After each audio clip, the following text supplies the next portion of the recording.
about to start the meeting. In preparation for the countdown, please find your seats. We're starting in less than 1 minute.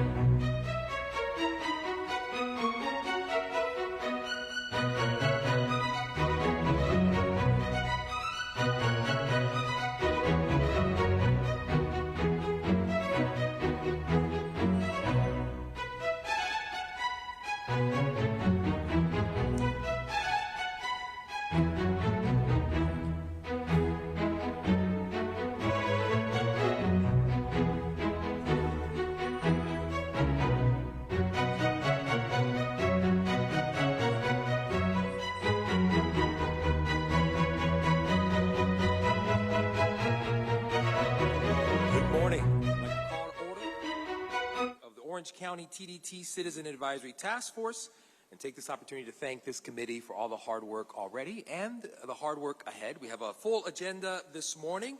To get us started, let me turn it over to my co-chair, Linda Chapin. Will you join me, please, for the Pledge of Allegiance? I pledge allegiance to the flag of the United States of America and to the republic for which it stands, one nation, under God, indivisible, with liberty and justice for all.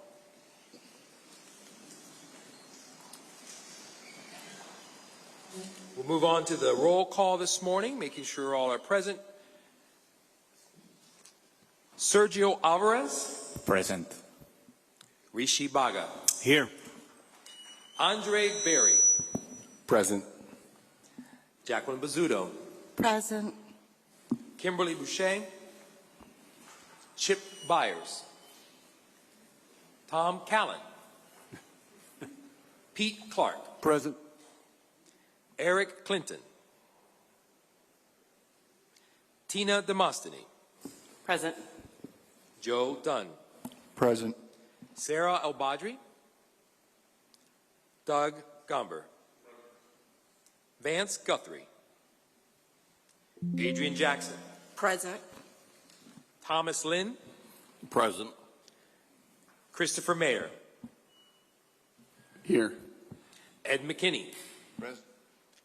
David Mink. Christine Moore.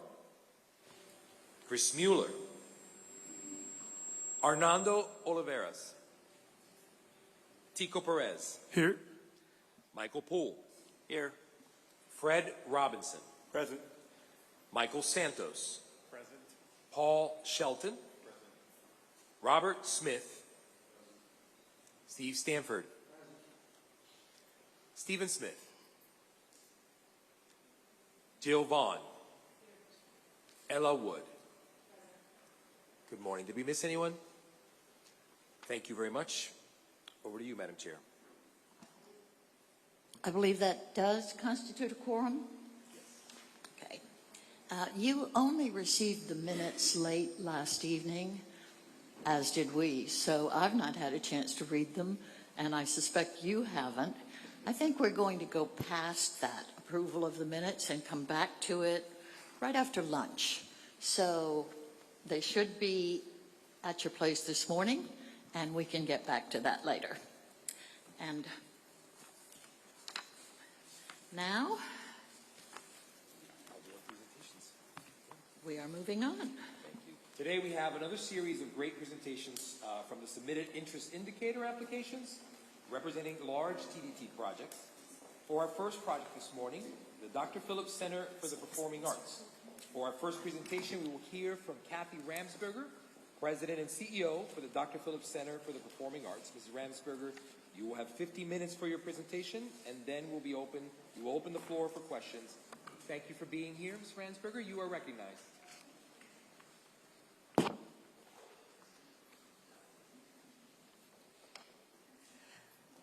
Good morning.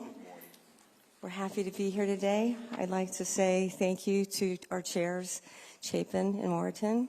Also for the task force, thank you for your time and your trust in this good work.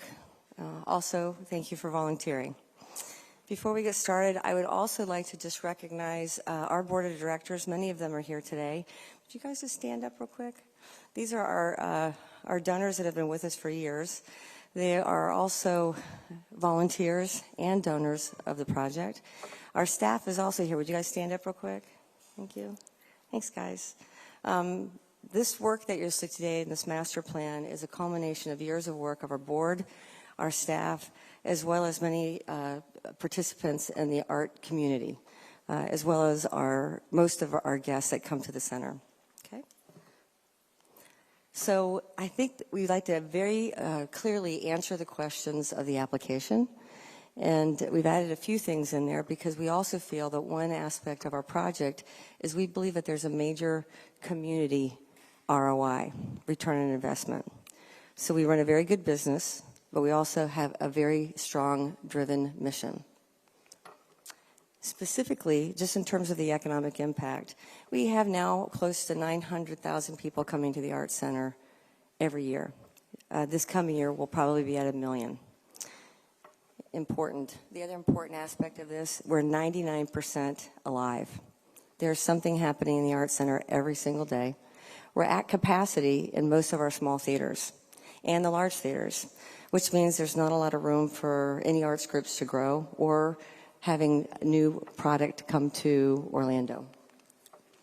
The economic impact and the tourism drive, we've spent a great deal of time studying this as well as the other projects.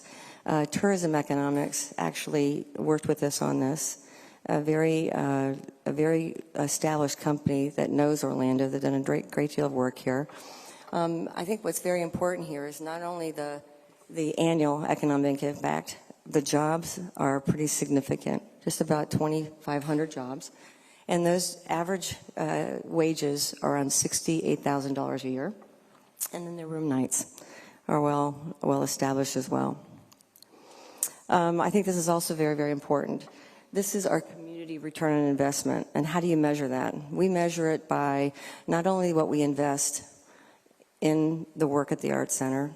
Our mission work is almost everything that doesn't have a revenue stream. So it has to be funded through philanthropy. Okay? And these numbers are very clear. Some of them are a collective of the past 11 years in operation. So we underwrite a great deal of the artwork, artists that come into the center, about 14 million to date. The impact specifically is 9.4 million. We also underwrite and support a great deal of professional services for the organizations that come into the center, as well as we go out into the school system and teach the teachers how to use their theatrical equipment. We also provide scholarships, not only to our programs at the Arts Center, but we also offer scholarships to kids to school. I think this is very, very impressive. So far, we have students at the Arts Center. Our youngest is about 4 weeks old. Our oldest is 104. Her name was Jenny, and she was a fantastic dancer. And she was a student until she passed. And again, you can see our commitment to making sure that we're arts for every life. We've purchased over close to 67,000 tickets, so people have that first forever memory to come to the Arts Center. And we invite anybody that we can. And we fund it. So we have to purchase all the tickets when we provide access to the community. I think this is interesting because there might be a perception, it's a big building, and sometimes that's intimidating. We designed it so it felt like it's open. But look at the average ticket prices here, but look at the entry price.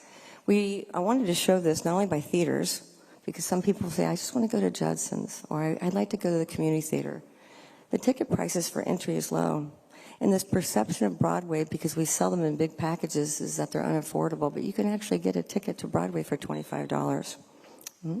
We also do a great deal of student rush, vet rush, first responder rushes, and we also really believe in free events. So to date, we've done just about over 500 free events.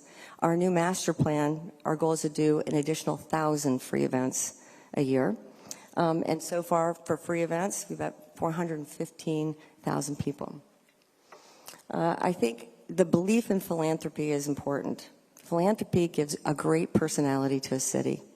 There are also the leaders in the city that can think 50, 100 years away because their contribution is building a forever building. Our elected leaders establish the groundwork, the cornerstones, and this, I think, is the first project Orlando's had that chance to embrace and invite donors and people to participate in building something great. So I think a couple things here that are just really to highlight. 166 million we put into capital of this project. Our original contract with the city in 2007, it was 85 million. What was the impact? The delay of the TDT in 2009 forced us to divide the building and phase the building. And that cost really impacted the ability to get Steinmetz Hall up and started, as well as Judson's. The great thing is the partnership between the city, the county, and philanthropy. We rallied together. We said we're staying the course with the big idea. The county did put additional money in to help with the delay of the TDT, and so did philanthropy, and we got it done. We do have strong relationships with the tourism industry. We just picked 10 right here. We work with them not only in promoting our shows, we work with a great deal of the concierge to make sure those tourists have a chance to come and visit the project. But a lot of these partners are long partners with us. We've been working with them over 10 years. Okay? The growth of our business is exceptional. We were supposed to build a $14 million a year business. Our first year, we did $30 million. What an impact. Our board is 100% at risk on operating the Arts Center and maintaining the building pretty much. And you can see how we've grown. Get to COVID, we went down to 40 people and $8 million. The impact of this growth in this short a time is significant. This year we'll do $81 million. All that means is that this venue is alive every single day. And we want it to be alive, again, because not only was it hard to build, it's a great place to be. And so we should keep it full with content. In terms of running our business, a nonprofit, usually the average earned versus contributed is 60-40. And what we have here is we run a strong business of 85% is earned, which takes care of the asset, and the balance goes to programs that don't have a revenue stream. We have over 200 local arts organizations that have used this building, and many of them have grown. We have 5 organizations whose growth is over 150% since the Arts Center was opened. That's not only in ticket revenue, but also in attendance. This is also a good slide. This shows how we've grown and also relates to capacity. We are at capacity, which is the factor of driving this master plan. This was the original, and this is our original 9 acres. When we came in 2003, we really tried to put the master plan on one site. It was dense, it was compromised, it was stacked, extremely hard to be able to achieve. In 2003, we were asked by our elected officials, as well as our board of directors, to invest more time in research, pull more data, do a complete master plan, a long-term master plan, of which you'll see today. As a result, we ended up buying another piece of property. This is the balance of the Grand Bohemian block, and we have 4 components that we want to share with you. That's part of the entire master plan. Each one of these plans, each one of these segments has different cost components. They all can be mixed. Most of them can be mixed. So we have lots of flexibility in how we phase into this long-term master plan. This is the front piece of property, which will have 1,000 free events. This is a model that we embrace. It's actually a model out of Dallas called Clyde Warren Park. Not only do they do 1,000 free events, they attract 1.5 million people, and that park alone has driven $9 billion of economic impact and visitors to downtown Dallas. The East Block, this is on the back side of the Arts Center. This is a very important space to the center for a number of reasons. One, our number one request from all of our guests, and we survey after every show, is parking. This is also very flexible in terms of the amount that we can invest in this. The very top are all workshops and studios that will incorporate all of our performances for our arts and wellness, additional students, but also the local arts organizations. On the bottom is another 400 space music room, all flexible. There's also scenic shop, administration space, and F&B support space. The North Block, this is an important space as well. Again, there are missing theater sizes in Orlando that are accessible and have the quality standard. A 750-seat theater has been planned for this space. It's all been tested. The space that you see in the meeting in the middle is another option. We can also phase this. These are 2 small theaters that the arts community need. We can shell this, or we can eliminate the 2 floors completely. and push that to another site. The top is an 800-seat banquet hall. This is critical because these components here in this building and in the other building is going to add an additional 1,800 curtains and events to downtown Orlando. This is just an example of the level of detail we've gone to. This is mostly for pricing. It'll probably not look like this. It could, but this is for pricing, okay? We also, every time we do any type of advancement in terms of expanded programming, our main thing is to make sure we can operate it. As I mentioned, our board is at risk. What this is showing is we're almost going to double the amount of activity we have in the building, activity that's going to come to Central Florida. And the most important thing is we always are trying to look at earned income and revenue. To date, we have put close to $60 million in maintaining the city's asset, the community's asset. We've also put over about 20 to 25 million over and above the 166 million into capital improvements of the building. The one thing about our donors is they want the quality standard of the space to be exceptional, because every year we're raising $8 million to give back to the community to make sure it's an inspirational place where people love to be. The additional, with this entire master plan, the additional impact to the community is going to be about $1.5 billion of additional economic impact. And in addition to this, it's another 830 or so jobs to the existing 2,500 jobs. I think that this is very critical. As we were doing this, Vicki led the effort for the Canvas master plan. There are 5 to 6 components in this master plan that our master plan speaks to directly, and how we can actually advance the long-term vision of not only the Canvas plan, but of our master plan. I think that the most important thing that we want to share with you is this. Our company is sound. We have dedicated leadership. We can leverage our private investment, especially on an annual basis, and especially for mission impact. And we know that we have 100% of the fiscal responsibility to operate it every year. That's not just our business. That's the entire center. And I think the most critical part is $33 billion in impressions, an additional $1.5 billion in economic impact with the completion of the plan, and the second to the last one, 1 million additional visitors. 2 million people will be coming downtown to this master plan per year, all the time, consistently. And we respectfully request, we would love to get this started. The entire master plan is about $1.4 billion, and it's a long-term master plan.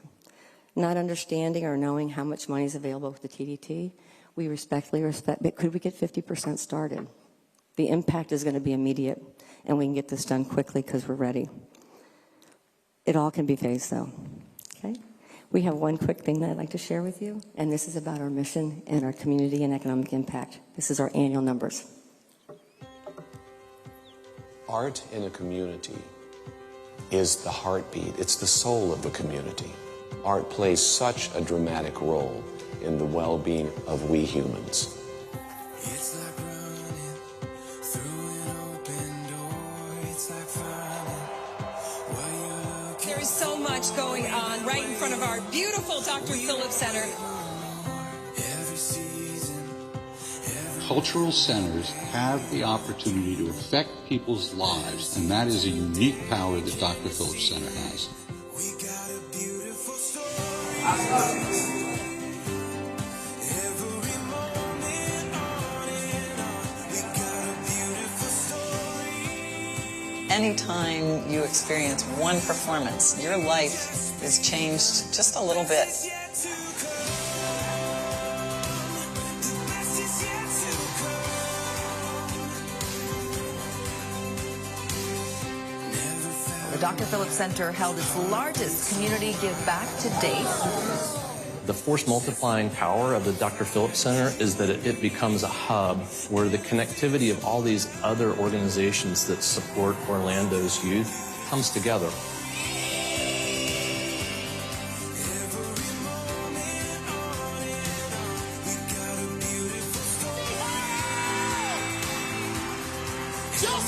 This experience has changed my life. It means everything.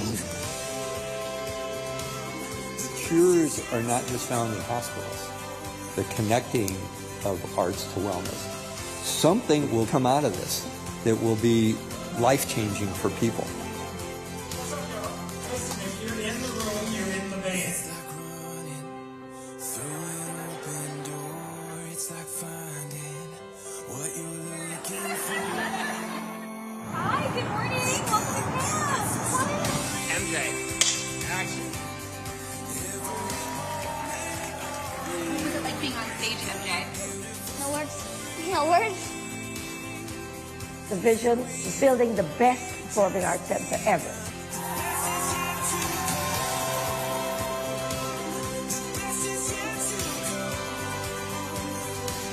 And I'm saying that here in Orlando, 100 years from now, people will look back and say there must have been some people involved that were very devoted to the community, because this is what was created and this is what we're so proud of.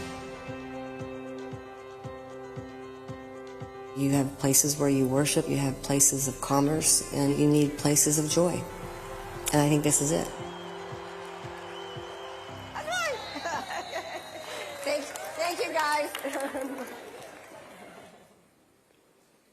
I'm happy to answer any of your questions. Thanks, guys.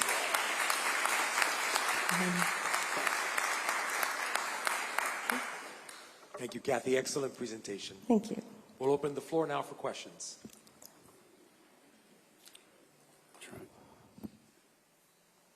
Mr. Mayor.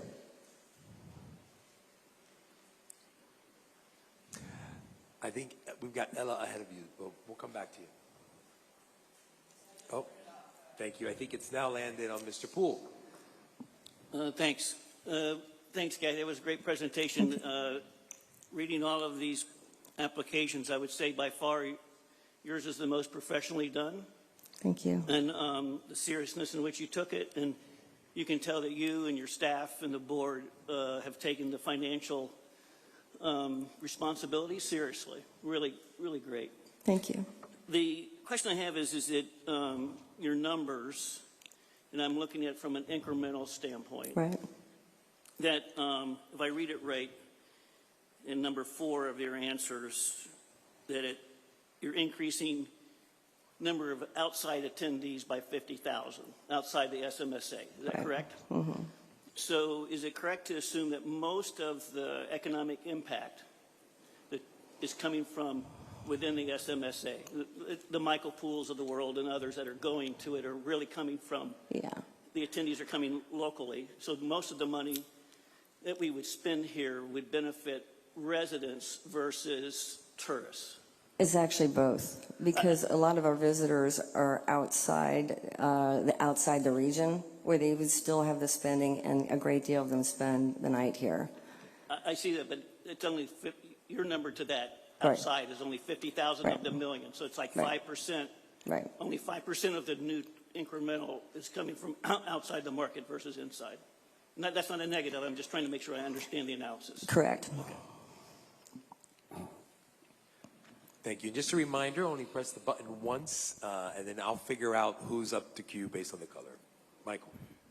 Thank you, Mr. Chairman. Great presentation. I will say, as a downtown adjacent resident, I appreciate everything you all do. And, you know, in my opinion, this is almost exactly what TDT was created for. And I love, you know, not to detract from the tourist corridor, but I love that we have this in the downtown core, and it pulls people in. And hopefully, you know, it gives them a mix, right? The tourist corridor and downtown, and we get the tourism moving around. But I think this is an excellent opportunity to expand what you guys have already started.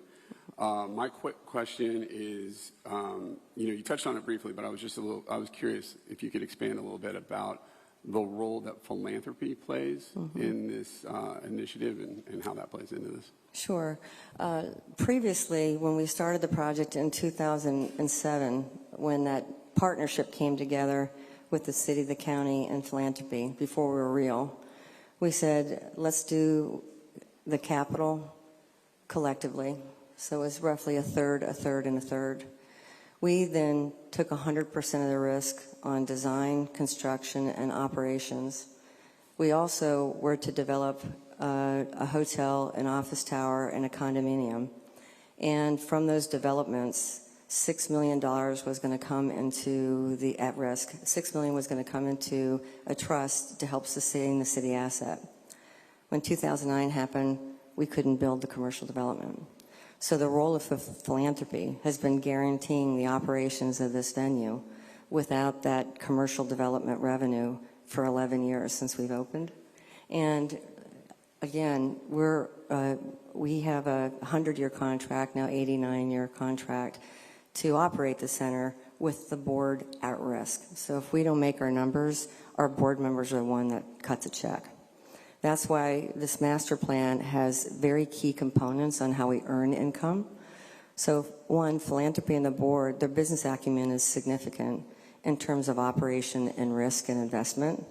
And we're very keen on making sure that we keep that risk calculated, but still deliver our promise. For this next phase going forward, our capital contribution can only be smaller because right now per year, we're putting $9 million in to take care of the asset, $3 to $4 million on capital improvements. We are foregoing $4 million on capital investment from a recurring income. And we want to continue raising money annually, which is about $5 to $8 million, depending upon the year, to do these programs. And these programs that we do with arts and wellness and kids, we have people traveling all over the state of Florida to come to these programs. And we actually have people flying in from Maryland to come to our stroke program, Strokeestra. So again, the nice thing about philanthropy is they're risk-oriented and they're thinking 50 years down the road. For the capital aspect, we would like to contribute 6% of the soft costs because we want to make sure that we can control the design integrity like we did for Steinmetz Hall and Judson's and Disney. And that's what we funded this in the first phase. Thank you, Mr. Mayor. Ella, I see your question. Thank you. 11 years is a really incredibly short amount of time to have built and achieved as much as you all have described here. It's really, really staggering to picture. I had two questions about the current proposal. One was about the workforce impact that you've described.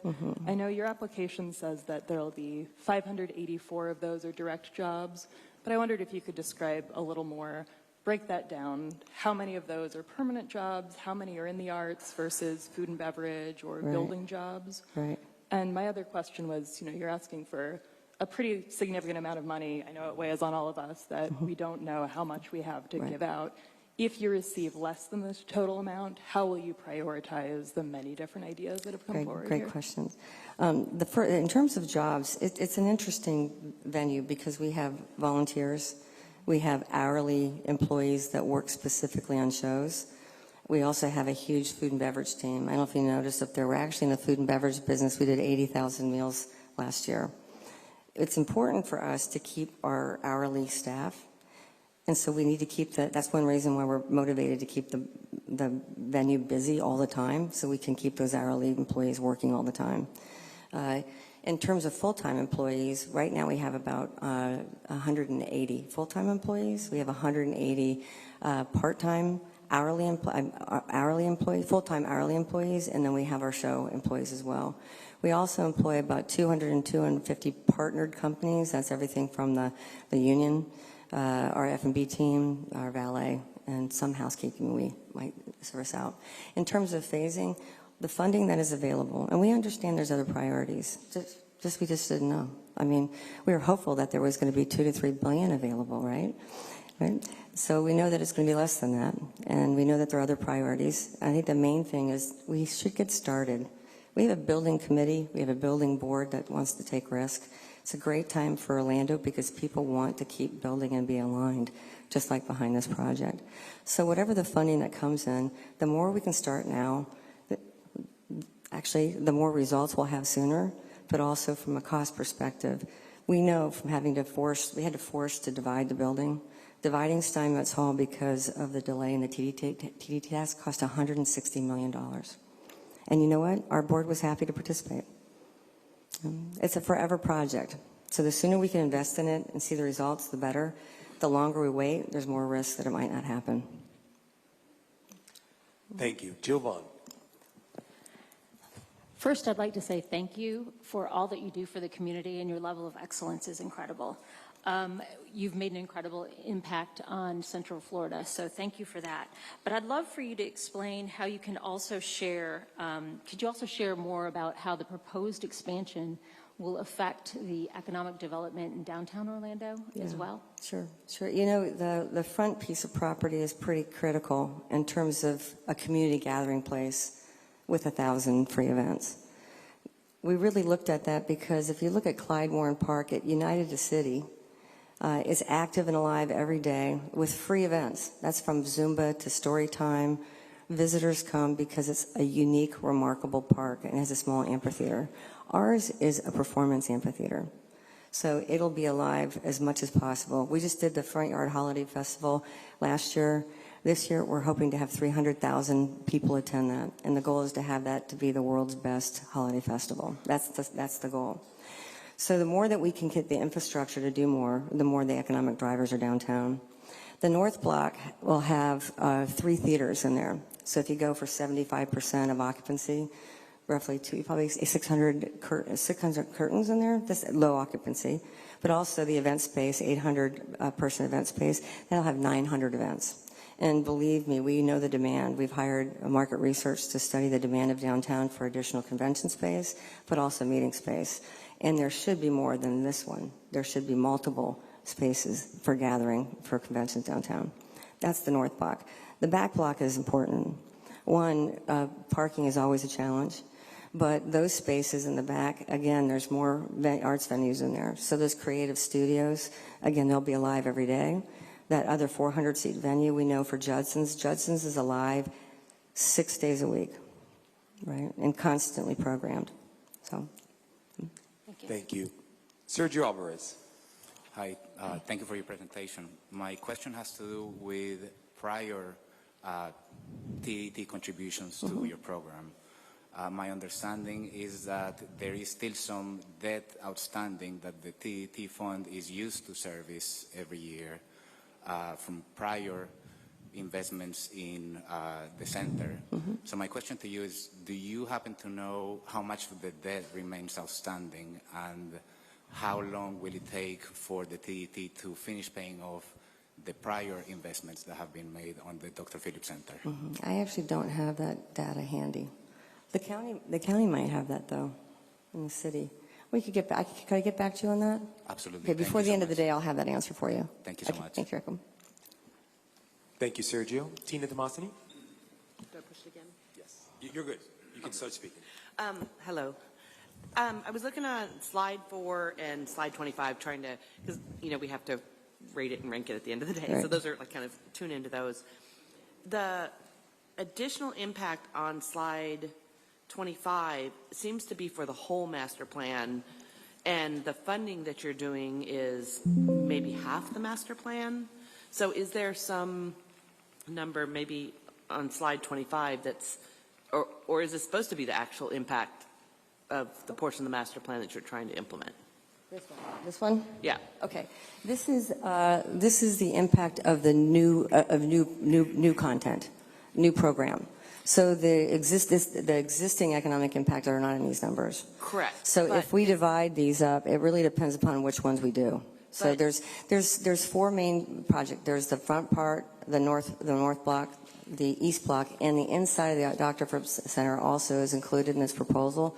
It needs some love. It's 10 years old. There was a lot of VEing done before we even broke ground. So the economic impact, every space has people in it. So massive people coming downtown is a front piece of property. In the north block, you've got probably, you know, just in terms of artists and performances, it would be 600 to 800 curtains. Those theater sizes are 750, 150, and 800, and then the banquet space. Specifically to break it down, again, I'd probably have to come back because I want to give you the correct answer of what the economic impact would be per phase. Okay. Yeah, because I was just, you know, because I added up the numbers on slide 16 and I get the 13.9 million, or 1,309. Right. Huge number. And you're only asking for 750, so I'm like, is this based on the... Right. On Yeah. which... Right. Let me introduce you to, this is Greg Pepitone, who is with Tourism Economics. He can answer that question. Thank you. Thank you, sir. Hey, good morning, and thank you, everyone, for having me here. So in terms of the future impact, that is the incremental impact that would be generated directly from the expansion. So we're just focusing mainly, to a point earlier, those 50,000 individuals coming from outside are the ones generating the significant portion of that impact, along with the operational spending. The 20-year master plan impact is, we calculate it by a single year. Then it's actually discounted, so it's a conservative number, and that's why it's discounted today's dollars. So it's not adding up 20 years worth of individual impact. In terms of the direct spend, in a single year, it's $197.5 million for the first year, and that would be in comparison similar to that $538 million there. Okay. And then the slide 25 doesn't have the room nights, room night information in it as well. We could definitely get that. So. Awesome, thank you. Thank you, Tina, for that question. We've got one more answer, and then I'll hand it over to our Madam Chair for the final question. Or one more question, please, Doug. Thank you for your presentation. I just want to follow up on a question. So in my mind, I have this clarified. If we only give, or we're only able to give part of what your ask is, how close are you to having enough money to be shovel ready and start the project? Where exactly are you in being able to start the North project? Oh, great. Thank you for that question. We're already through conceptual construction drawings. So we have already invested $2.5 million, and we've acquired a piece of property. We're ready to go. So the second that the funding's in place, we will go through schematic design, DD, and construction drawing, and then we're off. So technically, we're probably about 8 months into the construction, actually more, about 12 months, right, into the construction drawing phase of the project. Madam Chair. In the interest of full disclosure, I must tell my task force members that I have probably spent more of my time in the last 30 years on this project than any other because I was around at the beginning. I do believe that this project is our world-class project in Orlando, and certainly it is one of the best operated projects I've ever seen. But Kathy, you were listed as one of the top projects to be funded 3 years ago, and there simply was not apparently enough to reach your goals. Is that the reason that you are totally ready to go, perhaps on the 750-seat theater? Yeah. We're actually ready to go on the entire project.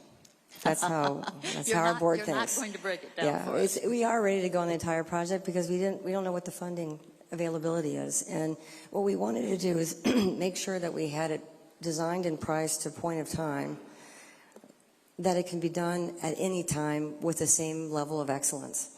The North Block is very important to the arts community, very, very important to the arts community. Every part of this has a key component that is instrumental to the whole space. But yes, we have the ability to get started on any one of these projects now. And so if you were funded with a particular amount, and we really do not know yet, we will know at our next meeting what kind of funding we are able to work with, your board would meet quickly and decide how to move forward. Yes. We can meet so quickly, we actually have a board meeting this afternoon. I'm afraid we might not quite be ready by this afternoon. Yes. Yeah. Thank you. Are we out of town? Out of time? Okay. Thank you, Kathy. Thank you very, very much. Thanks to everyone.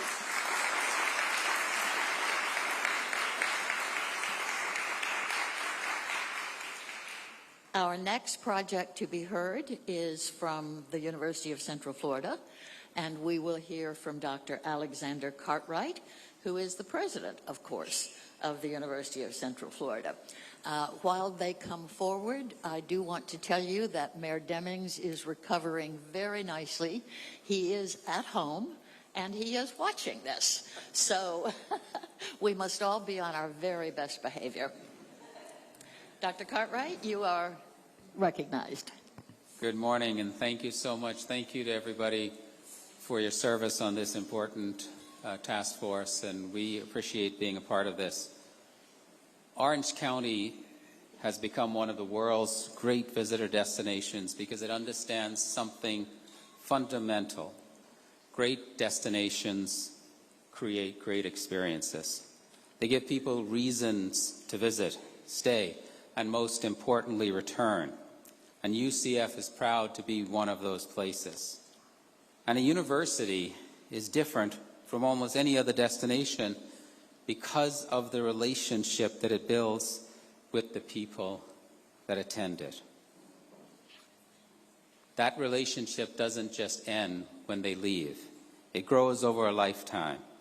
And this is something I understand personally. During my college education, I spent many years at the University of Iowa. And even today, when my family returns to Iowa City, we reconnect with friends, we visit places that shaped our lives, and we relive traditions that still mean something to us decades later. And that is the unique power of a university. It creates lifelong relationships with a place. And today, UCF is in my heart, just as Iowa always will be. And every year, UCF graduates approximately 19,000 new alumni who have a lifelong connection with the university and with Central Florida. In 2023, Orange County invested in strengthening that relationship through the renovation of Roth Tower. That investment reflected confidence in the partnership between Orange County and its public university, a partnership focused on creating long-term value for this community. This month, Roth Tower opens on schedule and within budget. That is the stewardship of public investment that we should be carrying out.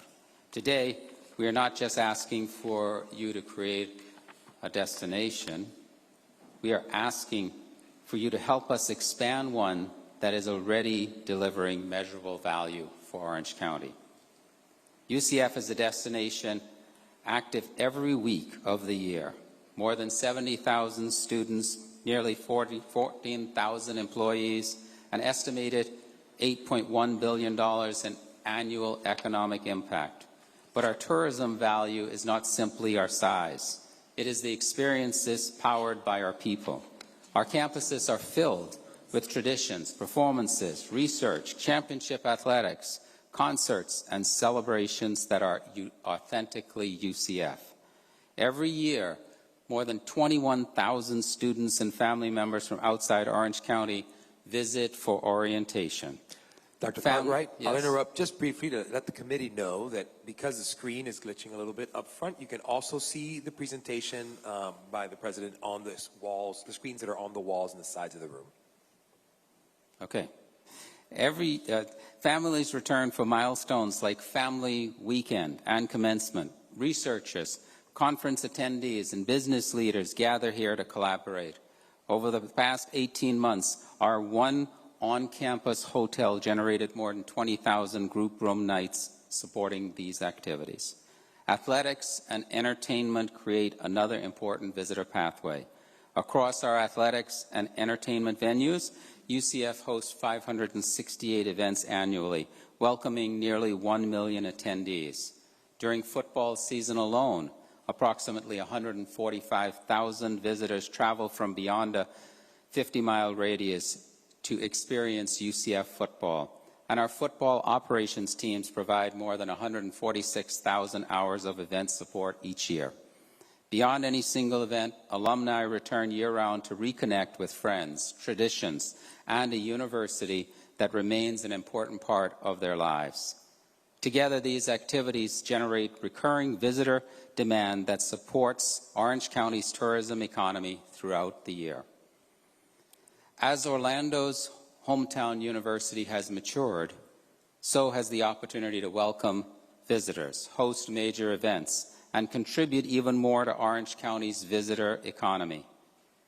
The opportunity before us is to expand our ability to capture more tourism activity, more championship events, more nationally visible broadcast, more opportunities for families, alumni, teams, and visitors to experience Orange County.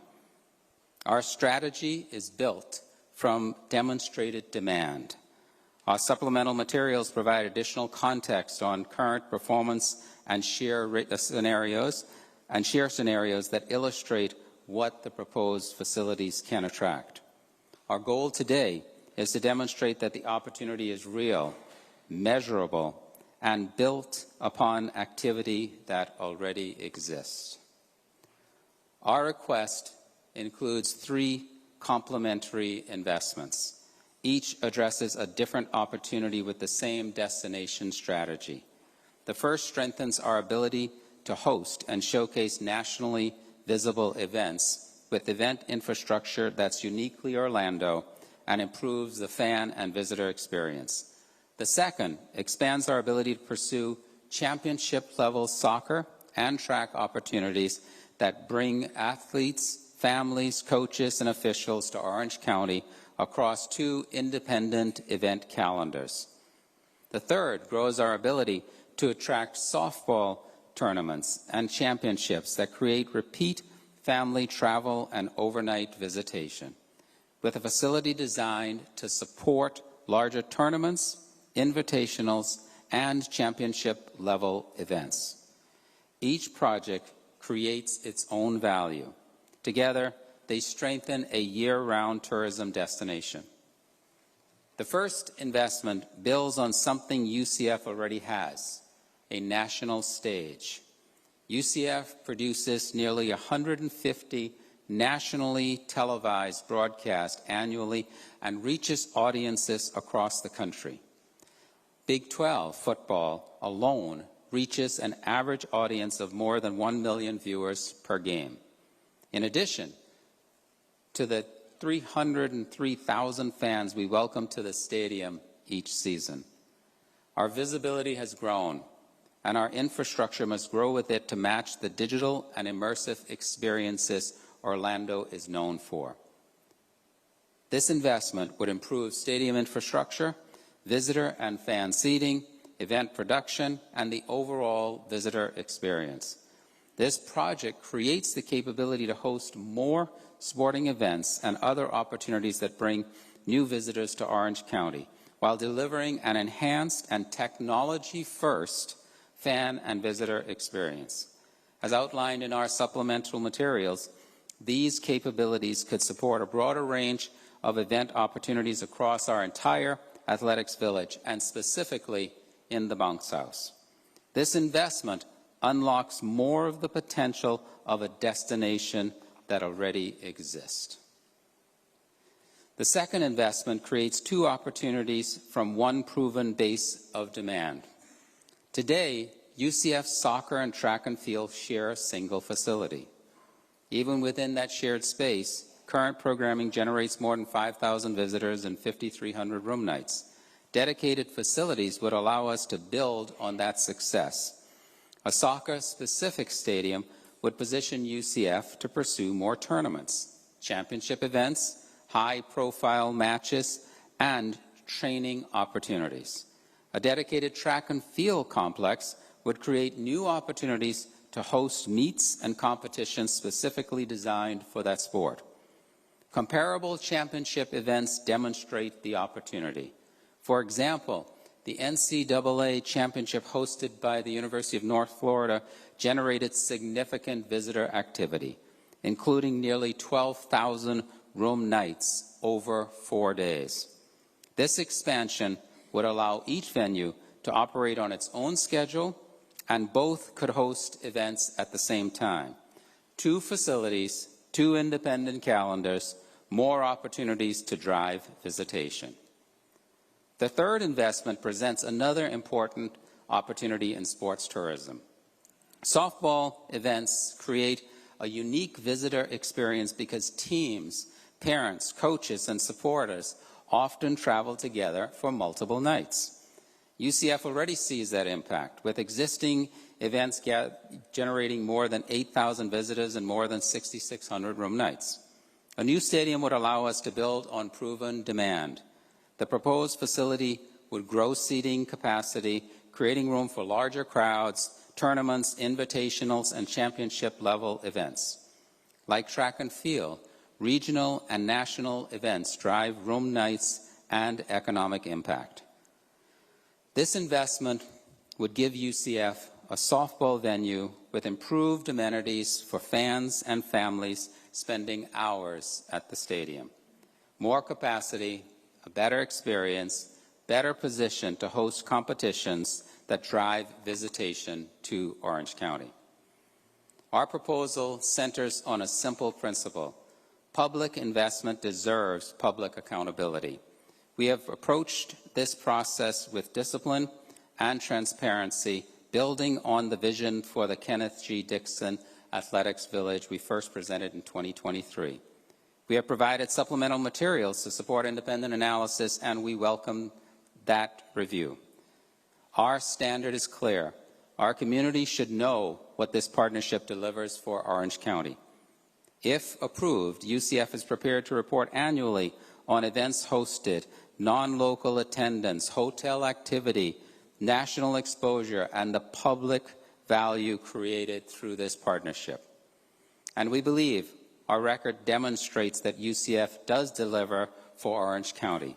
Roth Tower was the first project funded through Orange County's previous TDT investment to move into construction. That project opens this month, on time and within budget. But delivery does not end when the construction does. UCF already manages a complex event environment across the calendar and has the institutional capacity to operate, maintain, and maximize the value of that investment over time. We also understand that the county must evaluate priorities, resources, and timing. Our plans are ready to move into design and construction if they are selected for funding. We believe these three projects create the strongest tourism strategy together while remaining flexible to work with the county on a plan forward. The impact of partnership extends beyond initial investment. In less than 3 years, with the support of tourism development dollars and our community, UCF is delivering a better bounce house. The county's investment in Roth Tower demonstrated confidence in UCF's future and in our shared vision for what this destination can become. Since 2023, UCF has received more than $164 million in philanthropic commitments and corporate support connected to athletics priorities, including support for our new football operations building. This reflects the confidence of our alumni, partners, and community in the direction of UCF and of Orange County. At the beginning, I shared that universities create relationships with a place that lasts for generations. Every year, thousands of people experience UCF for the first time, and many of them leave with a connection that brings them back again and again. This is what UCF creates for Orange County, a lifetime of reasons to return. Together, we have the opportunity to create even more reasons to visit, stay, and return. More championship moments, more nationally visible experiences, more families building traditions here, more people discovering what Knights already know. There is something special happening at UCF. But don't just take my word for it. We invite you to see the story of UCF for yourself.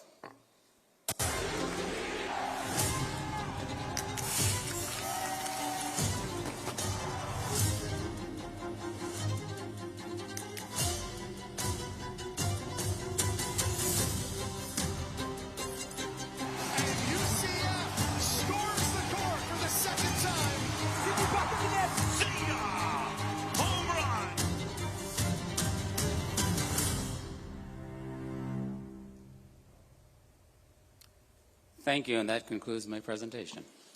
Thank you, Dr. Cartwright. It is certainly true that the history of UCF has been intimately bound up with this community for the last 50 years or Yes. more. We will now take questions from the audience.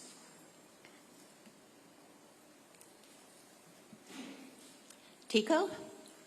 Thank you, Madam Chair. Dr. Cartwright, thank you for that presentation. And honestly, thank you for your passion for UCF since the moment you arrived and the gravitas that you take with the public-private partnerships that you do.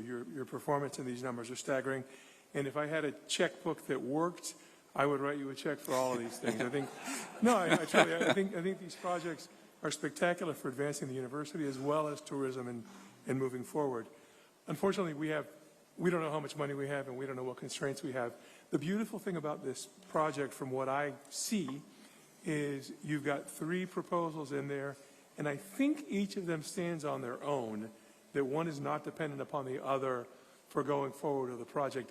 Is that correct, or can you just clarify that you need all of the money to do everything to get it right, or is it simply these are 3 standalone projects that can be separately funded if we don't have enough money available to do what we want to do? It is almost correct. And let me explain what I mean. What we did is the number 1 actually includes all of the technology, infrastructure for broadcast, and the experiences. That actually also impacts 2 and 3. So parts of what's in 1 would need to be to supplement some of the things we want in 2 and 3. We pulled them out and put them all in one area. The other thing, too, is there's an interconnect between 2 and 3 in that we would need to do a little bit of shuffling around to actually move the track for softball to also move. So there's a little bit of interdependency, but we can work around those things. Thank you. Paul Shelton? Good morning, and thank you so much, Dr. Cartwright, for your leadership. As a former Knight, I greatly appreciate it, and I greatly appreciate attending. And share came from TDT. Okay. You could probably say that for Kia, Whitney, Kia Center, Camping World. Yes. Thank Dr. you. Phil, actually, the former Dr. Phillips money that we gave, they had a lot of philanthropy in that, but it's kind of a combination, but majority, lion's share TDT. Roseanne, I would say in our last proposal, we came forward with a much larger proposal at the beginning, and we actually did change it as we went along, that we focused more on the Roth Tower just for football. Yes, that's correct. So I should clarify. And that project, but that part of the project was 100% funded. Yes, yes. I was focused on more what's been asked of us in the past, not necessarily an entire project. Did that answer the question? Okay, thank you. Commissioner Moore? Yes. Good morning, Dr. Cartwright. I was very honored the last time with your proposal to make the motion when the county commission was stalled, and then, of course, it was another few months before we finished appropriating the money. As you know, this area is very constrained with traffic, and what we've heard from the convention center folks is if the convention center is expanded, that they expect several of the hoteliers to expand so that then we bring in more revenue through property tax. Have you had any relationships with CFHLA or anyone to expand hotels in this area with the traffic so difficult? Because clearly that would help our ROI and help you to get people off the roads for all these wonderful activities. I don't want to speak for my people who really know all the traffic stuff, but I will say this. Our largest traffic has to do with our football games, right? And a lot of these activities are complementary. They don't actually overlap with the time of football. And so we have to build the capacity to be able to handle football. These would all be smaller than football and would have the sufficient capacity to be able to handle the traffic. And so have you looked at the number of room nights you expect to produce with these types of activities? Is it one night or more? I think I'll let Terry answer that or Mike, but we have looked at the room nights. Many of these events, if I understand your question correctly, some of these events occur over multiple days, which means each visitor would actually be doing multiple nights. right? And then we accumulate that. The best example I gave you is to look at University of North Florida, 4 days, 12,000 room nights. Okay, thank you. Thank you so much, Madam Chair. Michael Poole? Thank you. Thank you, Doctor. We all, I think, in the community appreciate the value of UCF. My struggle is trying to prioritize dollars and return. And I'm intimately involved in college sports, and college sports is turning more professional and less amateur. And it's difficult for me to build sports arenas for folks who are being paid to play. And so as I prioritize dollars in this community, I'm struggled with alternative sources. All conferences across the country are improving facilities. They have to get the right athletes. Just up the road in Gainesville, they're doing that.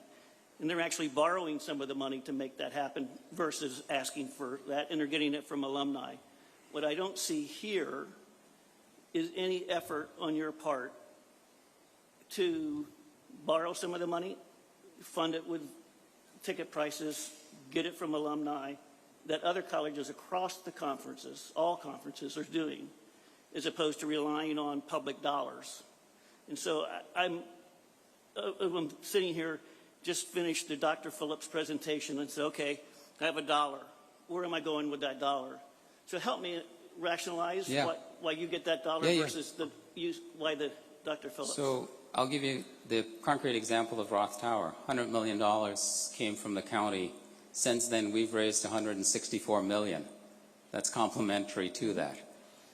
What happens is whenever you see people invest, and this is a general thing with donors, if they see that there is co-investment in what is being built and they have an opportunity to add to that, they step up. What we didn't do is we didn't come to you and say, you give us $120 million, we're going to raise $200 million or $100 million. We know we're going to be able to do something like that. But what I don't want to be saying is promising you something and then not delivering on it. I don't believe in that. I believe in saying we will actually do what's necessary to move it forward. So I anticipate that what will happen is that any investment that comes forward, we will get complementary investment. Remember, for the Roth Tower, for all of the activities that are going on, we've had to go out and raise dollars that help us to keep everything operating. We've had to operate all of athletics, and we've actually raised significant dollars towards the athletics village itself. I think it's almost $500 million since it's been built. So we haven't relied just on public dollars. And by the way, the university also takes fiscal accountability very seriously. And I don't want to put ourselves, I would not put ourselves in a situation where we're out borrowing more money than we may be able to handle. I'm just going to be quite honest. So if you look at our plans, they're always modest, realistic, achievable, and they keep everybody whole, making sure that we will deliver on any investment that comes forward. Yes, Mike, yes. And also to add on the President's comment as well, the last TDT process that the university went through, we also entered a new type of agreement with the county where the institution did take on the risk. We had issued the debt against our stadium revenues, so rather than some of the previous where the county issued the debt and made the commitment, we're at risk if the hotel nights go down in our current agreement, that the institution is last currently on the list for our annual payment. So we are using ticket prices and revenue streams to guarantee that. So the university issued the debt and had to guarantee the loan, different than previous funds from TDT. So I just wanted to share that as well. And we're positioned, I believe, in the application process now to do the same with whatever investment we receive. And to the President's point. Thank you for that. We have several more questions. Next in my queue is Tina, but I know I saw Pete Clark having a question too. I did, yeah. Do you want me? His isn't on. You want me to just let him speak on mine? I'm turned on. Okay, go. Thank you. Or do you want me to go? I guess I. Yeah, go all right, I'm going. Okay. I was trying to understand the pieces parts of the project, and for the technology, which is the largest part, it seems to be it's broadcast, so it's going to be helping people that are not in our area. If you can expand on how that's actually going to serve the tourists that are physically here, which is kind of our goal is. I'm just trying to, make sure I'm putting on the. This is one of, I think what we didn't, this is a great question because I think we could have been clearer there. I had mentioned that we want the experience of anybody attending to be technology first. Part of this is actually improving the infrastructure so that when you attend games, when you attend football, when you attend any of these events, you are engaged with everything that's going on through your own technology also. So it's a different way of thinking about it. If you think about themed experiences where you go into some particular venue and your phone is able to actually engage with everything that's going on, this is all part of the vision of what we can do in this. A big part of it is broadcast.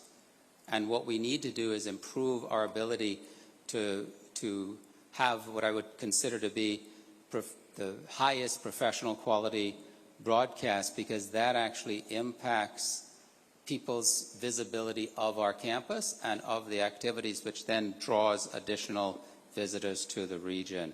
And so we need to actually focus on how do we provide that type of broadcast capabilities that allows us to do that. For example, if we were to host a football playoff game, we would want to make sure that we have all of the infrastructure necessary to actually host that level of a football game.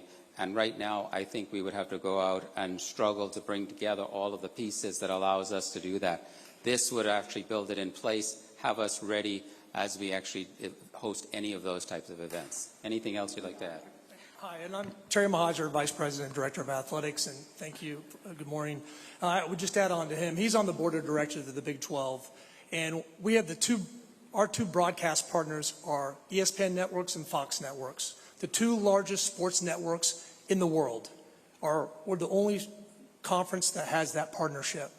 When we're asking to attract events in all of the portfolio that we gave you guys, broadcast capabilities is paramount when they're looking to host events. Right now, we can't host all of our events because we have the broadcast capabilities. And so we're using trucks. We're bringing in trucks from out of town. We sometimes broadcast. We can't broadcast all of our games. And we broadcast over 150. We would probably double that and then also the decision-making process with what he talked about with the CFP, NCAA regionals. This would allow us to be basically the production hub of this region. And we can work with Orlando Sports, we'll work with Citrus Sports, we'll work with anybody in town to do that. We have the capabilities and we have the talent to do so. So this technology is more than just about, fiber and video and all that stuff. It's about establishing an opportunity to attract more events. Thank you. Pete Clark, you did get bumped before, so I want to be sure you get your question.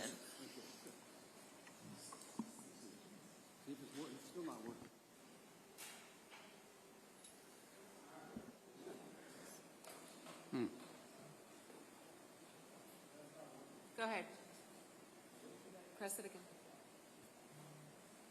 Someone else is on cue. Oh. Yeah. It's not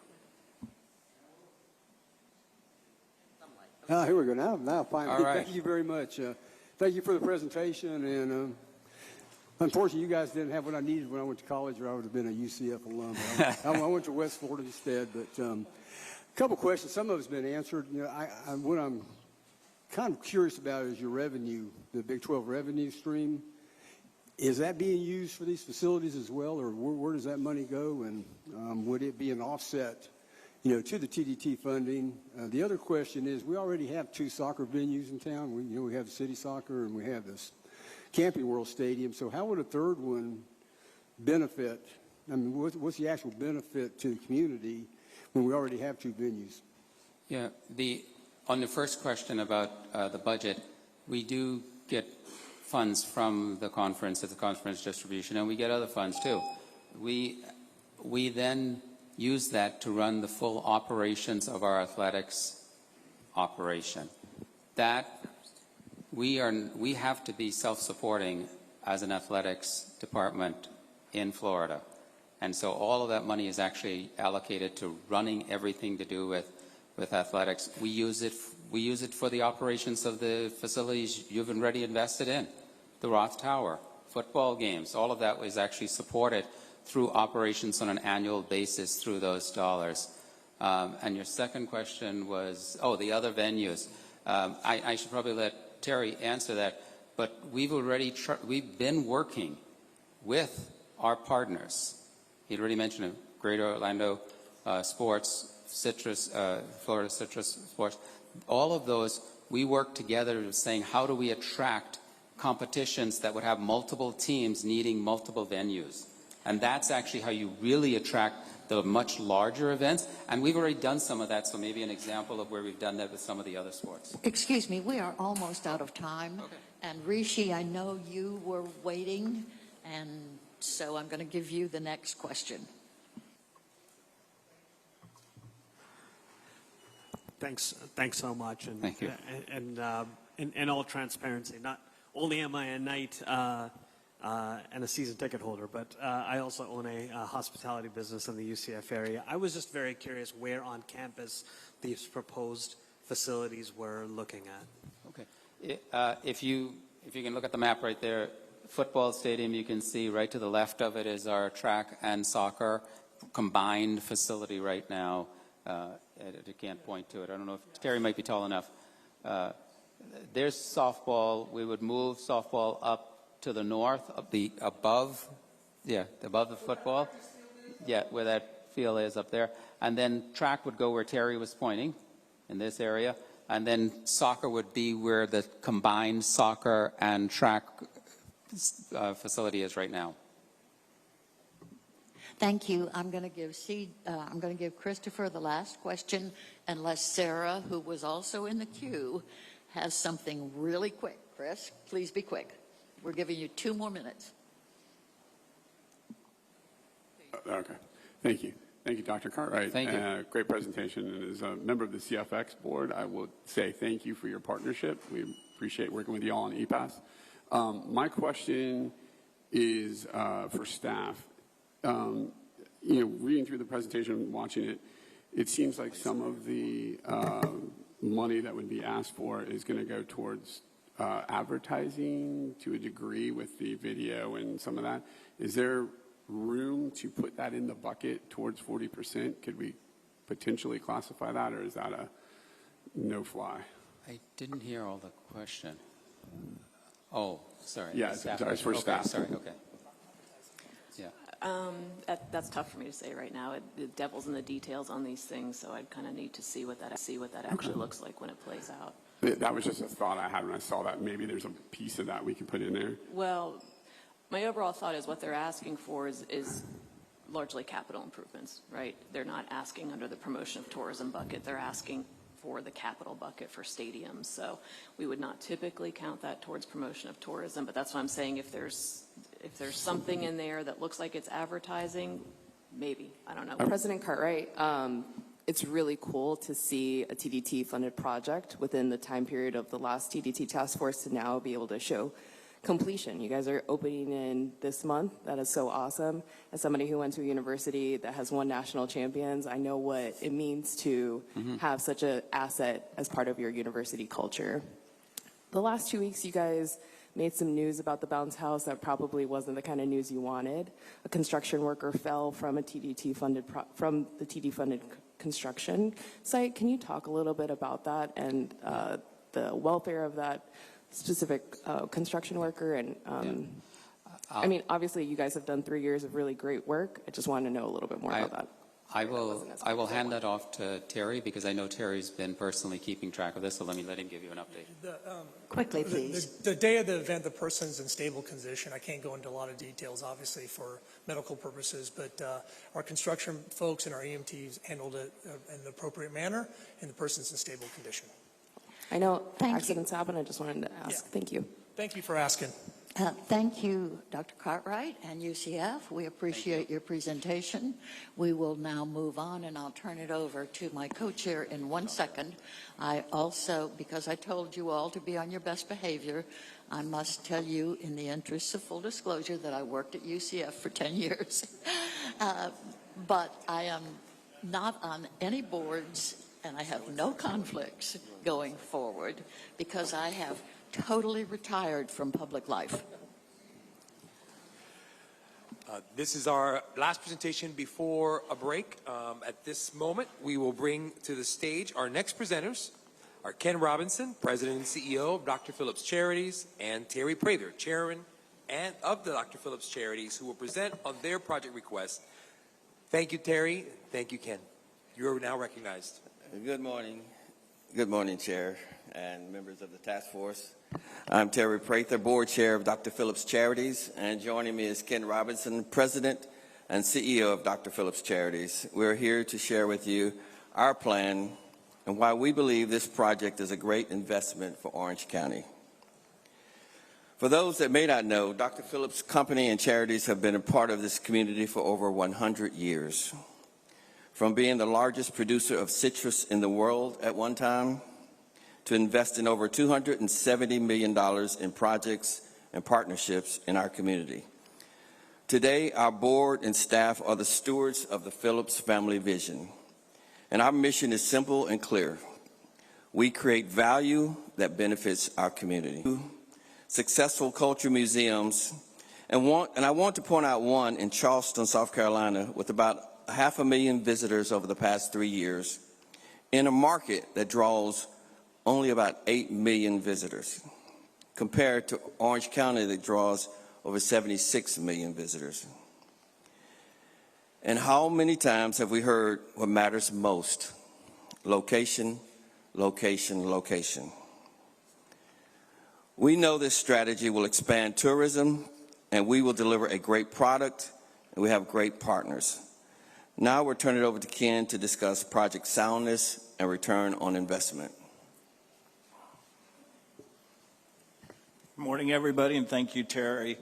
He just went into the market's ready. Well, we want to show you that also the project is ready. We've been working on this for a while. Dr. Phillips is secured and has the contract for the property in place. We've done our due diligence. We've got our planning in place, and we're ready to go.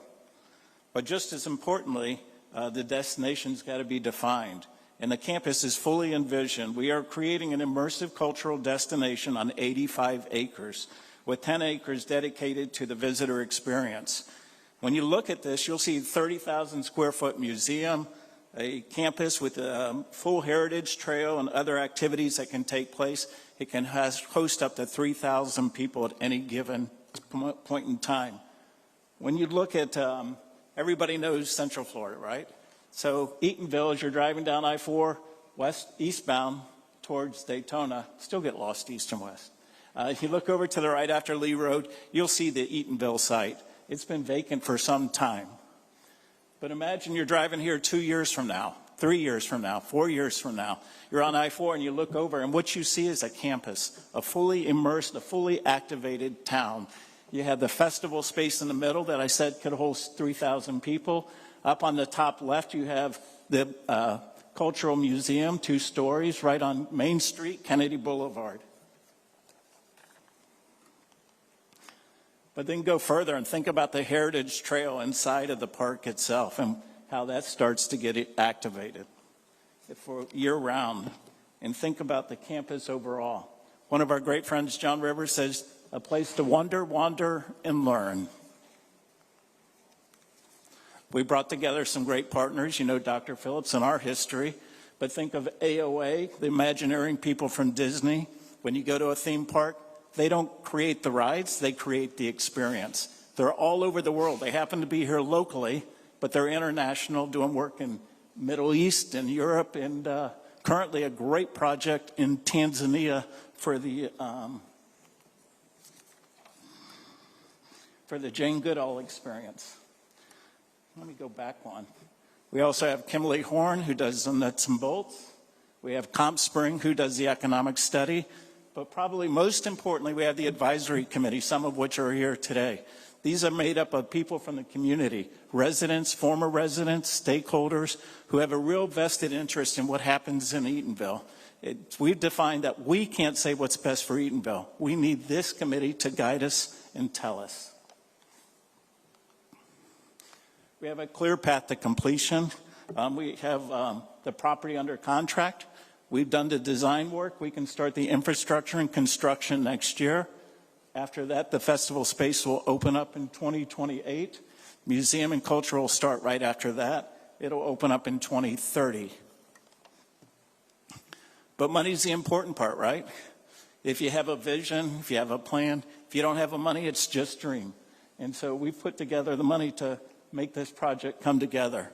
We're asking TDT for $60 million. We're going to fund $20 million ourselves. Somebody stood up here just a week ago and said, nobody does this for free. We're here to say different.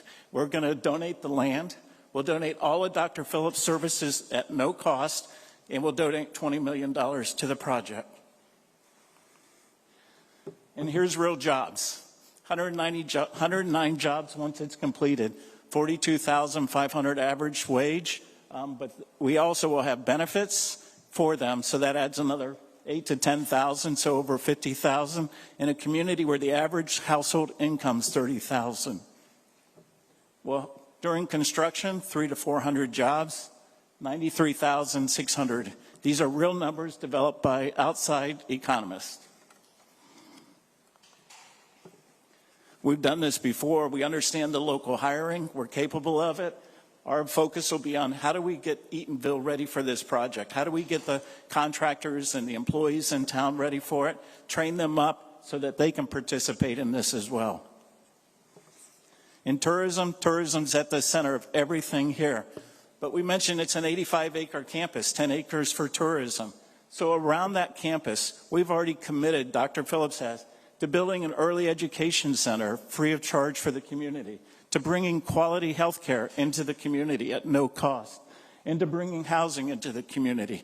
We'll work with the town of Eatonville, their council, our advisory committee, and we'll make a determination what's best for the market. They'll help us guide us in that. Is it attainable housing? Is it workforce housing? Is it market rate housing? Do you bring in permanent housing, home ownership, and drive the home ownership from the 25% it is now in Eatonville up to 40%, which would be one of our goals. And then it's year-round programming. It's not just 1 hour, 1 day at the cultural center. It's everything. It's to bring families together, to allow them to participate in this, and not just to come for 1 day, but reasons to come back and forever. So quick recap, and we didn't need 15 minutes to get through it. But it's simple and clear. Dr. Phillips Charities is ready, willing, and able to move this project forward. You know, our projections are based on proven methodology. Incremental visitors will be here, extending stays, and that's the reason for people to return. I mean, we don't have to get ready. We are ready with experienced leadership, a plan, and a great team, and we bring funding to the table. The financial impact of this project and the social impact, Ken mentioned the fact that this project is the anchor tenant of a larger development that will have housing, will have early learning, will have health care, will have the things that improve the outcomes of the community, not just about tourism. Tourism will be expanded, and the TDT investment will show a great return. But Dr. Phillips Charities is about building strong communities, not just about building buildings. And the bottom line is this. Dr. Phillips has been a trusted partner in our community for over a century. And this project is no different. We're committed, we're invested, and I did say we are ready. So we'll open up for questions. Thank you very much. Great presentation, gentlemen. And certainly it feels our community is ready for something exciting to happen in Eatonville. Let me open the floor up for questions. Adrian? Good morning. Thank you for your presentation. I know we've had quite a few presentations regarding building museums in the historic town of Eatonville.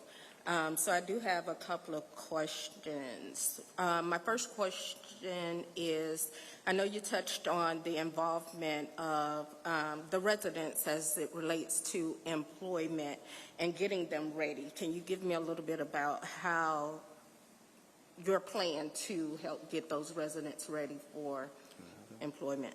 So what we've done other projects, what we'll do is we'll hold job fairs. We'll also hold opportunities with the contractors. So we'll start talking about what the project looks like, what the timing of the project is, what their capabilities are, and what they need to do to upskill to get ready for a project like this.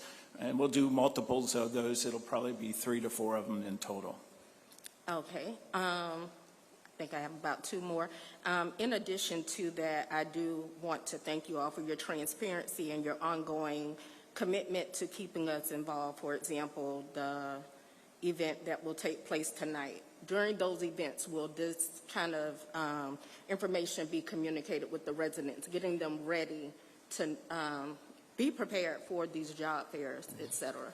The open house tonight in the town of Eatonville is for residents to get to meet us. We've been working in and around and working with different parts of the community. So we want to have an open house tonight at Macedonia Baptist Church to invite anyone out that wants to get to know the team at Dr. Phillips Charities, meet the people that are on the advisory committee. This is just almost a fireside chat. We don't have a presentation to give, but we'll be willing to answer any questions that residents might have.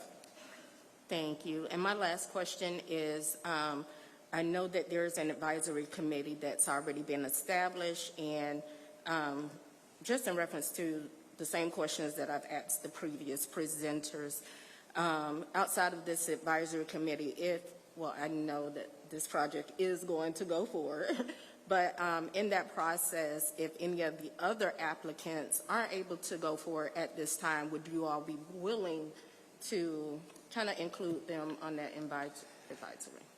Absolutely. There's no doubt. You know, I've been in front of the town council several times, and one thing that I continue to say, that we cannot and we will not do this work alone. We cannot do it in a vacuum. And when you think about the history of Dr. Phillips' company, Dr. Phillips Charities, at the core of what we do and what we believe is collaboration. And when you look back over the years of our organization, collaboration was really at the root of everything from the early days in the 1950s and 60s during segregation. Dr. Phillips was the company that worked with now Advent Health to bring the first hospital that provided a space for African Americans to go and not be treated in the basement of a hospital. Dr. Phillips Charities helped develop the master plan for the Dr. Phillips community with collaborating with other people. And as we continue the development of the packing district, we've collaborated with the city, the state, DOT, and other private and public partners, develop a community that now is a bridge between College Park and Pine Hills. So that's what we know as collaboration. So this project will be no different. Thank you. Next question, Michael Poole.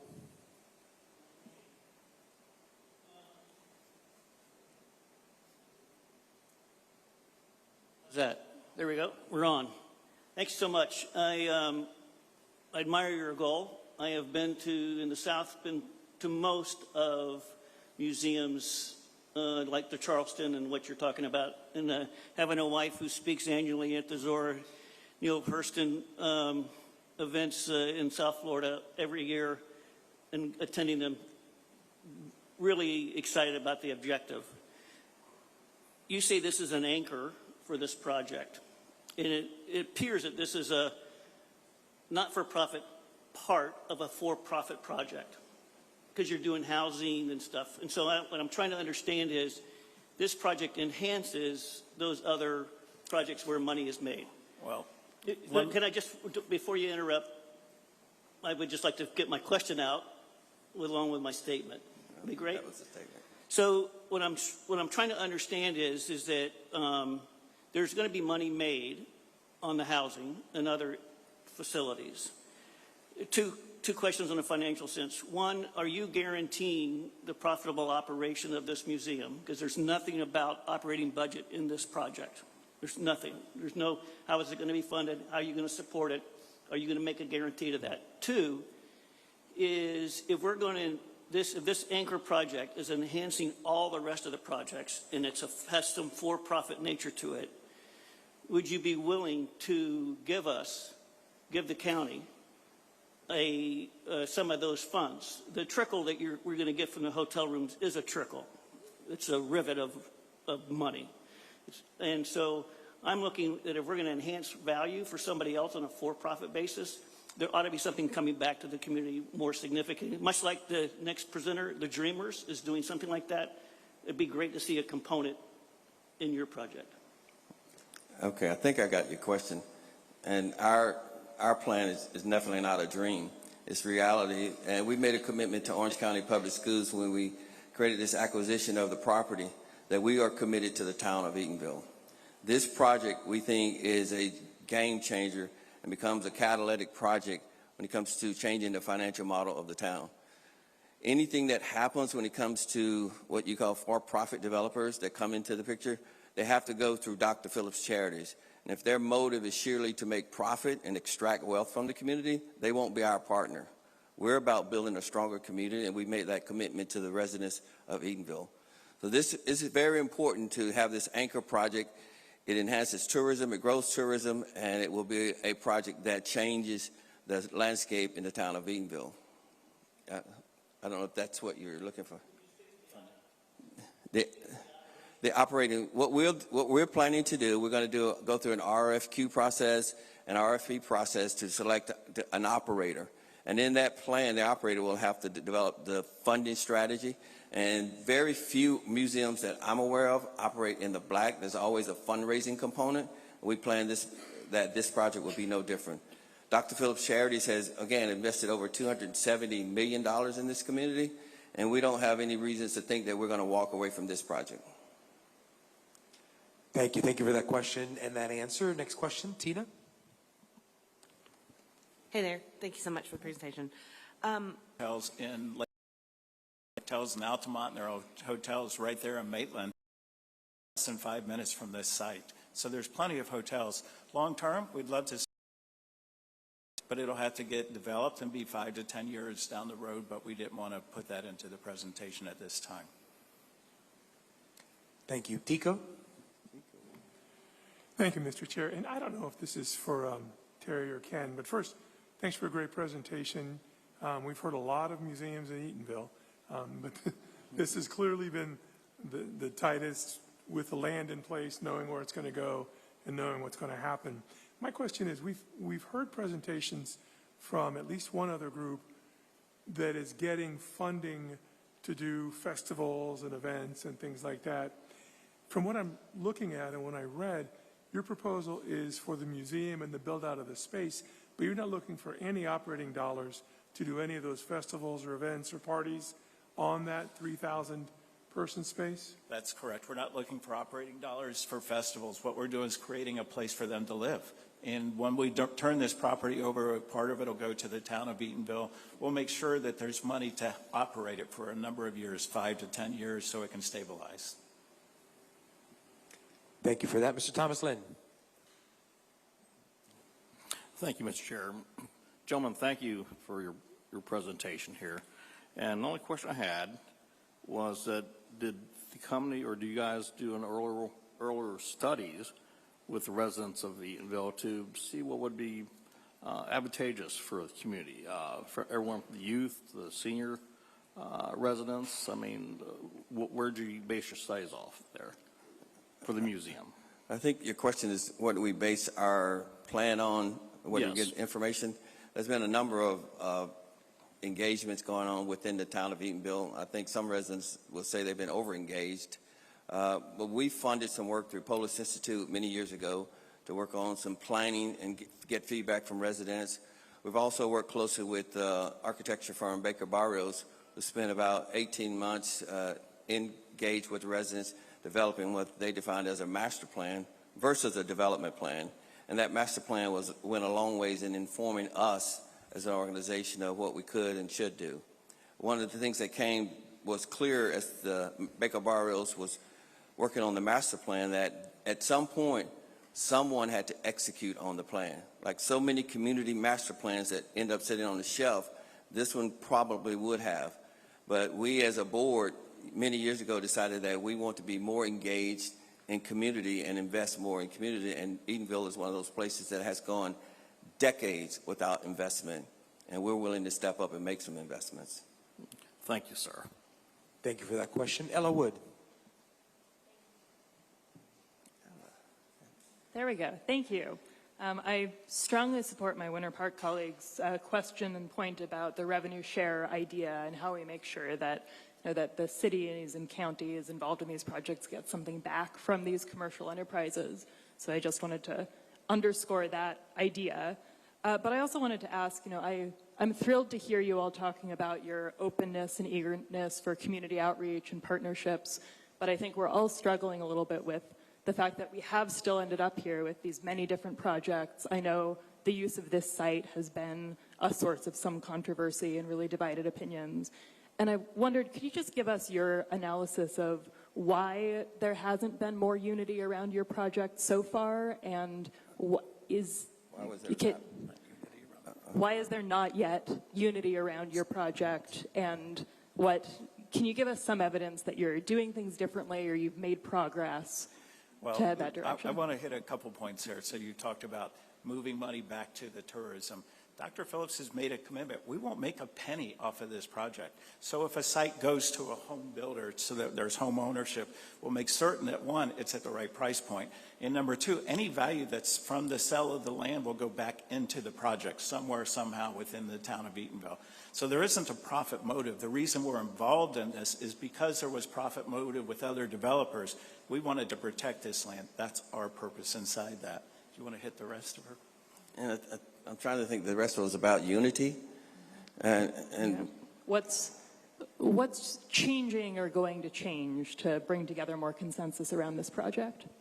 I think what will change when it comes to creating unity is getting something done. If you look at the lack of investment in the town of Eatonville for the last 3 decades, there's been little to no investment. When you look at the average household incomes in the town of Eatonville, that's 25 years ago, was sitting at $25,000 average household income. 25 years later, it's sitting at $30,000 compared to the county that went from $40,000 to $80,000. It says that the people of this region haven't invested in the town of Eatonville as much as the citizens have been asking for and begging for investment. But most people that offered investment had a very for-profit mindset. We're not for-profit. We invest in community to change communities and make them stronger. That's our motive. And I'm probably going to expand just a little bit on that. We're in the business of gifting money away. That's what we do. So this is a unique position for us, right, to come before you and say, join us and invest with us. That's what we're asking you to do. But every day, 3 times a year, we do our grant requests where we're thinking about where's our $12 million going to go this year. And sadly, we have to pick winners and losers, right? Everybody comes with a big heart. They have a good reason and a good story. But do they have the capability to make it a reality? That's why we're here, because we think we have the capability to bring all this together and make it a reality. Thank you. Last question, Sarah Baudry. Okay, I only have a minute. So very quickly to piggyback on Michael and Ella's question, is this site, I mean, it's adjacent to I-4, it's super attractive, it's in our urban core of Orange County. When this investment goes in, other investment will follow. Is it within the CRA for the town of Eatonville to recapture some more of that? And I know the CRA is set to sunset maybe next year, but is it within the CRA boundary? Currently, it is in the CRA boundary. We don't know what the plan is for the CRA. The only thing that we know that's factual is it's scheduled to sunset in January of 2027. Okay, and then, sorry, very quickly, too. The town of Eatonville is about 140 years old. There's 2,500 residents. I could be mistaken. You displayed a really vibrant vision of what this site could look like. And you've talked about readiness for the town to be part of this vision. Can you talk about the work you've laid out now in order for that, but specifically the construction jobs, like the jobs, making sure that town is ready for this massive change that could be coming? Well, there are a number of things that have to get done to make sure that people that have potential for jobs or even small businesses that have chances for contracts, we have to work with them to make sure that they are ready. What we're not going to do is wait until we're ready to break ground with general contractors and say, okay, let's go do some job fairs and do some contractor meetings, and knowing that there's not enough runway for them to get ready. So, and our plan is we plan to start that process now instead of waiting until it's too late, like so many projects have done. Okay, got one more question. I know we're over time, but can you just give us an update on the SPLC situation? The SPLC?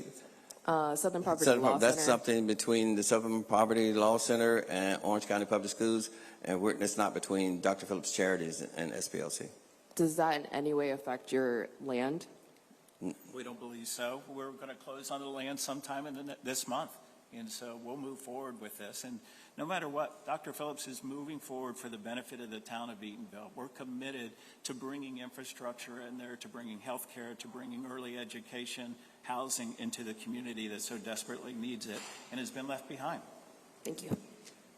Gentlemen, thank you for that presentation. And thank you for those questions, committee. I really appreciate you, Ken and Terry, for the vision of Eatonville. Let's go to a 15-minute break. We'll be back here at 11 o'clock.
And Mr. Schnorf, you are recognized.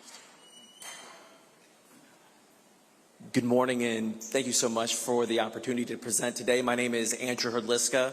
I'm with the Orlando Dreamers, and in our leadoff spot, we'd like to bring up our MLB Community Ambassador, David Eckstein, to kind of give you an idea of the situation that's going on in baseball right now.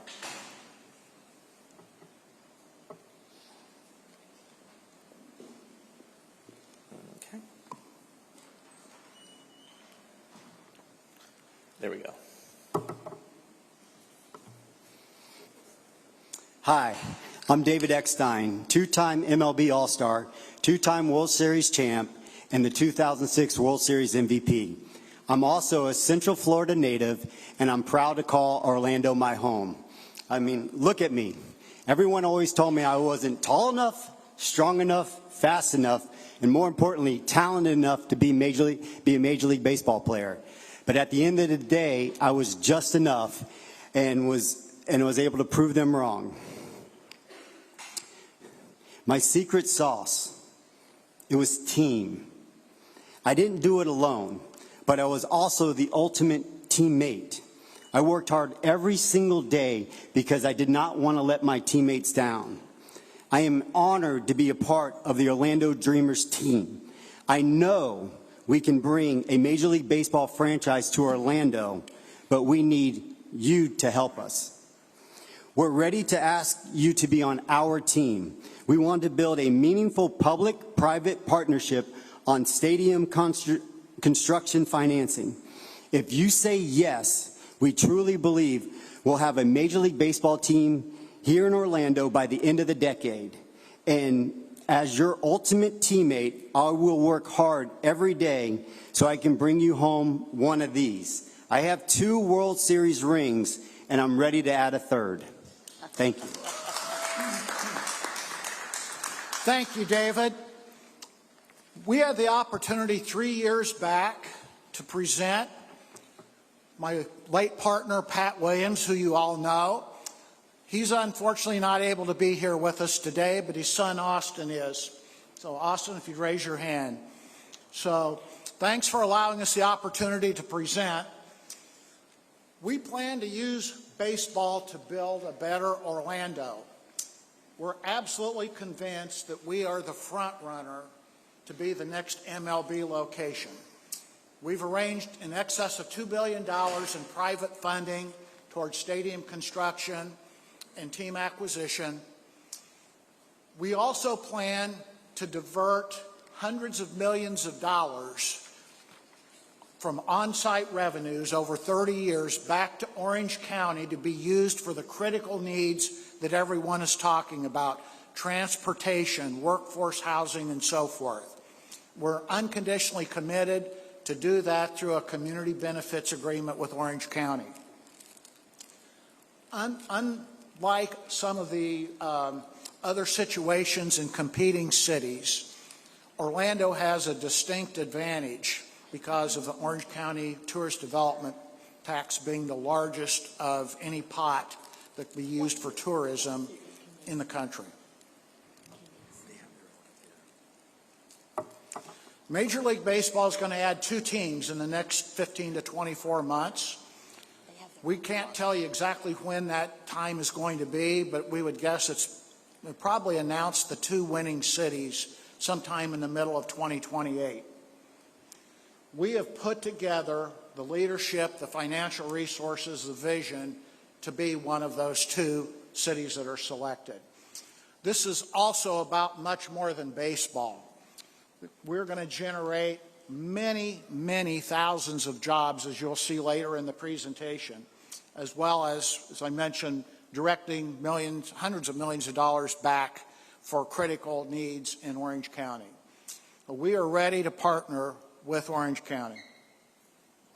This is an updated rendering of how we currently envision our stadium complex looking. So on the left side is the 528 beach line, and going across in the front here is International Drive. This is a 45,000 capacity dome stadium on this 35.5-acre site.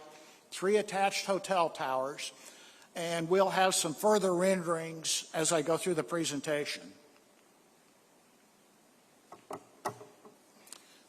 The expansion process is very competitive. This is a once-in-a-generation opportunity to bring Major League Baseball to Orlando. More than 10 cities are going to be in this competition, and you see the names up there. We are much further along than these other competing cities. One of the key attributes is every successful modern MLB stadium has required a public-private partnership. Major League Baseball does not want to put a team if there's not a public partner in that metro area, and there are a number of reasons for that.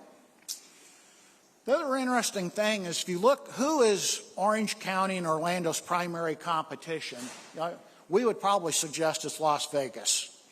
10 years ago, Las Vegas had no professional sports teams.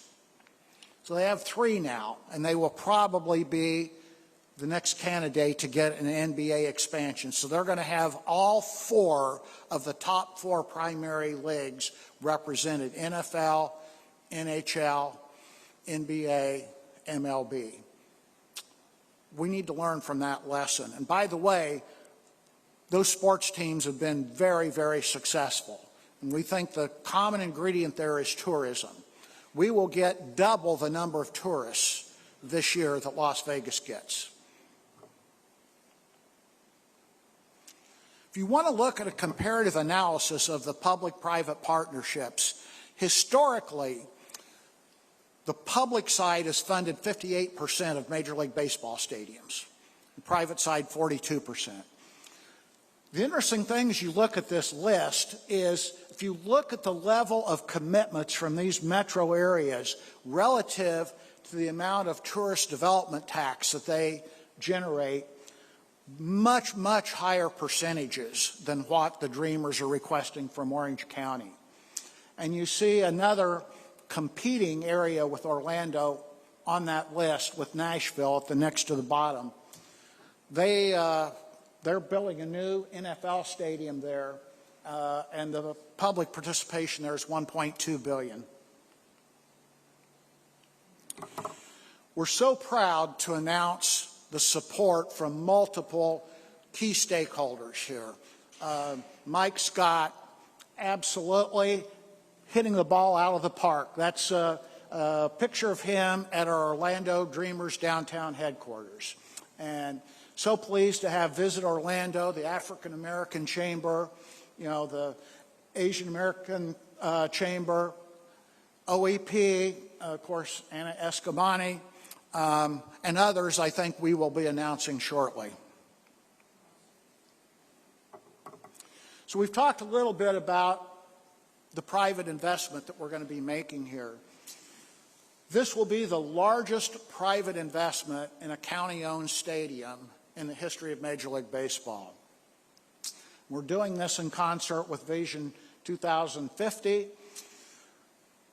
We would like to point out that in addition to directing these hundreds of millions of dollars back to Orange County from on-site revenues, we plan to be building youth baseball and softball complexes throughout Orange County. We think it's very, very critical to engage youth at a young age in team events such as baseball and softball.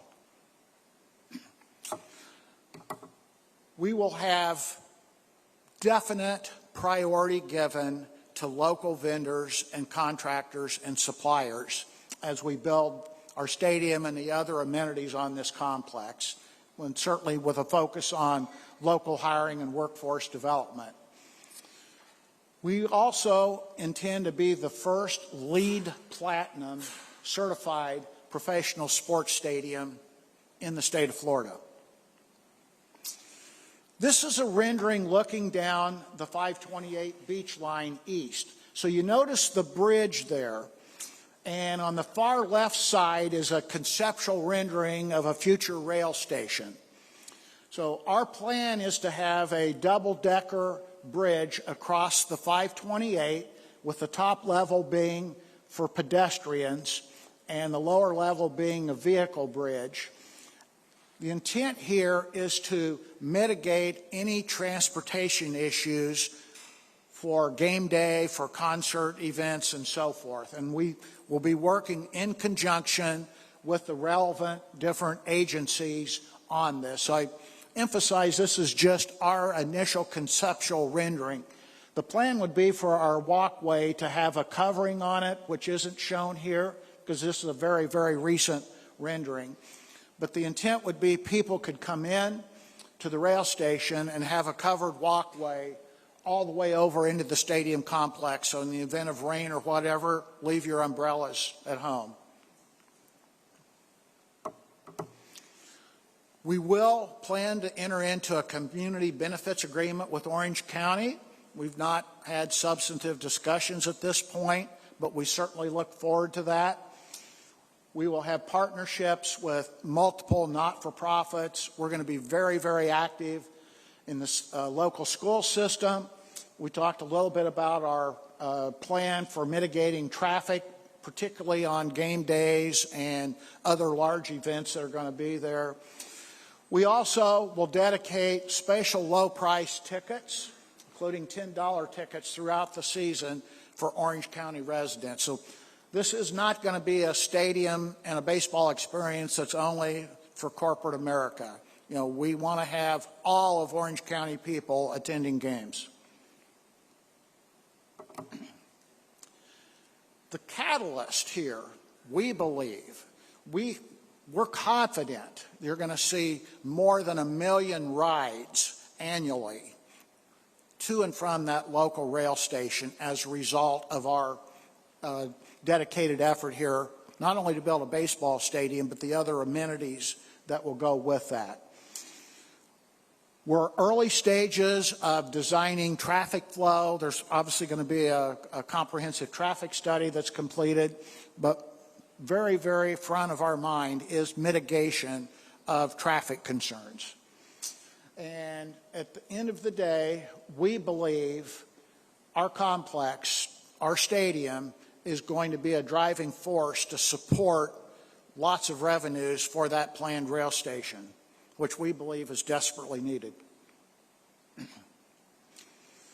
going to have a world-class stadium. I'll go through a couple additional renderings here in just a minute. We also plan to pursue a Baseball Hall of Fame South. We certainly have had initial discussions with the Hall of Fame. This would be a very logical location. That clearly is going to drive this as a 365-day-a-year destination. This is a rendering showing the image from behind home plate, looking out over center field. There on the sort of iconic cone is Johnny Damon, multiple-time All-Star, and also one of our team partners, local Orange County resident. This is a view of what a concert would look like. We plan to have dozens of concerts in this complex every year, so generating lots and lots of traffic to the site every week of the year. We believe we will attract major other sporting events, college and K through 12 championships. We also will have up to 1,000 rooms, maybe a little more, planned with 3 separate hotel towers, along with Class A office space in one of the towers. We mentioned the Major League Hall of Fame Baseball Museum. A special events center that we would put at the other end of the complex away from the stadium, and multiple restaurants, retail, and hospitality, opportunities for local business people to own and run those. Let's talk briefly about the impact. So we had JLL, a major independent consulting firm, do an update for us very recently, and based on all the studies that they did, It will create in excess of 38,000 jobs during construction, more than 52,000 jobs permanently. Economic impact over 30 years to Orange County in excess of $72 billion, and an average of additional $31.7 million in annual tourist development taxes. This is another rendering from the iDrive perspective. This is the walking in from the iDrive, walking towards the stadium with the Hall of Fame Museum conceptualized there. We believe that this is something that's going to drive new visitors, also existing visitors staying a little bit longer. So $31.7 million in additional TDT revenues, and that works out to approximately 1.9 million annual visitor nights incrementally. Excuse me, Mr. Schnorf, your time has been taken. I'm so sorry. It seems arbitrary to many people that we're trying to keep on this schedule. Okay. But trust me, there are reasons. We will now take questions from the task force.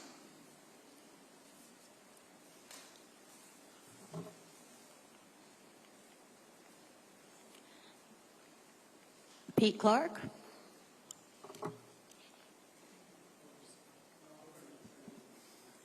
Ooh.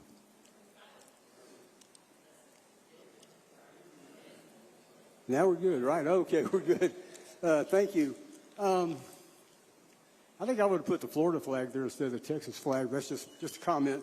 But a couple questions. The viability of Major League Baseball concerns me. I mean, there were 2 contracts recently executed with 2 players, $700 million, $750 million contracts.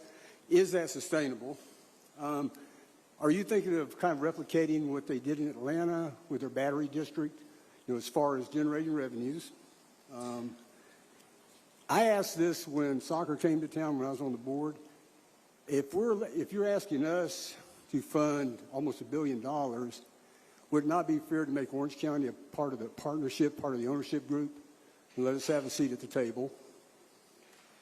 And we'll just start with those. I appreciate it. Thanks. Okay, those are great questions. Number one, the battery in Atlanta is the gold standard for construction projects around Major League Baseball stadiums. It's kind of what everybody is trying to do right now, and our project would replicate that somewhat to the location of where the project is. With regards to contracts and the economics of Major League Baseball, it is an ascendant sport right now. Obviously, it was known as America's pastime, but it fell off a little bit, and now it is in a renaissance period, and most metrics have it as the #2 sport in America behind the NFL. And then as far as the ask, we view the ask as somewhat a function of a return on investment. And, this is the type of project that we feel TDT funds were designed for. This is going to be something that, brings major attention to Orlando, brings tourists to Orlando, extends stays in Orlando, creates jobs, drives economic impact. We feel it's going to be a catalyst for transportation, and it's going to have oversized or outsized economic impact. On top of that, we feel this project will bring, new TDT funds, including general revenue funds. And then on top of that, we have a unique idea of using on-site revenues to give back to Orange County so that we can use tourism to make the lives of our residents better. We are all locals. Everybody that's involved with the Dreamers grew up here, raised their families here, live here. And so we certainly hear the conversation, and we want to be a part of the solution. Did I miss a question? I know that there were several. Sergio is next. Hi, thank you for your presentation. I have 3 questions. I'm going to ask them one at a time so we can be clear. The first one pertains to the eligibility of this project for TDT funding. So the statute says that sports arenas, sports stadiums funded by TDT have to be publicly owned and operated. Can you please clarify what type of arrangement do you foresee for this stadium having a publicly owned and operated component? Correct. The county would own the stadium. We would invest into the stadium. We have over $2 billion in private capital ready to go to invest in the baseball side, and then additional capital being accrued for the rest of the development. But it would be a county-owned stadium. We would pay for maintenance, operations. We would not be coming back to the TDT task force multiple times asking for more money for, to run the stadium. We would handle those expenses. Okay, second question. Just one more, Sergio. One more question, quickly. Okay, so the question is, $975 million is the request. The collections in 2027 are expected to be around $650 million. So my question to you is, do you expect the county to issue debt to provide you the $975 million, or can the funds be provided in annual installments over time? We would envision that the county would issue bonds. So if you look at the debt service for a 30-year AA muni bond, I think the most recent one that Orange County put out to market, the interest rate was 4.18%. And so the annual debt service on a $975 million bond at that interest rate would be approximately $57 million a year. And if you look at the TDT incremental generation that our economic impact study group suggests would be generated, 31.7 million annually would be going towards that 57 million annual debt service. Robert Smith. Again, thank you for your presentation. I'm a big Rays fan, so the elephant in the room is if Hillsborough County winds up funding the stadium for the $972 million I think you quoted in your packet, how does that impact us on trying to get an expansion team? That's a great question. So the question is, if Hillsborough is able to build the stadium for the Rays, how does that affect our expansion prospects? And the way Major League Baseball has kind of framed expansion is that there are two teams are going to be as part of the new expansion, one in the West, one in the East. And so we view our competition as the East teams. And when you look at what's happening in Austin, in Charlotte, in Nashville, and in Raleigh, frankly, we have a golden opportunity to be the front runner of the process. We're the best market by all metrics. Okay, really quick for my second question. Does the $975 million include the infrastructure that you're talking about as far as the road, rail, and pedestrian walkway, or is that a separate ask that's going to be from the state or the county to fund those The things? $975 million would go towards stadium construction. So we anticipate the stadium will cost somewhere between 2.1 and 2.3 billion. So who's going to pay for those road improvements, the rail line, the pedestrian improvements? Well, we will be asking state and other agencies for support. You know, if you look at the situation that you referenced over in Tampa, the state of Florida has confirmed that they're willing to provide infrastructure support for a baseball stadium over there in Hillsborough County. And I think that has been the sort of the tradition or history, with the state of Florida. We would expect that they would step up to the plate and assist us with infrastructure type financing. Okay. Tina? All right.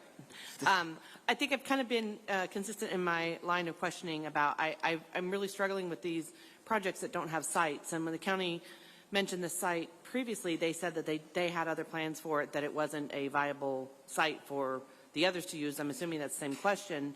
So I'm struggling with, even if you got the site, it's in 4 months going for a developer's agreement in real estate, much less trying to buy land from the county. And then you have RAC, and I saw wetlands, and is the zoning going to be PD or is it going to be T6? Well, does T6 allow this? I feel like, and I signed up for my Banana Balls tickets last night. So Question, Tina, question. I'm all about some sports here, and I see the opportunity for generation, but I just don't see how this is viable in a reasonable time frame, just on county process. And I love my county folk, but speed and processing stuff is not their expertise at this point. Well, with our stadium, there's going to be about 4 times as many banana ball tickets available. So hopefully you'll be able to go. With regards to the location, I think our message is that we want a partnership with Orange County, and we are willing to work with Orange County on some of the variables like site location. The site that we use as our example was shown to Pat Williams as one of several sites around Orange County, and he fell in love with it. And we've kind of used that as our example.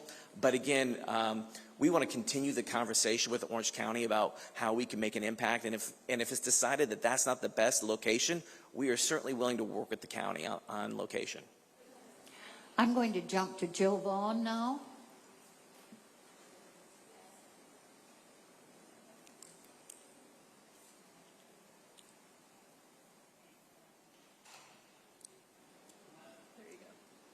Thank you. That was my question is, since you don't have a location, I was wondering what other locations, including downtown, for example, where the other stadiums are located, where we have other sports amenities, was that a location that you're still considering? Are you looking at downtown as a possible alternative if this location does not work? Okay, go ahead. Yes, thank you for that question. So when Pat and I initiated this project 6 years ago, we did look at, now almost 7 years, we did look at multiple sites. So a lot of considerations would be attractiveness to tourists, transportation, a sufficient site that is large enough and suitable not only to put a baseball stadium, but also other amenities. So we've been shown sites downtown. I've had requests out by Lake Nona. There you have some issues and concerns with FAA height restrictions. We've had other counties continuing to call us to look at sites in neighboring counties. In studying all of this, it became very clear when we saw this 35.5-acre site next to Aquatica. It checked all the boxes. It's right in the middle of the tourist corridor. There's terrific transportation infrastructure there. Seems like a natural fit. So that clearly would be our preferred site. We think a logical short-term approach would be for Orange County to quarantine that parcel for future baseball use, put the burden back on the Orlando Dreamers to deliver a baseball team, by 2029 at the latest. And the Dreamers would actually step up to the plate and provide the necessary maintenance and landscaping support while that's under quarantine. Michael Poole.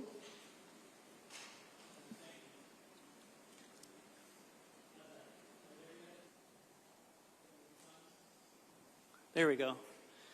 Thanks.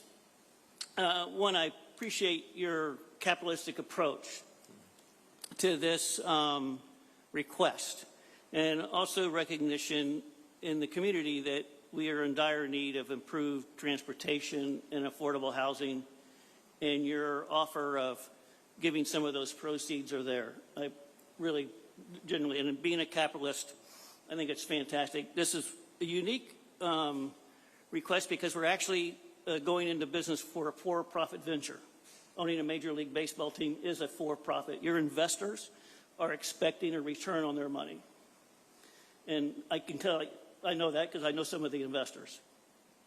When I look at the ROI of this project from a county's perspective, it's a negative 97%. We return no money. We actually lose money as a community. We invest $975 million. We get $32 million a year. Forget about the interest, which makes it over 100% negative return. We lose money. And I think the request by Mr. Clark is we should be getting a piece of the pie of ownership, whether it's a profits interest or whatever. We can see what's happened with Tampa Bay Rays, where St. Pete's losing the team, and they get nothing for that support. Question, Michael. So help me resolute those two issues. Thank you, Chairman. Thank you for the question.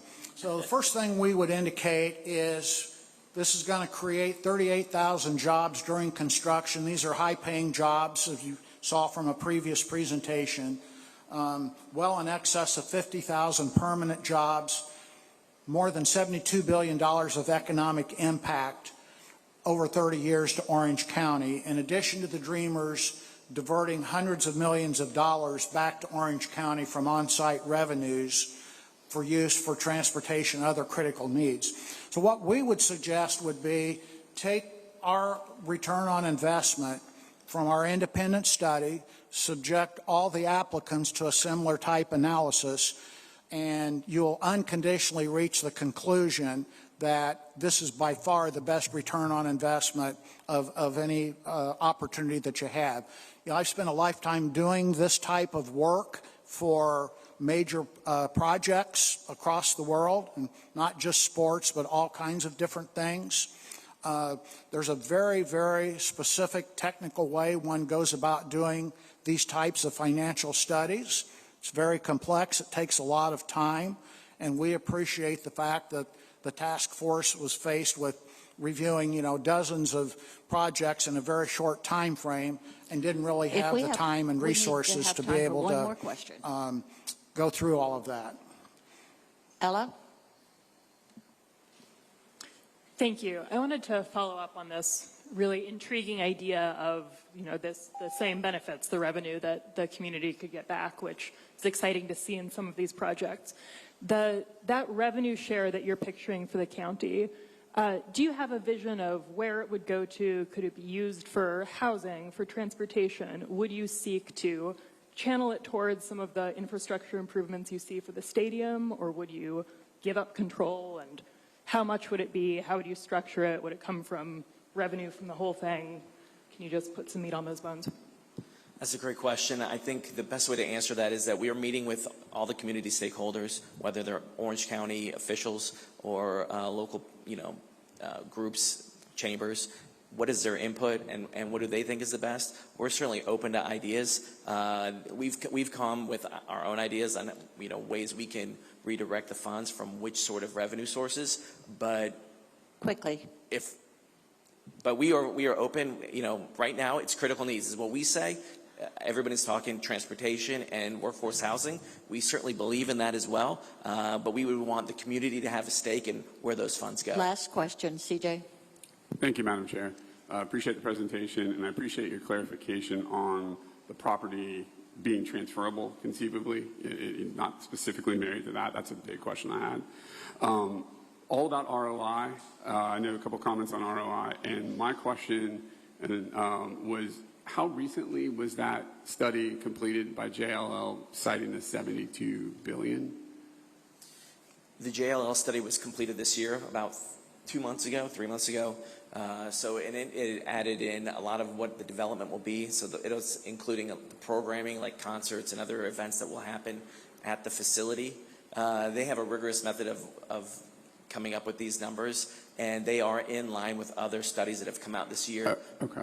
I was curious about that because I noted that Atlanta, the Visitors Bureau, did a historical statement on, you said that Truist Park and the Battery is the gold standard.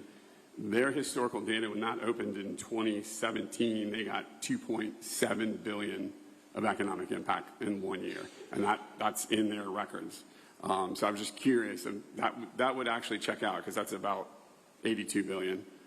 So just wanted to clarify that to make sure we're looking at apples to apples. Chris, we have to move on. Thank you. Thank you so much for the opportunity. Have a great afternoon. Thank you, gentlemen, for your presentation. We'll move on to our next presenter now. Sarah Meyer is the founder and executive director of 8 Waves, who will present on their submitted requests. Ms. Myers, you are recognized.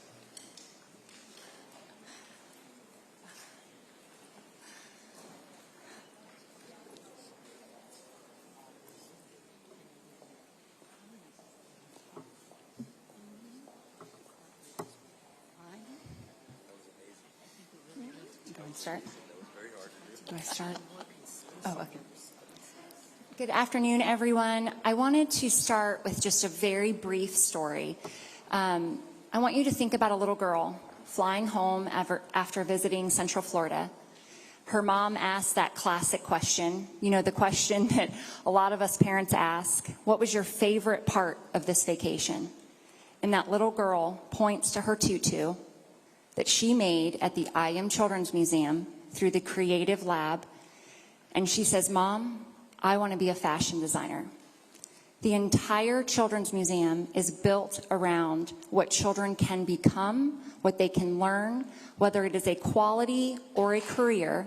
That is the goal and focus through play. We're just going to very briefly move through this outline. We just wanted to kind of show some things that we were talking through. But more importantly, what is the ask and what is the return? We are asking for $25 million to build a world-class destination children's museum here in Orange County. A part of this request, I've spent some time, I have to be honest, I never knew I was going to be an ADR hotel, understanding hotel night rates, but I really wanted to walk us through just kind of very quickly. We are projecting extremely conservative numbers. 250,000 visitors coming to this children's museum. We are showing that out of that, 100,000 of those will be out-of-state people coming into Orange County. With that, from Visit Orlando's travel segment document, 2.5 people in a party typically will arrive.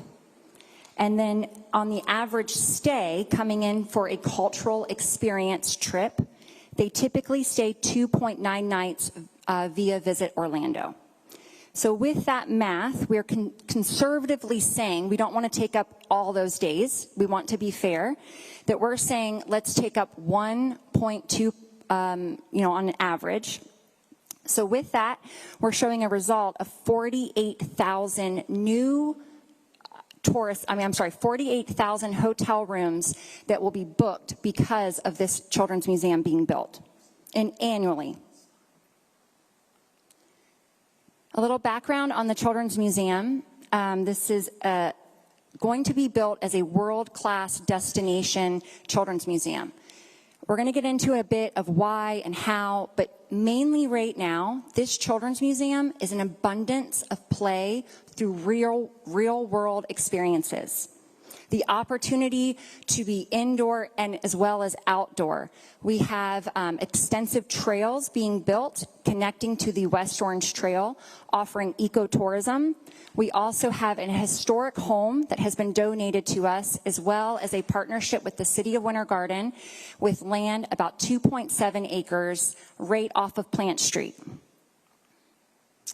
So again, we showed those numbers earlier, and just to bring it back in, that $45 million regional impact will be felt through the museum through economic positions of people coming to the museum and then going out and experiencing restaurants and shopping and all of those experiences. This is incredible. This is what stopped me in my tracks. There is not a standalone children's museum in Orange County. Now, this is why that's important. The top 30 metropolitan cities all have a children's museum standalone besides Orange County. We are solving that problem. How do we bring tourists here? I spent a lot of time on this because we partnered with UCF. Master degree level students came to intern and sit with us. They spent extensive time. We found through that UCF study that our #1 indicator is tourism, is bringing people in, the people who travel culturally. So how do we build a 5-year map? We first start with all the different people who travel culturally. Multicultural families, grandparents, but then also international travels. So we spent time digging who and how do they book, how do they find what they want to do when they come to Central Florida. And we were able to build some incredible partnerships. We're really proud at this point to be able to share this, and the list is continuously growing. We have Partners in the hotel industry, global. This is very important to understand. How do people in the UK find out about what's happening in Central Florida? We've partnered with them. We've partnered with the people who are booking the trips for people from UK to get to us.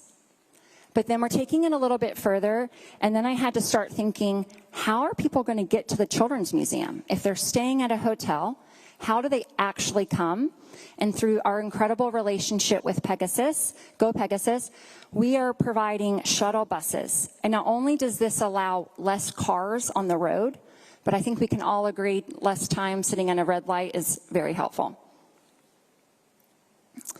And then another, just a significant highlight, we have partnered with an incredible agency that does not only business to business, but business to consumer marketing.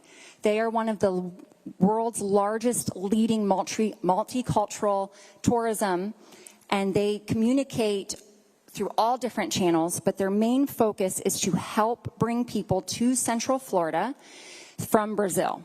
And we have found through that study and our 5-year partnership with them starting at 2029 that they are going to be able to put us in what's called a bundle package.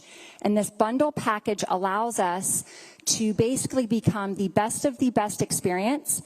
Brazilian families are excited to learn about the cultural and all the different things that Central Florida has, but specifically they're indicating in a lot of research about how museums specifically speak into what they're wanting to come here for. This is a big deal. We're asking for funding from you all to support something and the belief in that. And I want to say that 8 Waves has established the I Am Children's Museum and has built governance and oversight, and we'll get into that in just a bit. But the biggest thing here is to our annual life cycle. In our budget, we have established every 5 years a significant amount of money to go back into the exhibits to make them better, stronger, speaking more to what the community is looking for since all the time things change. All right, so now you might go, what in the world is 8 Waves? So 8 Waves is a nonprofit. I am the executive director. We are here in Central Florida. We are partnered with OCPS, and we have supported to date over 2,000 children. We have incredible amount of data, background, and partners. We're supported every year very significantly with over 300 corporate organizations.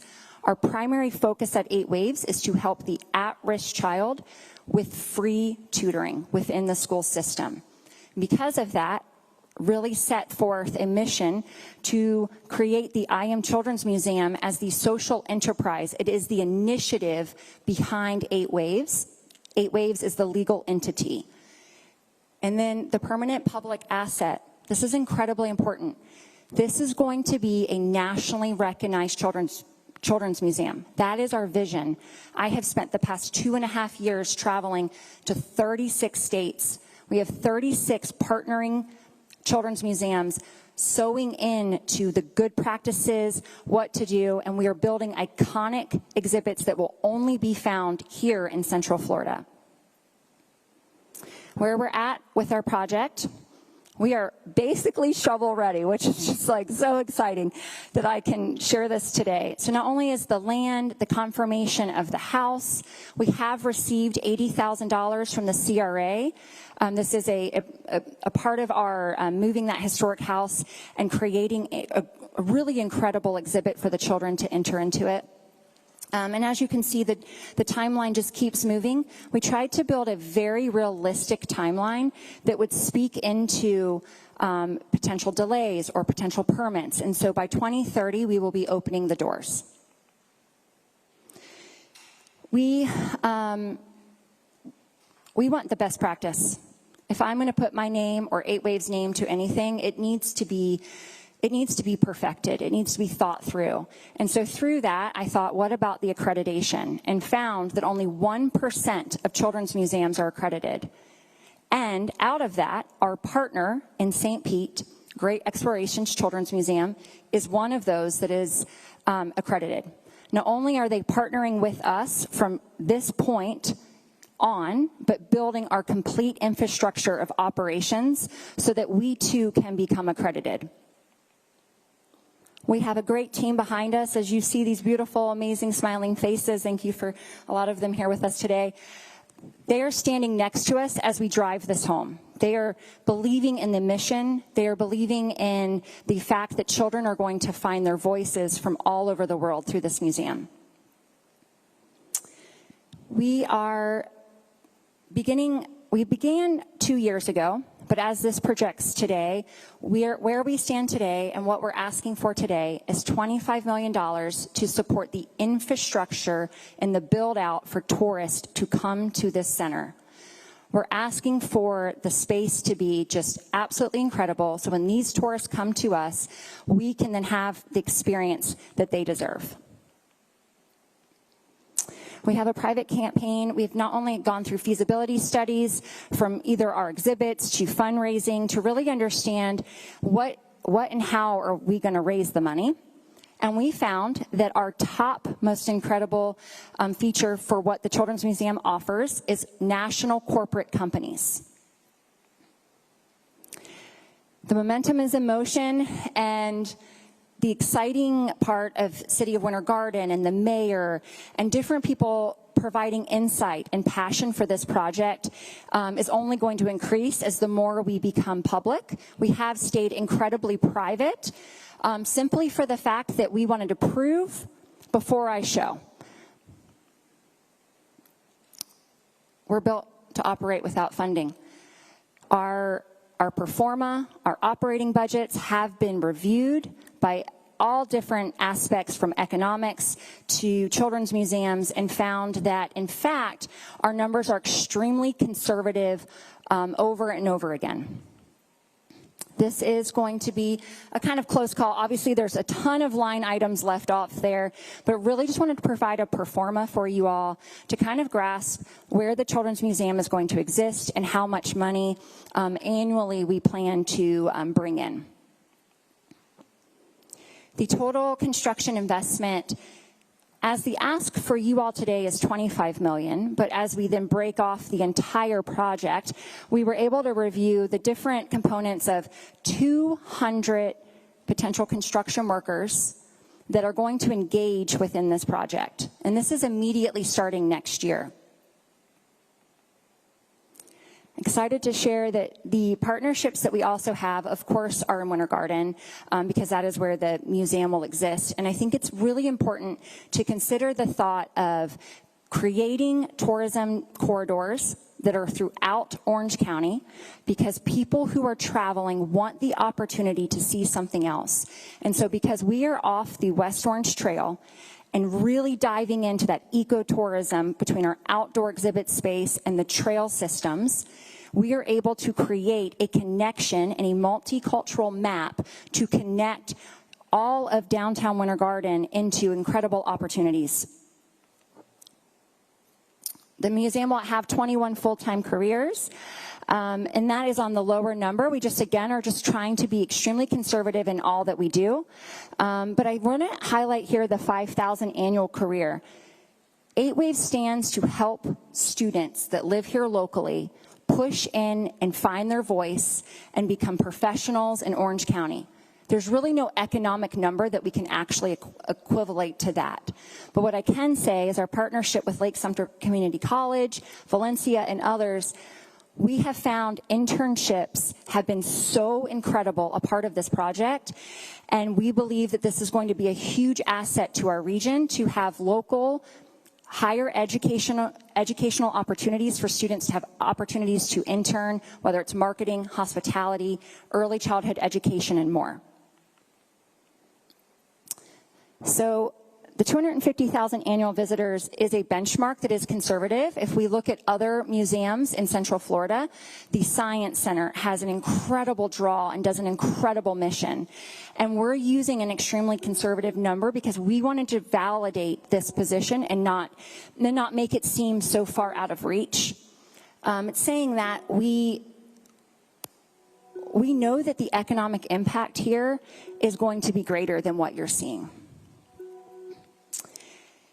And I think it's the biggest thing. What is What is your return? You are investing in something. What is the biggest return? Oh, thank you. Thank you very much, Ms. Meyer. Thank you for that Thank you. presentation. We'll now open up the floor for questions. I see Rishi Baga. Hi there. Thank you so much for your presentation. So I have a 2-year-old and a 5-year-old, and we travel a lot. And so I've been to many children's museums as well. So I was excited to see this this proposal. Certainly something I think that is missing here in Orange County. One thing I'm just curious about, and as I think about this, and Winter Garden is a lovely place, and I get to frequent there with some frequency, but this is an interesting model because most of the children's museums I've been to, and certainly some of the cities you've discussed, the Children's Museum is kind of in the center of the city and the center of the population. And this is a little bit to the side. I certainly perhaps share your view that it's a good idea to have tourism throughout the county, not just concentrated. But I'm curious if there's any parallels to that in any of the other children's museums you've kind of studied when coming up with this concept. It is a fantastic question, and you are exactly right. A lot of them will have connections where they are close together. So what we have explored is the opportunity to have exhibit space in both areas. So there has been conversations with the Orlando Science Center as well as some other museums about having some opportunities to have something science related or art related, since our Children's Museum is more focused on art. Thank you. Thank you. Joe Dunn. Thank you, Sarah. First of all, for all the amazing work you do with 8 Waves. It's an extraordinary organization, and the work you do in West Orange County is just incredible. And I apologize, my question is probably either because I can't hear very well, but who is your partner for the accreditation? Great question. Great Explorations Children's Museum. They're in St. Pete. And they are offering a complete in-kind donation. It's around $250,000 in kind of operations for us to start our accreditation process. Thank you. Michael Poole. Great, thank you. Thank you for the presentation. One shout out to you. You're one of the few applications who actually gave great clarity of what you're asking for, cash flow coming. And I also applaud you for showing what your operations are. One of the few things that is missing from all these applications, except for yours and maybe one other, is how are you going to support the ongoing. So I appreciate your effort in doing that. It seems in your numbers that 75% of the visitors are going to be local. Yeah, great question. Okay, so how we're viewing it is 250,000 visitors, and 100,000 of those will be from out of state. But we also have marked, and it's in some supplemental information, but 50,000 of those will be from out of the region. So we do have some partnerships kind of blooming from that, and it's more in relation to grandparents kind of traveling in. Yeah, there's an inconsistency then in your numbers in your presentation, which shows 100. In your application, it says 62,500. Yeah. So just trying to rationalize how we go there, the bridge. I think it's a great question. We spent some time after the application with Glazer Children's Museum in Tampa. They are partnered with us and helping in a lot of different areas of really understanding. And again, I was actually afraid to put the numbers that we were provided because they jumped even higher than that. But we're coming on the very conservative side, confirmed from children's museums. You typically see about 65% from out-of-state visitors into children's museums from cultural travelers. Thank you. Christine Moore. Yes, thank you so much for your application. This grandmother, when I travel, find that the grandkids always want to go to the Children's Museum, so I've been keenly aware that we did not have one here. And I'm aware when it's extremely hot or it's raining, this is certainly what the kids are going to direct themselves to what you have. So my two questions are, who will own the land? And if you could summarize one more time why you think long-term maintenance to the facility will not require additional investment by TDT, because we have certainly seen that with so many of the other downtown facilities that they have to keep coming back for more money for maintenance. Two really good questions. Okay, so the answer regarding the TDT, I'll just start there if that's okay.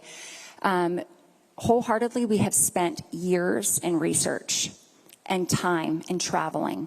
At Denver Children's Museum, we got to see how they are refreshing their exhibits through add-on 30% increases in ticket prices. It's extremely affordable to come to a children's museum, so when you add just 30 cents, it doesn't throw that tilt too high. So we believe through that measure of starting at anywhere from $14 to $22 a ticket, those are kind of the given rates of children's museums, that you can add an increase of 30 cents, and then that would help cover. But also with that, we have found that we're really low in our performance, as you guys will see in the supplemental information, that we can definitely increase our grants and support from local. Right now, it's only listed at $450,000, and so that area, I do believe, can be reestablished. In a second. Who would own the land? I'm so sorry. The other part of that question. Yes, was, okay. who would own the land? Could you by chance, I'm so sorry, could you by chance repeat that question? Who would own the land? Oh, okay, great, I'm sorry. So the City of Winter Garden owns the land. We are under a 30-year lease, 3 times renewable at $10 a year. Thank you. Tina. One of the recommendations from the prior task force was the connection back to the community, which I think some of your programs are actually connected to the local community as well as tourism. But I'm a little concerned that it's more local than actually a tourist driven. So what is the ratio of local facilities and programs that you're serving versus actual true tourist attraction? It's a great question. And I think I could totally understand where that concern lies. Right now, I feel incredibly comfortable to say on an extremely conservative measure that we can account for 40% of those coming to our children's museum will be tourists. And again, the national benchmark, and not in Orange County where magic, dreams come true, the national benchmark is 65%. I just consistently use conservative numbers because I believe that there's a lot of value in not overshooting things. Thank you. Adrienne Jackson.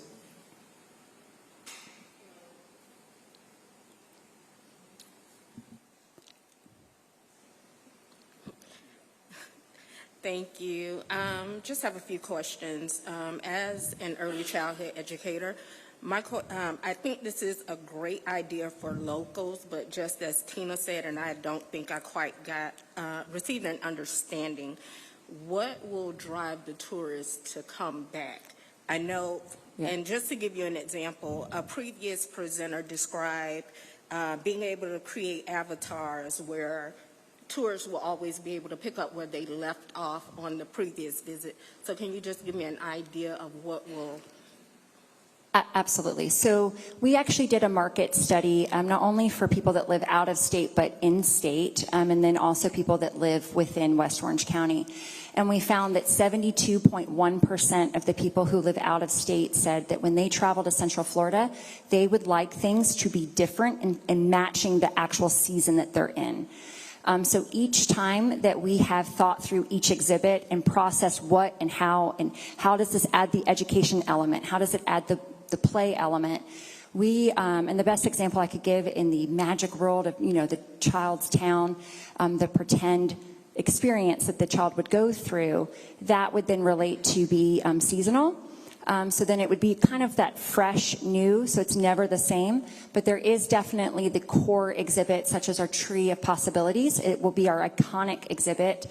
We believe this will be nationally known because it's extremely large eco-educational space for students outside to learn and steward tomorrow's land.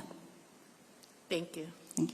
Thank you. Sarah, if I may ask, you've mentioned the 60% national average for outsiders to visit or tourists to visit other children's museums. And again, as a parent, I'm always seeking those out when I'm going to new cities. But do you have exact examples of other museums and what percentage they boast for tourists visiting their center? And secondly, could you elaborate on the conversations with the Science Center and what that collaboration is likely to look like?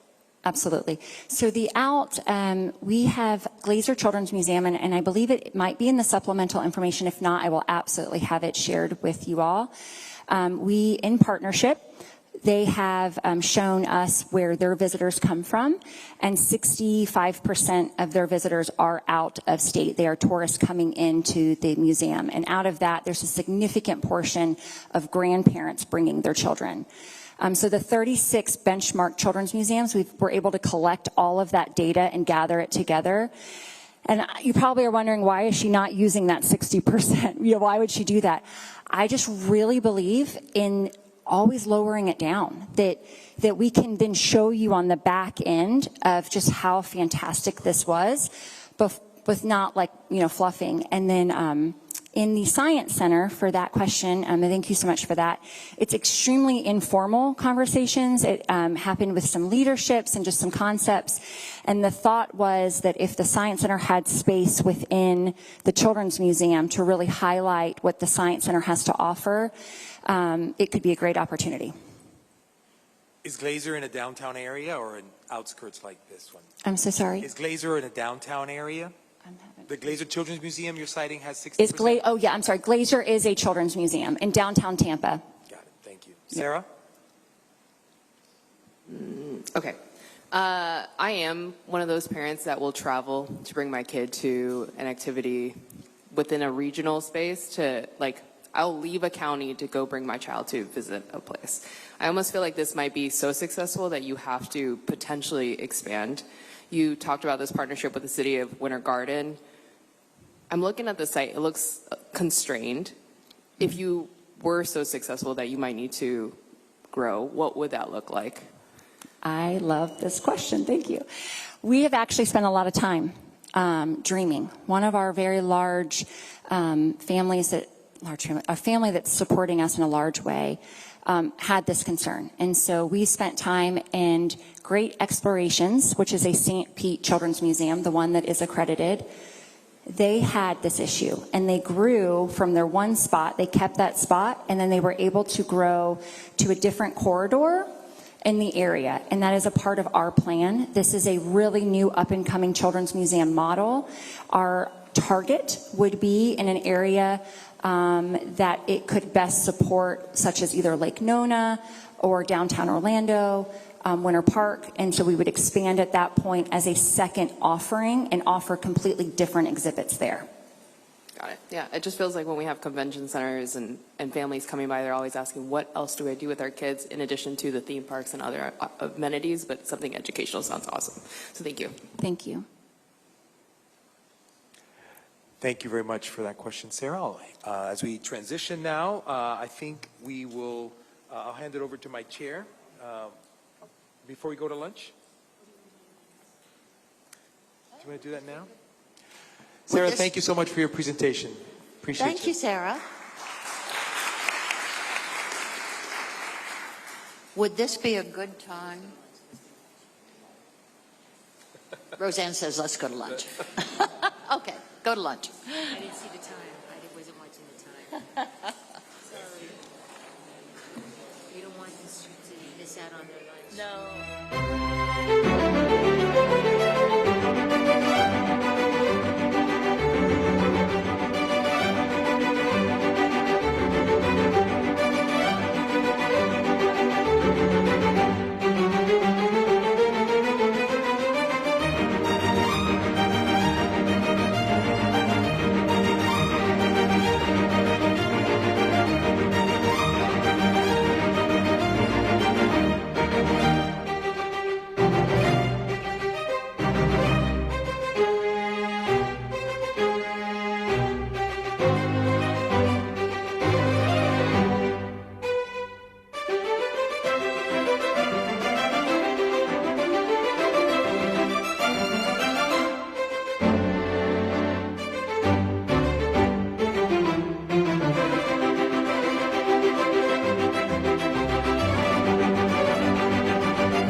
everyone.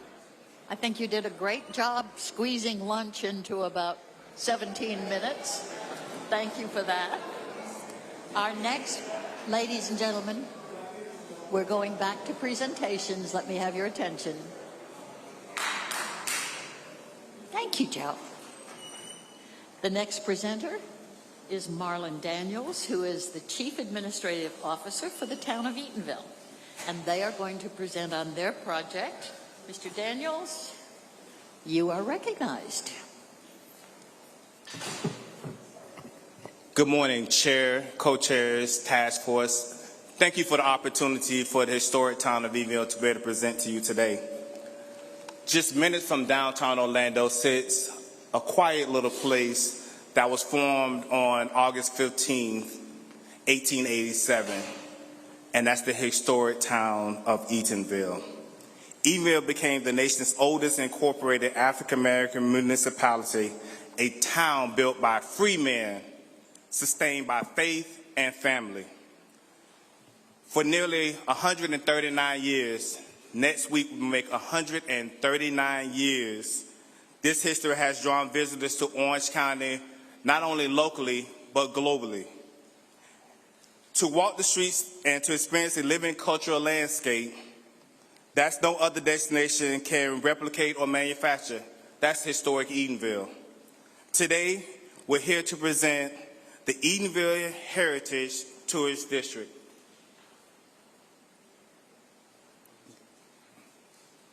Today presenting, we will have Attorney Greg Jackson, our Executive Director, Mr. Michael Johnson, the President and CEO of Eatonville Chamber of Commerce, Ms. LaVonda Wilder, Ms. Shaq Jones, and Ms. Paula Bradshaw.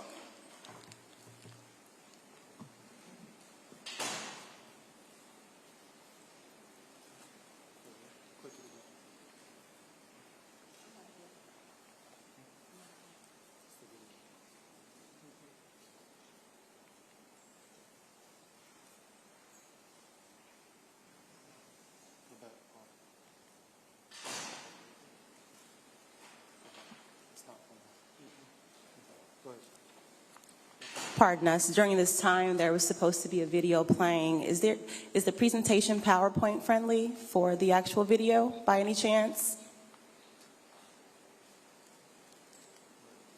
Okay, we'll bypass it.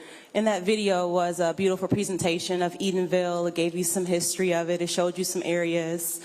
And it also gave a vision into what we're wanting to put together here with the town of Eatonville and the CRA. It wasn't just a building. It's the foundation of a nationally competitive heritage tourism destination. That's what we want to placemark Eatonville to be. We want to be a part of what Orange County brings to so many people from around the nation and around the world. Our request is $22.5 million, phased into the TDT support toward a $30 million combined project. The outcome is a year-round visitor economy. Next slide. Just to remark, we've had some issues with the major screen today. Folks can see your full slide on the walls and the sides of the room. Thank you. As you can see here, some specifics on the outcome. A nationally competitive African-American heritage destination, as it's already historically known for, but now we'll add quite a bit more value with your assistance. A year-round visitor economy anchored by performances, festivals, and authentic history. New overnight stays, visitor spending, jobs, and private investment across Orange County. Publicly owned assets with dedicated long-term stewardship. And I'll hand it over to our Executive Director, Mr. Michael Johnson. Thank you, committee, for giving us this opportunity. So as you see, we've looked at the matrix and wanted to make sure we met the targeted goals. We're proposing an indoor cultural anchor and an outdoor civic and event realm in our presentation. The third screen is for the private investment from the city dealing with infrastructure. Next. Eatonville offers authentic national significance that cannot be recreated. Next. The project is designed to generate room nights throughout the market of out-of-town visitors and multiple day stays and group travel.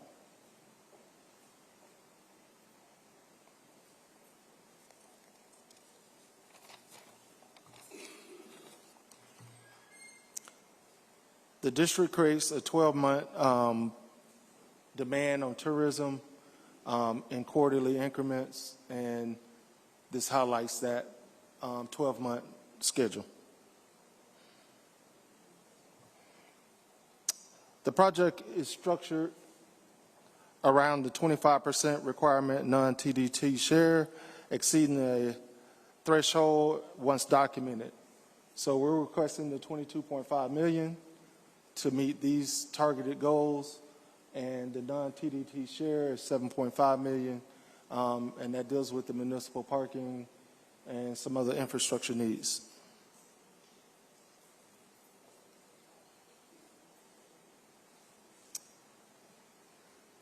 This shows that how we're going to meet our match of the 25% share, which is a total of $7.5 million.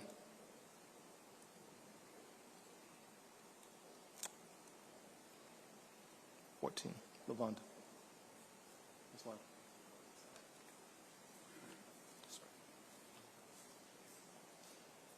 Good afternoon, everyone. I am Lavonda Wilder, the founder of the Edenville Chamber of Commerce. If you've ever wondered what the return on the investment is for Orange County, we'll look at the following screens and be able to, we need to go to the next screen, be able to show you the return on the investment. Construction jobs, 285 construction jobs, 72,500 average construction wage. The permanent jobs are 58. On the left, you'll see during the construction, the benefits for Orange County and the people that will be working it and gainfully employed. On the right side, after opening, the benefit continues. Arts, hospitality, events, facilities. Next screen, please. This project creates jobs, supports small businesses, and strengthens our local economy. It's an investment that keeps paying back. By supporting this historic town of Edenville tourism collaboration, Orange County's return will reach beyond the project site. There's something else. When Edenville grows, Orange County benefits. More visitors mean more spending, more investments, and a stronger tourism economy. Skip this slide. Okay.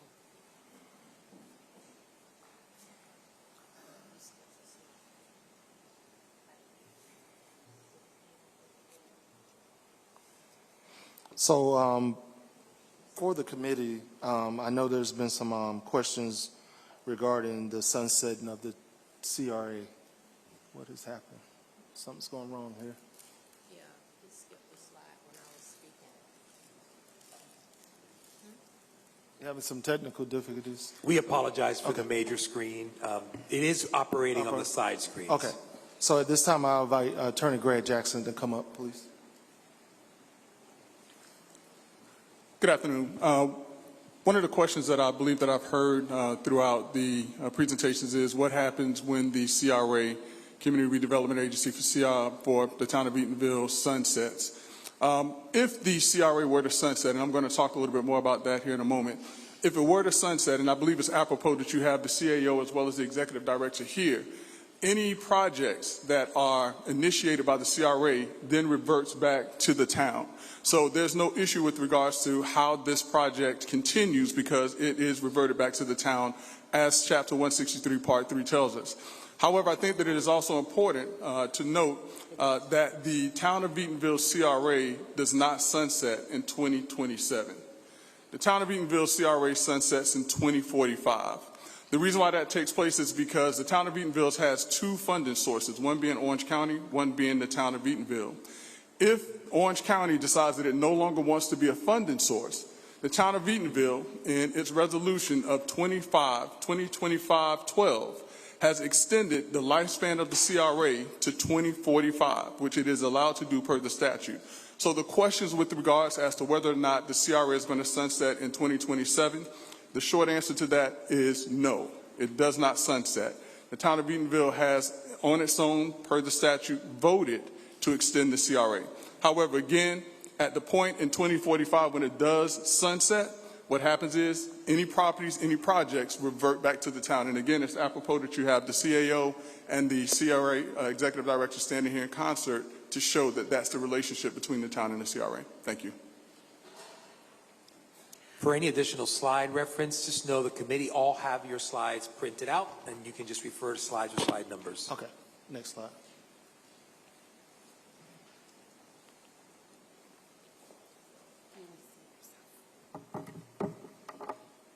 Thank you. Yeah, go ahead, next slide.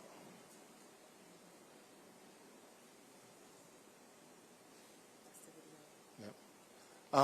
The next slide was a video. Seems not to be working again.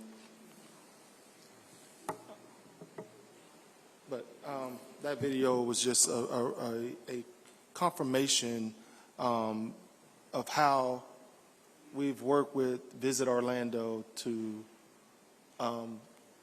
help market the town of Eatonville and its historic district and its historic values. Both videos identified that in a great way. One which was 10 years ago, and then bring you forward to today's marketing of Eatonville as a historic heritage tourism area. The next slide is what we're here for and what we're here to ask. We're asking that Eatonville requests be advanced to the heritage tourism to TD funding consideration, approve the continued evaluation of the phase $22.5 million TD request. And of course, everything's conditioned upon the county's legal eligibility, verified economic impact, and documented match, and commitment to performance-based funding agreements. Mr.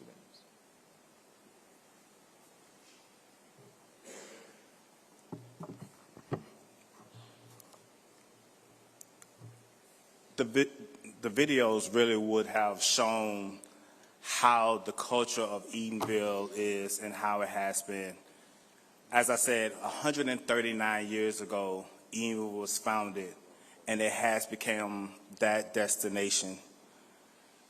So in closing, members of the task force, the decision before you is not simply whether to fund a building, it's whether Orange County will invest in a destination that no other county in America can offer.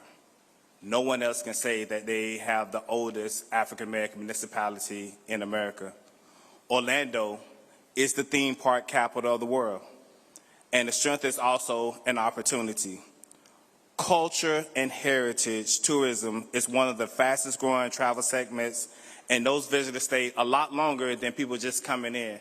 We know when those people come in for cultural heritage, they tend to stay 3.6 days. That's an additional roughly 3.2 hotel days that's still added on to the stay here. Orange County is something it cannot build from scratch, its authenticity. America's older incorporated African-American municipality, a story of national significance sitting right here in our own backyard. This project is designed to perform 3 mutual dependent investments: the Circuit Event Center, the Eden Walk at Zora Square, and the parking and resilience infrastructure working together to attract visitors, extend their story, and enabling capacity. This, on our estimation, will be an additional 75,000 annual visitors that will come to their 45,000 coming from external of the Central Florida area. That means new room nights, new TDT revenue, and new spending at our restaurants, shops, and hotels across Orange County. Nearly 139 years ago, Eatonville founders built something historic with far fewer resources than we have today. Now it's our turn. We ask you to advance the Edenville Heritage Tourism District for TDT funding and consideration. Doing so will preserve history, create room nights, build opportunity, and today's decisions create tomorrow's legacy. Thank you.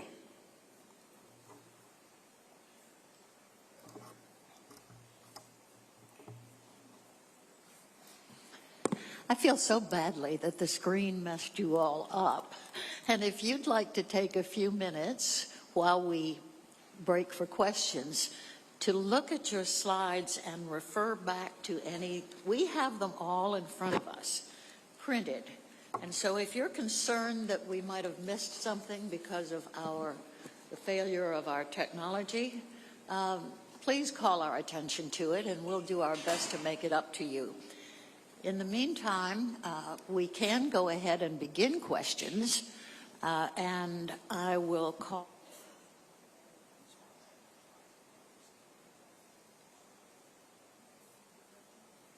Let's just go and do it. Thank you for the presentation.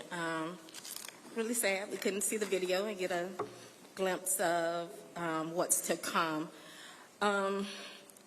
As for me, I do know that the Historic Club Eaton is rich in history.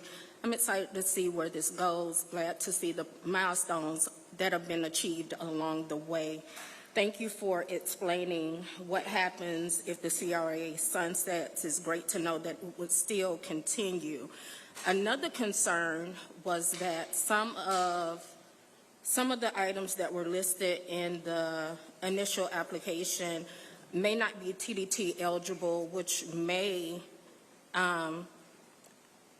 cause the project to fall up under that $20 million TDT threshold. So, and I truly believe that that video probably would have gave us a better idea. Could you just explain to us what all this entails? Because from here, it just looks like it's the restoration. So We're still going to try and get that video going. If we don't, we're going to send it out to every task force member.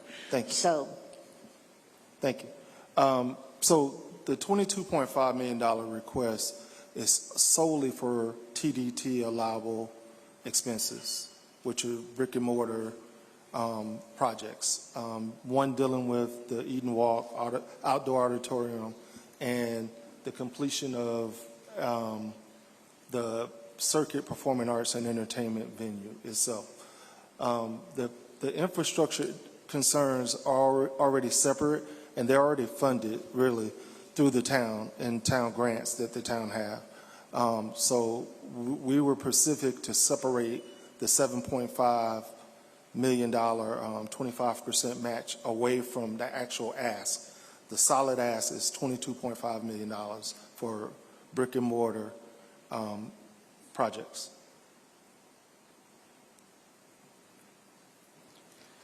Thank you. Next question from Tina, but let me interject something. Would you also tell us about the club and how it's going to fit in?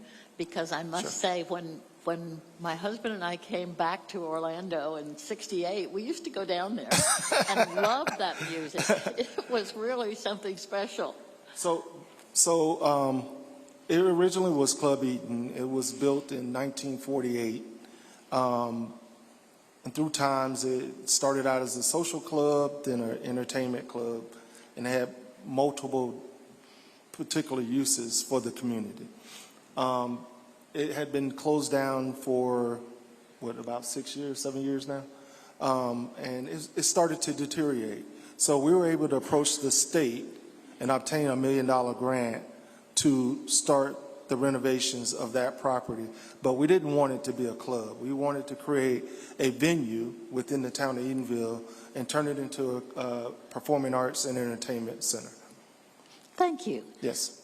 Tina, you go ahead.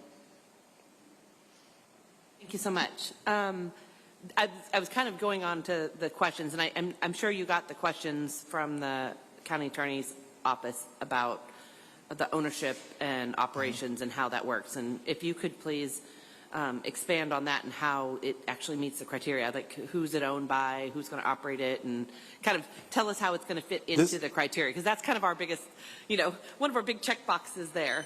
And then I have one second part after that is, we've had a lot of really amazing presentations on Eatonville. How do you feel about, coordinating with those other groups? That'll be a second part. Well, those individuals and those organizations have the ability to make a request. This is actually Eatonville Ask, this particular project. It has been approved by the City Council. They've unanimously supports what we're presenting today. I don't think any of those can say that factually. So the first part of your question was ownership and operation that under our TDT guidelines. 100% publicly owned by the city. And operated by? Operated through the city using professional vendors for each one of the activities.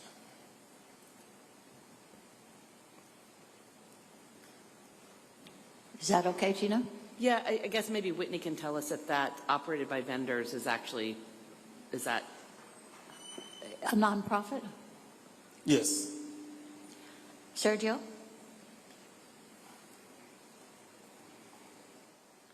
Sergio? Thank you. I have to acknowledge that before sitting in this committee, I didn't really understand the magnitude of Eatonville as a historical site. Now it seems clear to me, and I hope to other members of the work group, that Eatonville is a diamond in the rough. And it does need some investment.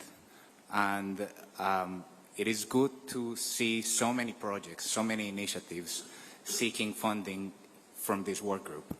My question to you is, how, if in any way, does your project have any conflict with any other of the initiatives? I think one of the sort of ideas is that we need to fund at least one of the projects, but could we fund more than one of these projects? And how do they not conflict? How could they really work together and synergize?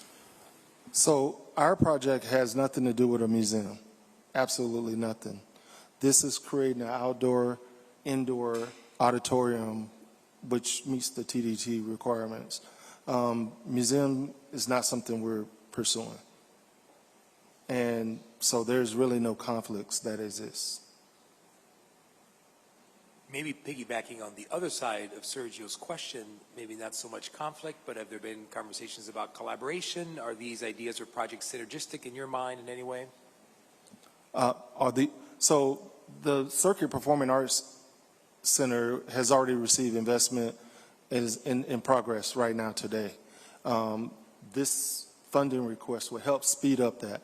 We were prepared to do it in cycles as funding became available.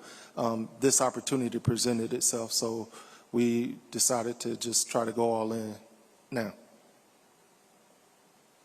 And it would not in any way seek to collaborate with the other proposals? No one reached out to the city for collaboration.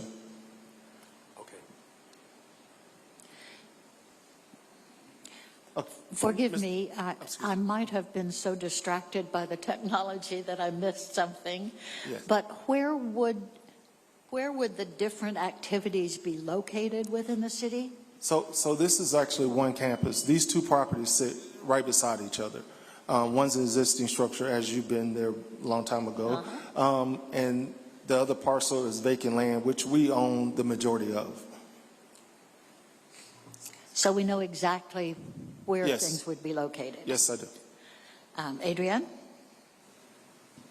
Okay, so just for clarity, because it keeps coming up, just want to make sure I am clear. The separation between this proposal and the previous proposals is that those are museums. This is performing arts. This is a different avenue from what others are trying to do. Correct. Okay, thank you. It is different, and I keep hearing everybody the word, and that's a key word, is collaboration. We will collaborate, but it's our own individual project, but collaboration is key.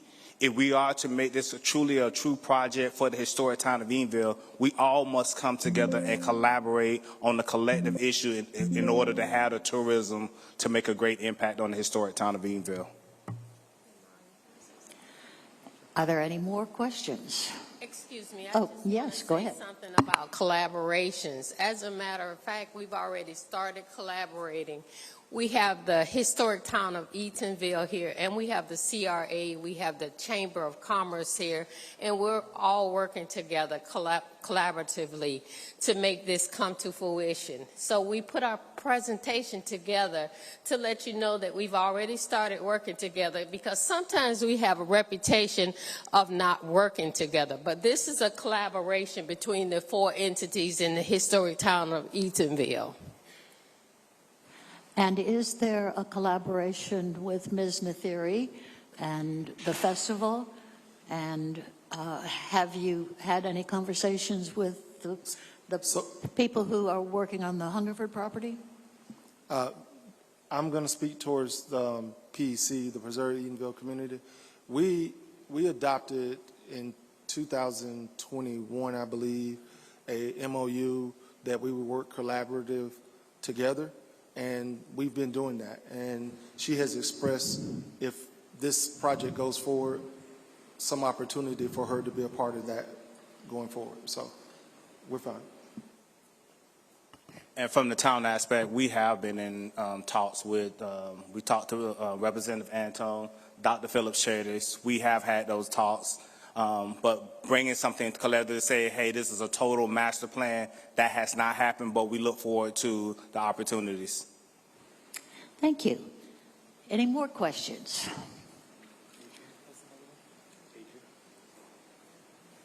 Adrian, did you have another question? I promise this is my last question. So just, I want to know if you can explain where you are in this process. I know just from it being in my front yard, I see some things that looks like it's moving along. Can you just explain to me and the board, like, where are you in getting this off the ground? So in collaboration with United Arts, we received some funding to finish the acquisition of the property itself. We're just waiting on the county to complete the agreements and sign off on it, and the acquisition will happen shortly right after.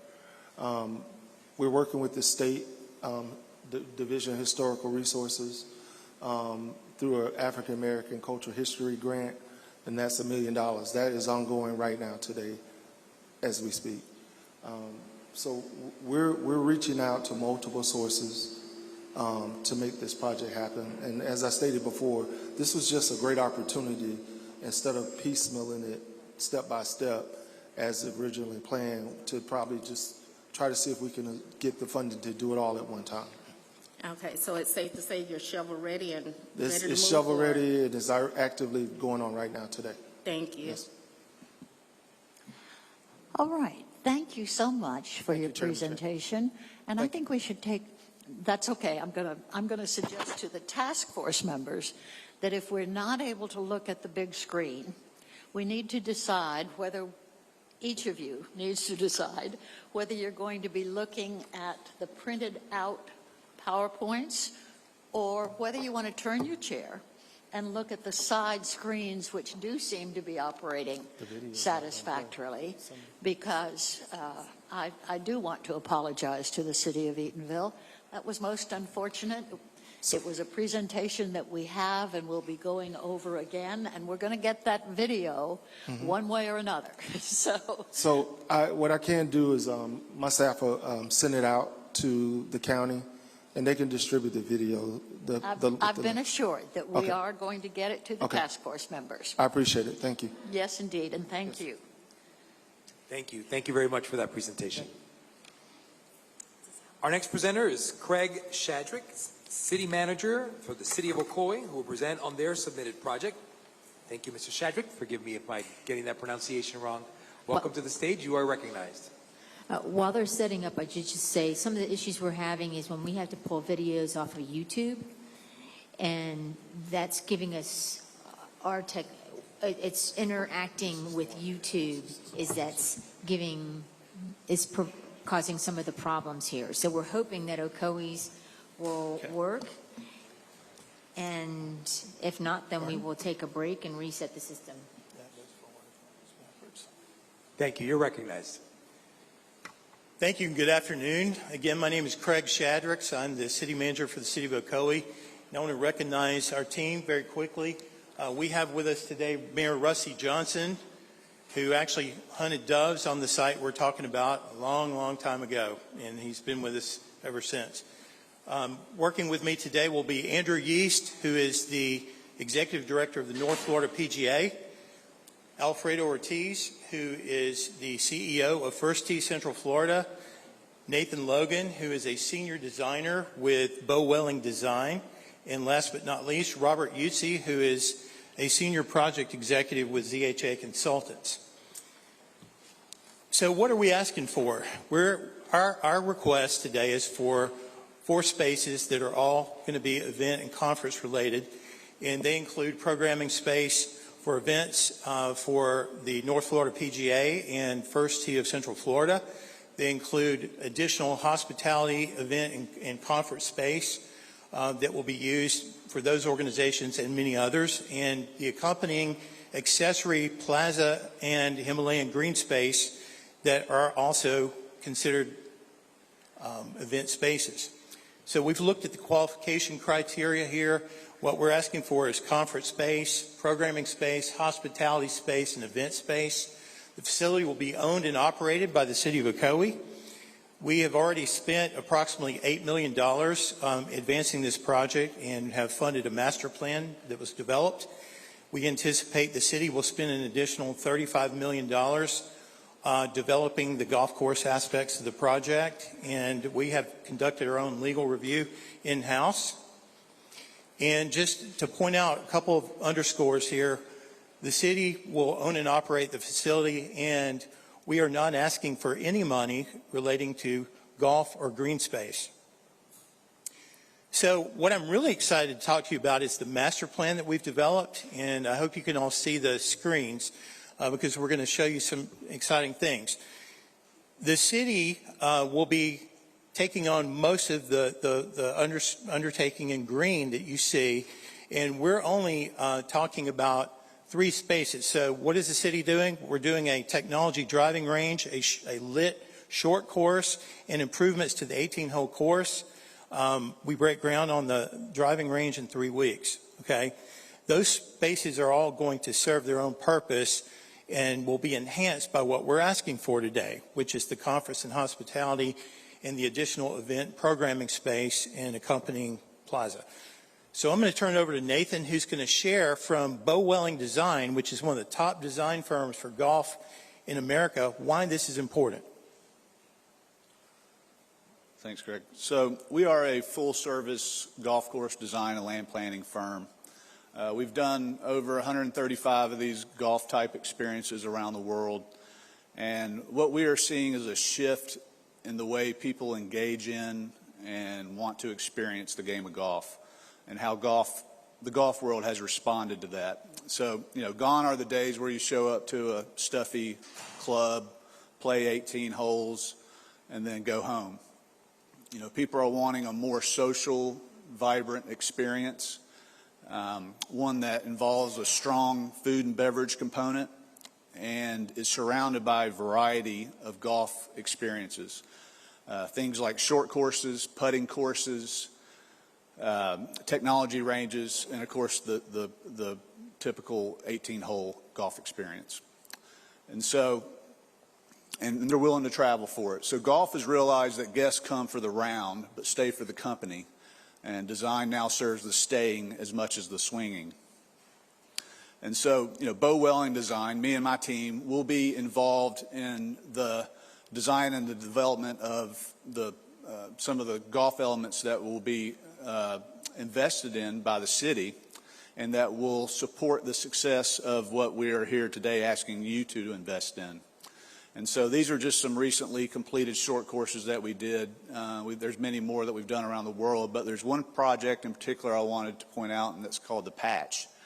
And so the Patch is in Augusta, Georgia. which it's a historic municipal course in Augusta, Georgia, which many of you know is the home of Augusta National Golf Club and the Masters Tournament. And so it's a local course that historically the caddies that work at Augusta National would play. And Augusta National, the Masters Tournament, Charity Arm, and the City of Augusta partnered together to redevelop the patch into a more vibrant community hub and a destination. And so they did things that were very similar to what we're trying to do at Forest Lake, which is they renovated the golf course, added a short course, a putting course, a technology range. They added a conference event and retail building, and they tied it all in around a building that is being operated by a First Tee organization. And so thousands of people come to Augusta, Georgia to experience this facility, and it's what we call destination golf, and it's what we're trying to achieve at Forest Lake. So this is kind of a conceptual flyover of the project. You see the conference center building, the programming building, and then the various golf and social experiences that are around the facilities. I also wanted to point out that this would be a day and night experience. Thank you. So a couple things to underscore again. The work that the Welling firm is doing is mostly related to the golf course and those appurtenances, and the city intends to fund those and has started doing so. The spaces we're asking for money for, again, are the programming spaces, those buildings. They're at the end of that simulation. And I'm going to turn it over to Alfredo Ortiz, who's going to walk you through First Tee's role in this process. Good afternoon, everyone. First Tee is part of a national network of more than 150 chapters. Locally, we serve over 1,000 young people in 4 Central Florida counties. But what's remarkable is we've been able to accomplish this without having a permanent home. So please imagine what we can do by having a permanent home at Forest Lake. Our mission is simple. We build game changers. We use golf to teach the confidence, the character, and the life skills to prepare young people for success in their life. A permanent home means that we can reach more kids, expand our programs, and make golf accessible to every youth in our community. Forest Lake gives us a once-in-a-generation opportunity to establish the home for competitive youth golf in Central Florida.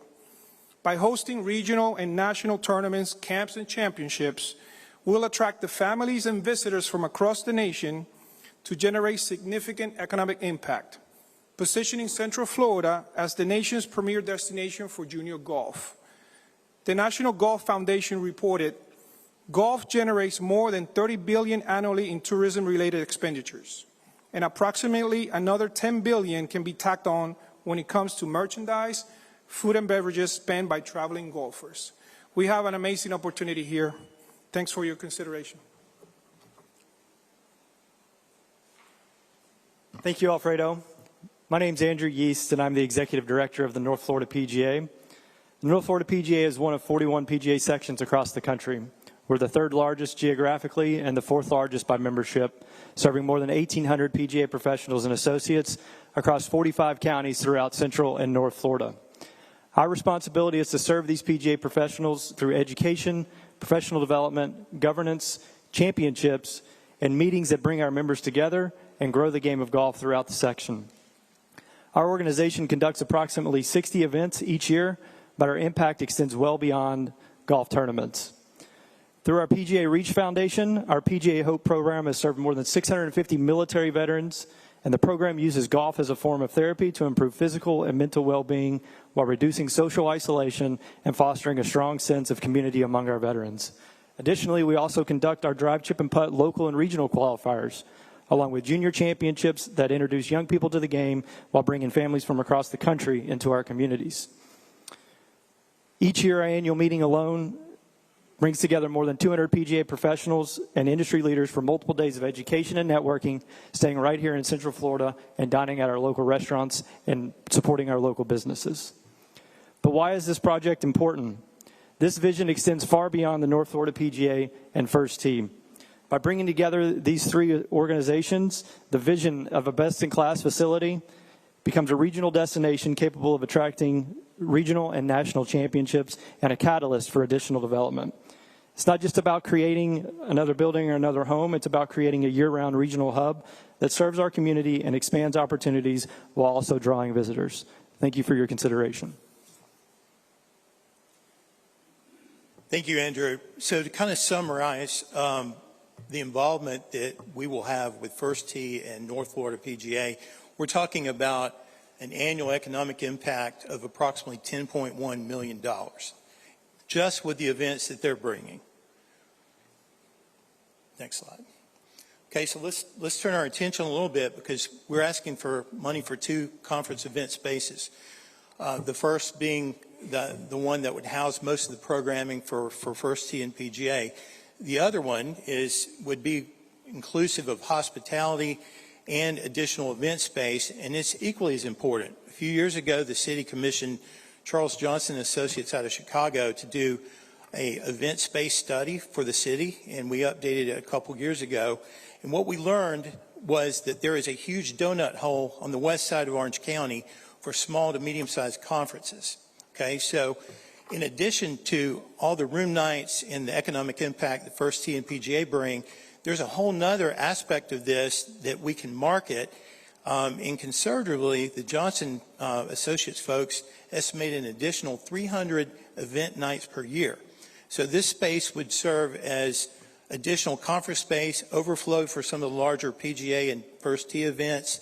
It would be an extremely vital part of what we're trying to do here, because these small and medium-sized conferences want a place like this where they can enjoy numerous activities.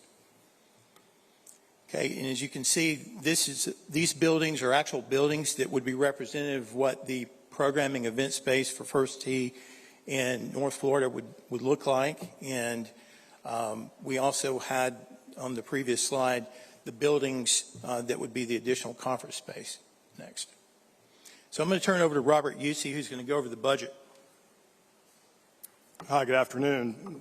So the buildings proposed for funding are shovel ready. If you look at the lower left-hand picture, that is the North Texas PGA section headquarters in Frisco, Texas, at the site of the corporate headquarters for PGA of America.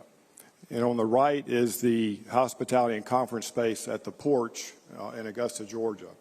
So we plan to acquire these designs and modify them appropriately for the Forest Lake campus.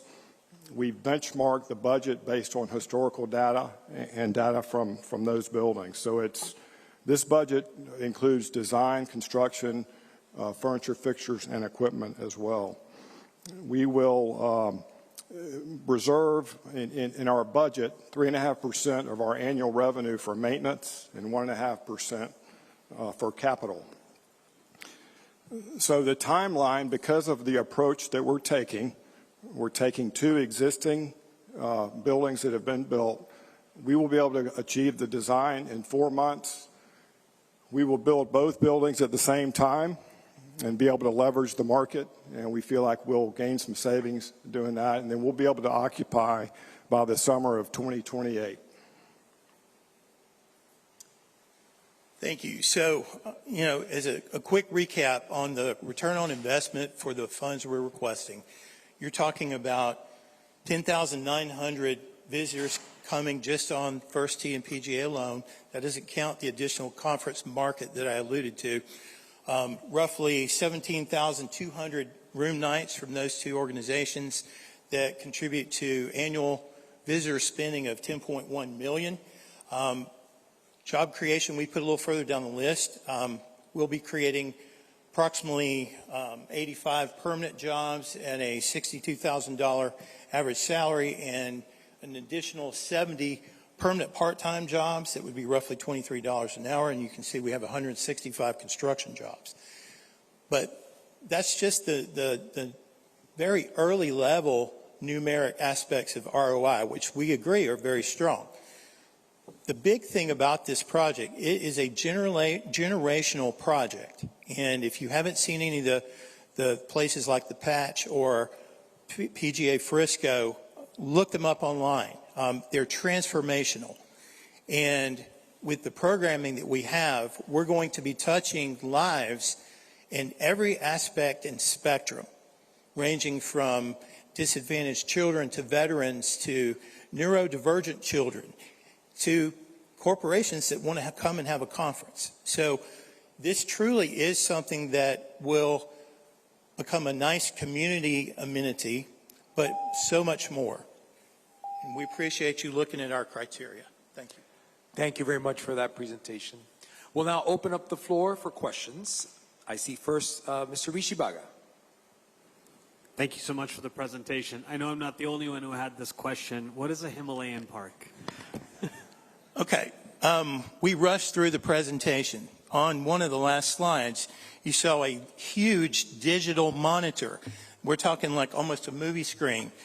And you can see that there. That is the Himalayan green.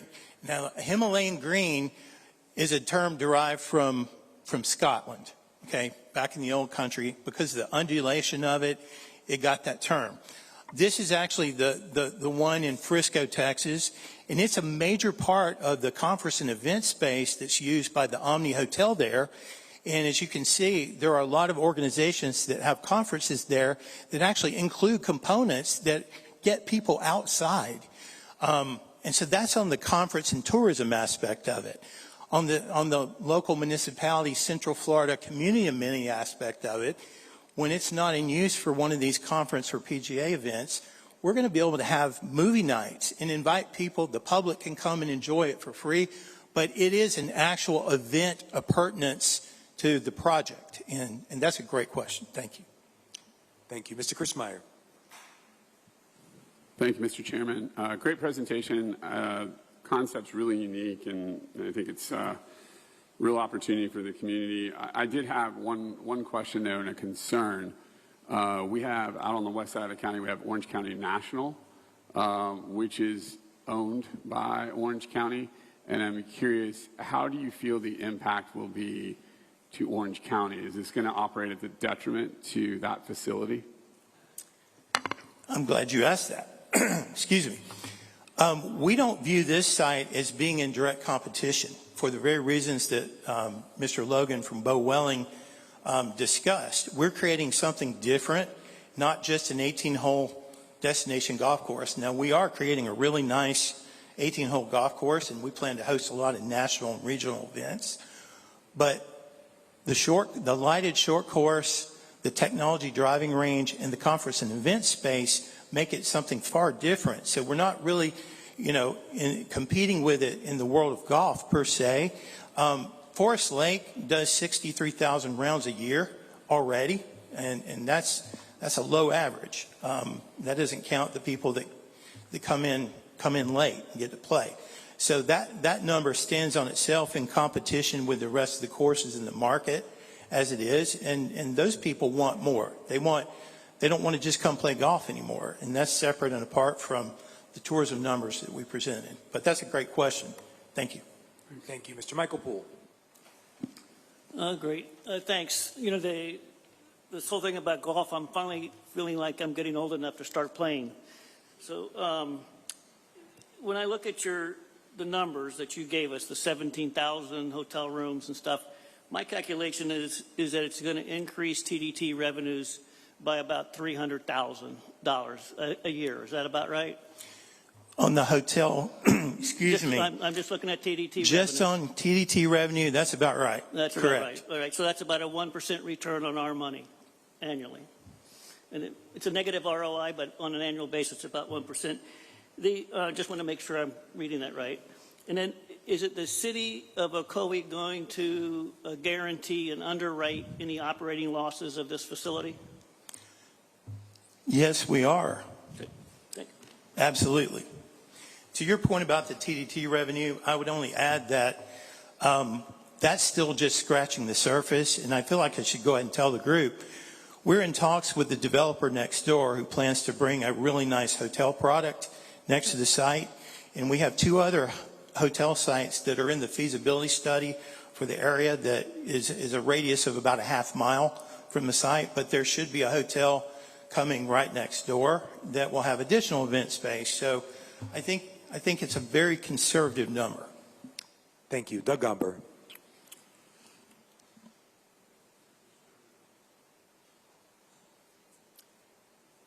Here we go. Craig, thank you for the proposal. It's good to see one that had come from the ashes rising like a phoenix here, because you weren't even going to be here 2 weeks ago. Being an Orange County and West Orange resident, it's good to see that we have some activity out there that's going to possibly get some TDT money, because a lot of it goes to the tourism corridor, and it's nice to spread some of this around a little bit. I have 2 questions, just one to verify. This is kind of a unique thing in that we're actually serving 2 nonprofits here, correct? Both First Tee and Northwest PGA are Correct. both 2 nonprofit organizations that we're providing a home for, basically, to operate from, that they've never had before. Is that correct? That's correct.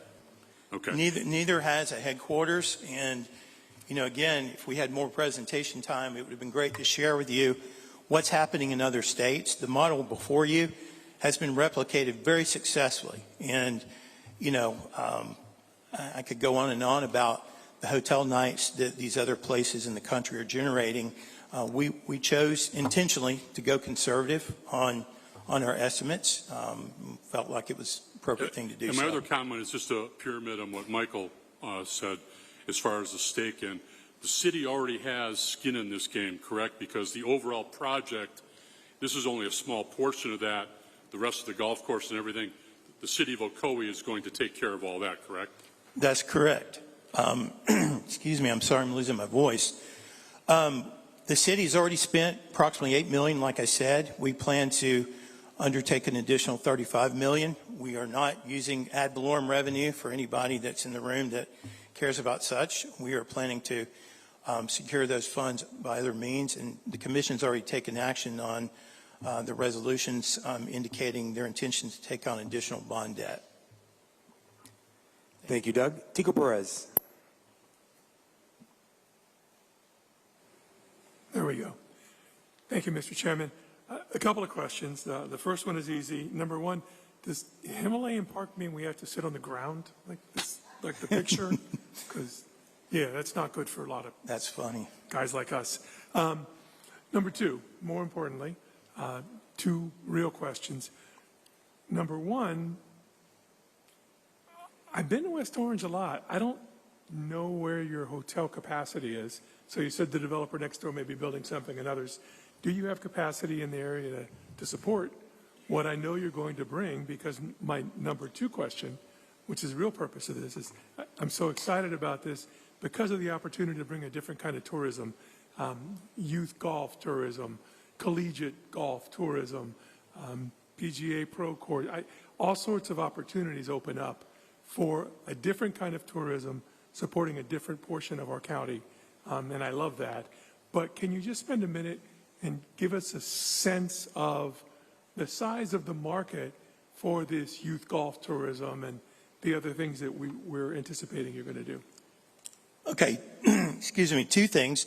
I'm going to address the hotel market. That's a great question that I'm excited to weigh in on because we've looked at that very closely. We have adequate hotels to accommodate the smaller events within a 5-mile radius. And we also have, like I mentioned earlier, we have 3 other hotel sites that should be going under development very soon. One of the things that we've learned in our research, of these kind of things in sports complexes with respect to the Central Florida market is there are a lot of people that will come into town for these events and they will opt to stay in a hotel closer to one of the attractions and commute to the actual event. So if someone has a son or daughter who's participating in a First Tee or PGA national event, more than likely we're going to see that family try and get a deal somewhere where they've got like a 10-minute drive to Universal or Disney, and then one of the parents is going to commute with their child to the event, and they break things up. And we've spent a lot of time studying that. As to the market of youth golf, I'm going to ask Andrew to come up and talk about that a little bit, and Alfredo can weigh in. Circling back to the Orange County National facility, so we currently operate in over 27 facilities that they give us access at no cost. And Orange County National is one of our biggest supporters This year, we wanted to do a tournament there, a national tournament, and they didn't have the space. So this facility will actually complement all these other amenities, other courses.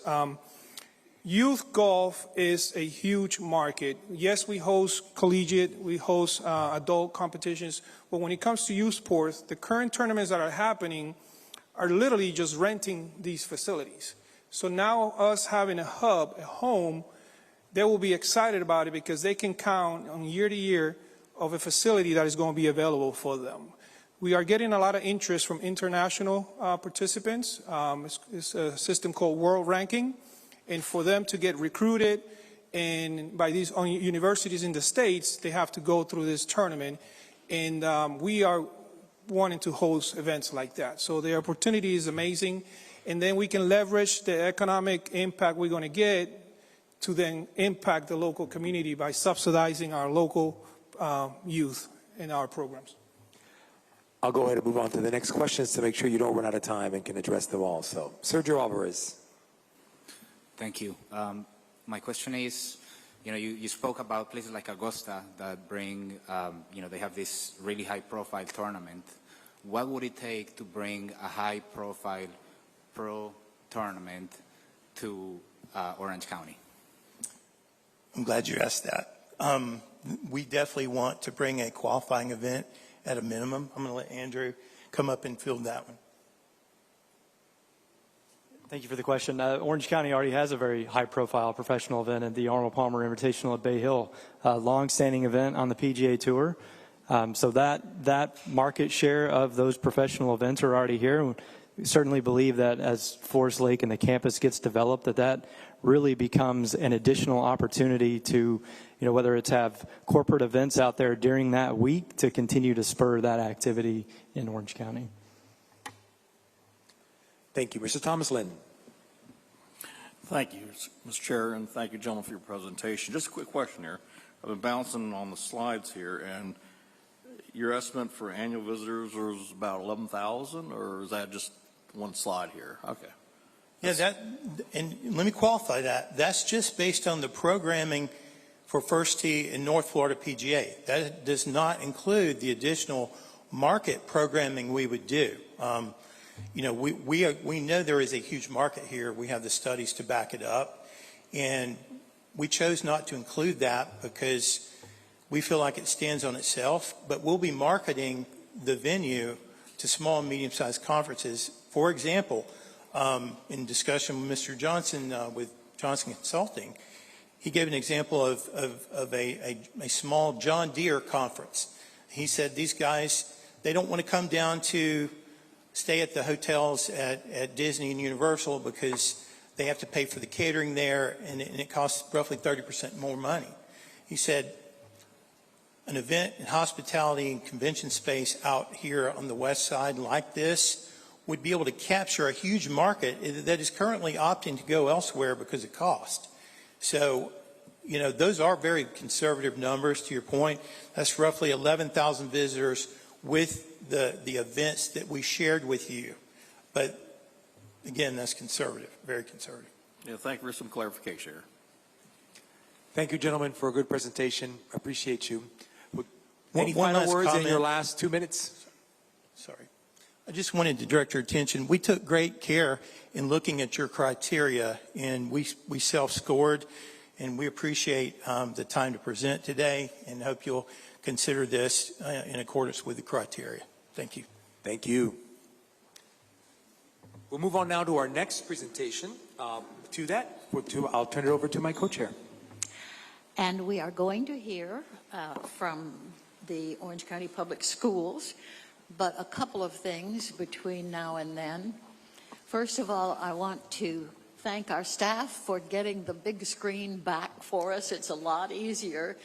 They're still a little tentative about whether it's going to continue to work, but they're doing their best. The good news was that we got to come out to this beautiful new facility with lots of parking and lots of air conditioning. And the bad news is that we've asked our staff to try and connect everything and get acquainted out here for the very first time. So thanks for that. One more thing. Some of you, I'm sure, have noticed that we are not hearing today from the City of Winter Garden. You did receive, with all of your other packets of information, you did receive a letter from John Williams, the city manager of Winter Garden, and they have said that as much as they appreciate being with us, they are for now withdrawing their application for the Lake Apopka ecotourism restoration.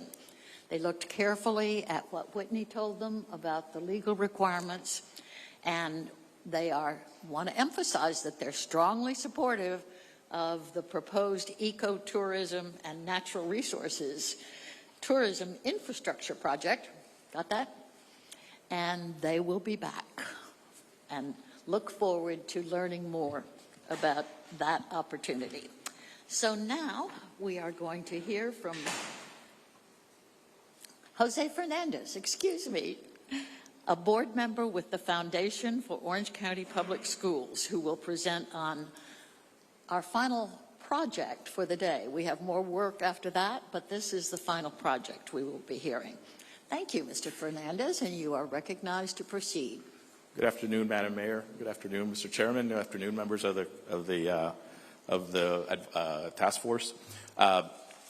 My name is Jose Fernandez, and my day job is President and CEO of Florida Compass Group, a public finance advisory firm headquartered in Winter Park. However, today I come to you as a volunteer. I'm not paid for this. I'm a board member, as the mayor mentioned, of the Foundation for Orange County Public Schools, and I've been asked by the superintendent to chair this philanthropic effort to fund this project. I'd like to begin by thanking all of you for your service. My gratitude is earned. I too have sat on a number of community boards over the years, and I know how difficult this work can be and how much time it takes. I'd like to thank the members who voted to allow us to make this presentation, and those of you that opted not to vote for us at that point. I hope to earn your support. Orange County didn't become one of the world's leading destinations because people stayed within the boundaries of their industries. It happened because people were willing to come together to imagine something bigger than what existed before. The project we're sharing today was born from the same spirit of collaboration and innovation. But before we go any further, we'd like to clarify exactly what this request is and what it is not. The standard renovation is already fully funded. The request is not about building a school. It is about transforming a handful of key spaces into publicly accessible cultural venues, capable of supporting year-round programming and visitations, and community engagement. TDT is not being asked to make the project possible. TDT is being asked to make these venues exceptional. And the reason that opportunity exists is because it is being built on a remarkable foundation, a historic landmark that already belongs to the public. Built in 1926, Cherokee is one of the most architecturally significant buildings in Orange County. For generations, this campus has served the public in different ways. Today, all of us here today, have an opportunity to build on that legacy rather than replace it. One of the greatest advantages of this project is that the most difficult part of any major development has already been solved. The site exists. It is centrally located. It is publicly owned. It is already moving towards its next chapter. Before we show what these spaces can become, let's first look at the footprint we're working with. The diagram on the screen illustrates the broader Cherokee campus. The indicated spaces represent the only portions of the footprint relevant to this request. We have already secured the funding for the educational programs. Classrooms, studios, and core building rehabilitation are already funded and moving forward. The request focuses on upgrading 5 spaces to activate them as public-facing venues. Everything you will see for the remainder of this presentation relates to how these spaces can serve residents, visitors, artists, audiences, and community partners. One reason these venues are such a strong fit for this location is that the project builds on visitor infrastructure that is already in place. The location itself is one of the project's strongest assets. Cherokee sits within an established visitor district with nearby hotels, cultural destinations, entertainment venues, and public transportation already in place and within walking distance. Rather than creating a destination from scratch, we have an opportunity to build upon one that already exists. That location matters because the goal is not to pull audiences away from existing venues. It is to add flexible spaces that strengthen the district around them, increasing overall visitor draw. The project will not replicate existing downtown assets like our wonderful Dr. Phillips Center or Creative Village. In fact, many of the design decisions we've made reflect a different intended use. Rather than preserving the current fixed-seat auditorium, Cherokee's historic primary venue is being transformed into a flexible-use theater designed to support experiences that many existing venues were never intended to accommodate. In our conversations with leaders across the arts, entertainment, film, and immersive experience sectors, the discussion was rarely about a lack of audiences. It was about a lack of the right spaces. That insight helps shape the venues designed to complement Orlando's existing cultural assets rather than compete with them. We know better than anyone the importance of having the right teachers. So when we began shaping the vision of Cherokee, we started by consulting the same people who help make Central Florida's creative economy work every day. We met with leaders from theme parks, hospitality, film, entertainment, creative technology, and higher education. We listened to producers, designers, fabricators, and executives from trade associations like the Theme Entertainment Association and the International Association of Amusement Parks and Attractions. That represent the many businesses that help Orange County as a destination. We asked what skills will be most needed, what opportunities are being missed, and where they see gaps in our region. What we heard consistently was that our creative economy needs more than skilled local talent. It needs spaces, connections, and opportunities for people to create, collaborate, and showcase their work. Those conversations moved us beyond a conservatory school model to envision something better, a hub of arts, and an entertainment innovation designed to serve residents, industry, and visitors alike. If you've been wondering what OCPS knows about tourism, the answer is simple.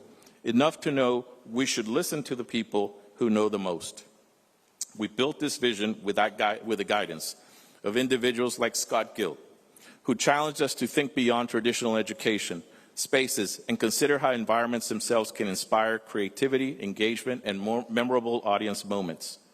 Peter Wishier explained that education and industry must be active partners in shaping the next generation of storytelling talent. His perspective reinforced the idea that the strongest creative economies emerge when learning, storytelling, and industry are intentionally connected. Michael Acevedo's perspective helped us think about how successful public spaces are designed, built, and operated to support both exceptional guest experiences and long-term functionality. We also consulted with Melissa Remanat, who explained that the future location-based entertainment depends heavily on solving talent development gaps and establishing collaborative cross-sector infrastructure, and supports Cherokee as, quote, the kind of project our industry has been calling for, one that strengthens both the talent pipeline and the ecosystem that supports it. What began as conversations about workforce development quickly expanded into conversations about audience demand, venue needs, and opportunities to strengthen Orange County's creative economy. Those insights helped shape not only the venues themselves, but the kinds of programming they were designed to support. The next few slides illustrate 4 examples of arts and entertainment programming. These concepts were selected because they align with the documented demand, leverage Cherokee's unique assets, and represent event categories most likely to attract out-of-area visitors. Leaders from Enzian Theater and the Florida Film Festival have identified venue capacity as a limiting factor for youth-focused programming. In partnership with those organizations, the Florida Real Short Teen Film Festival is projected to attract approximately 2,000 attendees, generate 1,300 hotel room nights, and contribute nearly $600,000 in economic impact during its early years. Orlando's creative economy continues to expand beyond live performances into recording, audio production, digital composition, and immersive media. The Digital Music Festival will attract approximately 2,000 attendees and generate approximately $350,000 while creating a platform that grows alongside the next generation of music and entertainment technology. Model and successful scholastic esports championships nationwide and supported by organizations such as PlayVersus, the High School Esports Championship is projected to attract 2,500 attendees, generate 858 hotel room nights, and contribute nearly $400,000 in economic impact per event. The OCPS Student Exhibition and Winter Park Sidewalk Art Festival already demonstrates strong demand for youth arts experiences. Anywhere from 16 to 20,000 visitors engage with an average of 4,000 student works each year. Building on that demand, the Visual Arts Showcase is projected to attract approximately 3,000 attendees and generate nearly $300,000 in economic returns per event. For all of these projections, we prefer to under-promise and over-deliver. These figures are grounded in documented demand, utilizing existing utilization patterns and conservative assumptions about what these venues can achieve in their early years. Room night estimates were developed using event-specific stay assumptions informed by comparable festivals, competitions, and arts events. Economic impact projections were developed using Americans for the Arts AEP6 methodology, regional visitor metrics from United Arts, and documented OCPS utilization data. Built in 1926, the Cherokee Auditorium emerged during a period when leaders like Della Phillips were helping lay the foundation of Orlando's art and culture community. For generations, it served as a destination for performances and shared experiences. Today, we in this room have an opportunity to preserve and honor that legacy while preparing the space for a new generation of visitors. The historic auditorium, now revitalized as the Della Phillips Theater, was designed around flexibility. Rather than locking users into a traditional auditorium format, the venue can adapt to changing audience needs, event formats, production requirements over time, making it useful to a far broader range of users and experiences. Will students use these spaces? Yes, but not in a traditional school. But not like in a traditional school. Students primarily use the fully funded educational spaces to learn and to create. These upgraded venues exist to showcase work alongside professional artists through year-round public programming. The Black Box Theater provides a highly adaptable environment for experimentation, collaboration, and emerging work. It is designed to support ideas that may not yet fit within a traditional venue model. The Screening Theater is fundamentally a storytelling venue designed for film, digital media, presentations, and shared audience experiences. It creates a professional environment where stories, ideas, and creative work can be experienced together. The outdoor amphitheater and event courtyard is designed around gathering, whether arriving for an event, connecting with friends, or participating in a unique community experience. This space creates opportunities for people to come together, and just imagine what this space is capable of hosting. That flexibility is what allows a space to remain active, relevant, and valuable year after year. The exhibition gallery is designed around discovery. Through rotating exhibits, cultural storytelling, and changing content, it creates reasons for audiences to return again and again, while connecting visitors with the stories, histories, and creativity that shape our community. These are not simply restored spaces. We already have the funding for that work. These are 5 new venues designed for public uses, year-round relevance, and long-term community value. Equally important to informed project visioning is the growing network of organizations helping bring this vision to life. Some of these collaborators are exploring event partnerships. Others are interested in providing artist residencies, internships, competitions, showcase opportunities, and professional mentorship. Together, we in this room will create something no single organization can provide on its own. A platform for talented development, year-round programming, industry engagement, and innovative public experiences that continue evolving over time. The goal was never for OCPS to become an event producer. The goal was to create a place where great talent and great partners can create great experiences. The same firms helping shape Cherokee have already delivered successful cultural destinations across the country, including the King's Theater in Brooklyn, New York, and the Buffalo AKG Art Museum project that illustrate how adaptive reuse anchors historic districts and serves as an economic multiplier.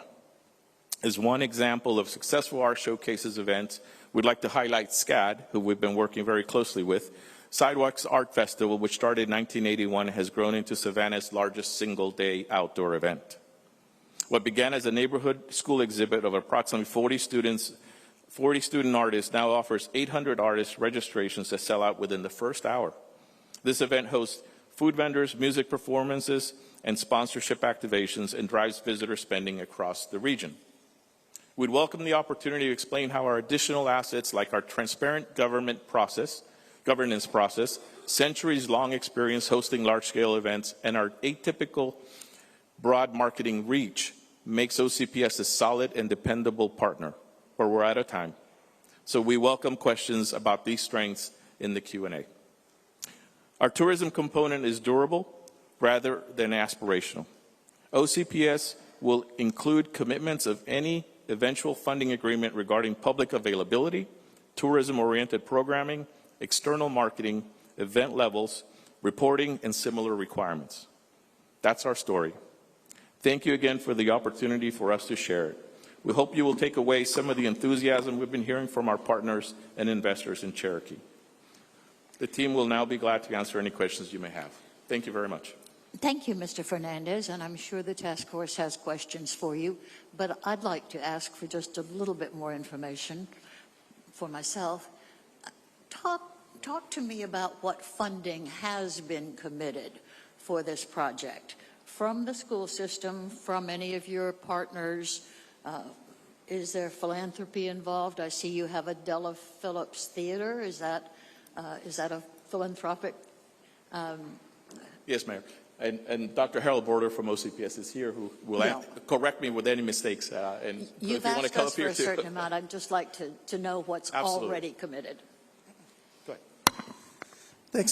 Thanks, Ms. Chapin, for the question. So Orange County Public Schools is committing $67.5 million to the renovation of the school.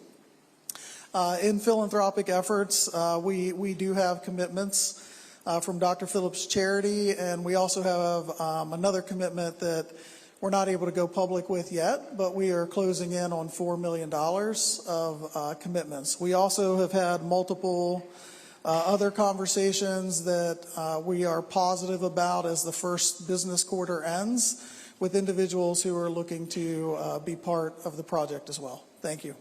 Thank you so much. Now I'll call on Christine Moore. Yes, thank you. So my question is sort of following along with Mayor Chapin's question. So is there any eligibility for this building out of the half-penny tax for construction, or does it fall outside of the state requirements for allowable funding? Afternoon, Ms. Moore. Good to see you as always. If I don't have the question right, please correct me. So the half-penny sales tax is going to fund the school. For the other 5 destination parts of the building, we want to add to those to be able to be that economic multiplier for the region with the arts competitions and the ability to host those competitions and bring tourists in. That's what the additional support would be, to bring those additional 5 venues up to the need to meet that demand. But the half-penny sales tax is funding the building for use of a school on a day-in and day-out basis. Well, to follow that, and I applaud you for coming up with creative ideas with the population dropping and trying to preserve market share. I think it's a very creative idea, but I'm still not clear. Would these additional improvements be allowable with the half-penny sales tax? Yeah, thanks, Ms. Moore, for that question. We believe that they are. Our legal team has reviewed statute, and we believe that we are eligible for these dollars. We believe that these upgrades to the 5 spaces in the school are going to attract visitors to the region on a regular basis for arts competitions. And so we do firmly believe that we are eligible for the tourism and tax dollars. But I'm asking about the half penny, that your traditional funding are these improvements allowable under statute, Florida statute, not from TDT, but from your half penny sales tax? So the question is, the half penny sales tax, is it usable for the enhancements? Yes, sir. So Yes, Ms. Moore, it would be if we needed to go that route. Right now, we have our capital program has been outlaid for the next multiple years, and what we've allocated for this site is the $67.5 million. So any changes to that would have additional impacts within our capital budget. Okay, that made that clear. So you didn't talk about your marketing plan. I think it's a great idea, and with us being in the center of the state and all the arts, since I was part of that for 10 years, I know you've worked very hard, a phenomenal arts program, which is also very marketable. What do you see the school district's ability to market these venues? And that's my last question.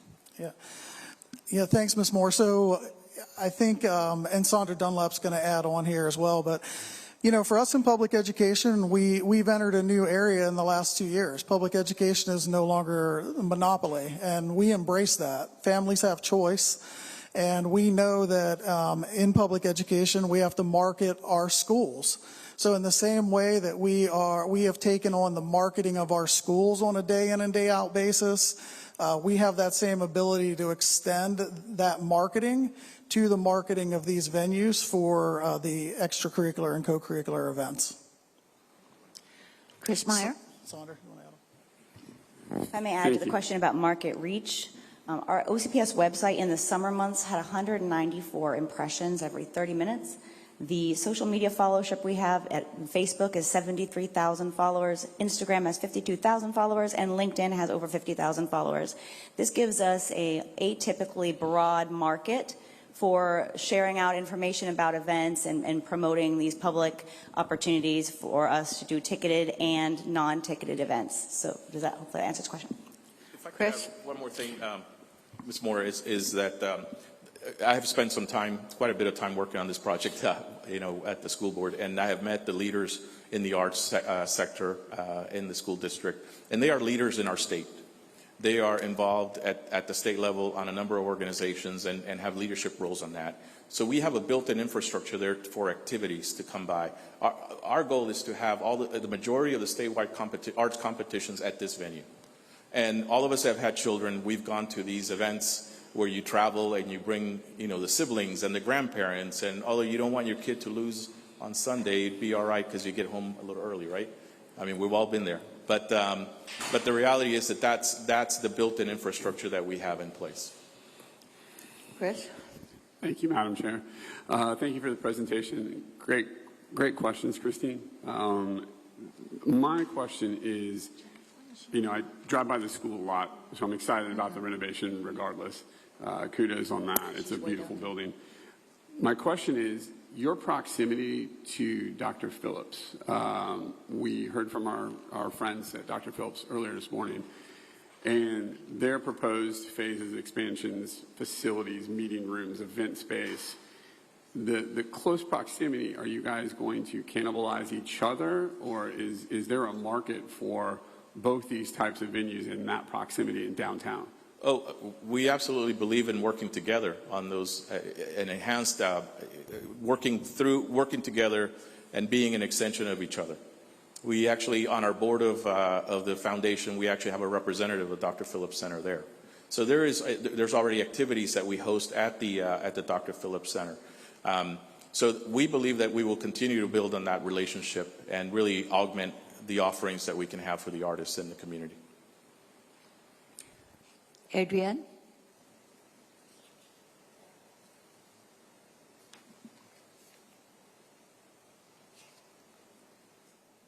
In the queue? Okay. Good afternoon. Just a quick question. Looking at the last page that gives the examples of the types of events for this particular project, my question is, can you give us some type of idea of year-round programming that will drive tourism back to this spot? Sure.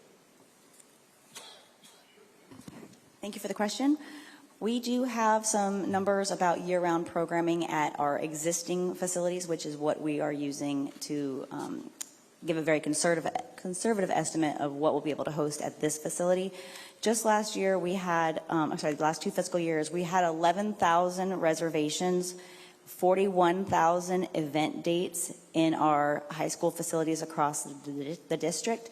And the preponderance of these that brought in money were out-of-area renters, people that were non-OCPS community users. So we feel confident in this facility being what you are going to help us turn it into will be an attractant into itself. Most of the programming we imagine is going to be related to the aims of the school's education mission, which is arts and entertainment technology forward events. But of course, that's yet to be determined to see how these spaces turn out. Thank you. Jacqueline? Thank you for the presentation. Quick question. Unlike some of the other projects that were presented, am I correct in understanding that it will still be operated as an Orange County school? And does that mean that the venues will not be available during traditional school hours unless there is a production or an event that is being conducted there? Thank you for the question. So yes, it will still operate as an Orange County public school. However, we do have an ability in our design of the facility to look at security features that would allow us to utilize some of these venues, even while school's in session. Of course, working out the schedule to make sure availability and those type of things, but we can in design set up security features that would allow us to use parts of the building while school's in session. Pete Clark? May I just follow up with that? I'm sorry. Can I follow up on Dr. Border's answer? If we can go back to the diagram. Oh, it's not working. Nope. I guess we're locked. There we go. Thank you. The diagram, actually, you have it in front of you, that shows the footprint of the school. Just to clarify a little bit about what makes this different than a traditional school. The students are doing all of their academics virtually at home. So when you think of a traditional high school and you have the students that are coming in and taking all their classes, try to forget that schema. They're doing their academics outside of the campus. The school itself is more of a collection of studios and hands-on creative spaces that are available not only for the students, but also for other organizations and community members to come in and use. So we have everything here from production studios, sound recording, dubbing studio. There's a green screen room for film. It is much more of a creative facility than it is what you think of as your traditional education. The students are still learning, but they're going to be learning in lab. The academic learning happens off-site. Pete, go ahead.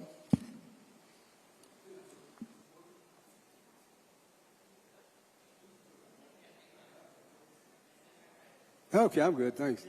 It only took 3 days to get there. Thank you for the presentation. I had the original question about the TDT, so that was cleared up. I'm kind of struggling to figure out, let's just take venue 2, the black box. I got a couple questions, you can come back to it. What would TDT purchase in that venue? Secondly, the extra mill that the taxpayers give the school board, I know half of it's supposed to go to teacher salaries and enhancements, the other half is supposed to go to student enhancements. Would that be a pot that could be used for this project?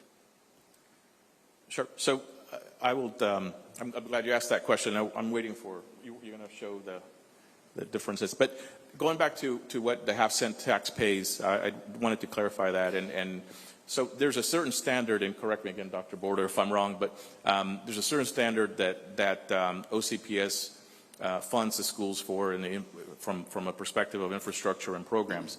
This venue, will have has some enhanced technology due to the nature of the offerings that it will have and the programs that it hopes to showcase.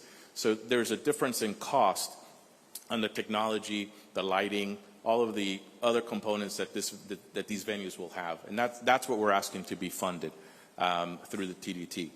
Going back to your question about the millage, Dr. Border, I believe that, as you mentioned, that goes to programmatic efforts, not necessarily to infrastructure. Yeah, thanks, Mr. Clark. So the half-penny sales tax supports our buildings, the envelope for our buildings. Our buildings are on a 60-year life cycle, and we want to make sure we have modern, up-to-date facilities across Orange County. And so That's the half-penny sales tax. For the millage, that is to support arts and athletics and to protect those programs. And there are some other aspects of the millage, but really the half-penny sales tax is what would be used for envelope structure. Tina? I'm still struggling with the school board's primary responsibility being to educate our children and our primary responsibility here to be promoting tourism. I see that there's some overlap, and I can see 4 events a year, and if you're selected for the regional or state events, which are not guaranteed, I'm seeing, 6 to 15 dates a year that this is actually a public venue, but in most cases it's still serving the students, which again, I like that, and that's one of our goals, but I just don't think, I'm not finding that that's primary obligation is tourism. And if I would love for you to see it, because I'm not seeing it. I'm still seeing the primary obligation is school. Thank you for the question. Just as other facilities in town have both an educational space and a performance space, we can use the Dr. Phillips Performing Arts Center as an example, where they have the Advent Health School for the Arts as part of the building. There are dedicated public ticketed performance spaces. We envision using the TDT investment to take this asset that we have, this centrally located historic treasure, and allowing it to become a dual function facility that during the school hours, it is there for the students' use. These spaces are primarily for showcasing student work, not so much for the day-to-day operations of the school. But nights and weekends, it is available for other uses. So we did share 4 signature events just as an idea of the conversations we've been having with those partners. But if you look at your list of partners, you can see that the capacity for the school to support high-profile high-quality programming is significant. So yes, we shared 4, but those are just 4 that we had numbers for and that we have partners identified, and we hope that you will, like us and like our partners, see the capacity for the school when primarily it's not occupied by students the majority of the time. We are hearing some opposition from the community around you. Please tell me how you are working through that. Thanks, Chair Chapin. Yes, so we have multiple community meetings when we're building and renovating schools. So we have had already multiple community meetings. There is also a lot of support for this school. We are making commitments to the community in a few regards with concerns, which we think has led us to where we have really a large support for the school. One of those being we have capped capacity at 500 students, 250 students per day. Those students are on a block schedule, so they are coming to the facility 90 days out of the school year. We also have committed to the community to not have student parking during the school day. That actually is not difficult for us to oversee for a magnet non-zoned high school because it's a privilege to attend the school. So we are going to be a good neighbor, and if our students, again, I don't foresee that that's going to happen, but if that were to happen, we have avenues in place to make sure we are a good neighbor to the community. So thank you for that question, Ms. Chapin. Thank you for your presentation. Sergio, we're going to take a 15-minute break. Maybe you can catch these folks to get your question in. But I think we also all need a quick break, and then we'll get back to work. 15 minutes, folks.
Thank you very much for coming back promptly.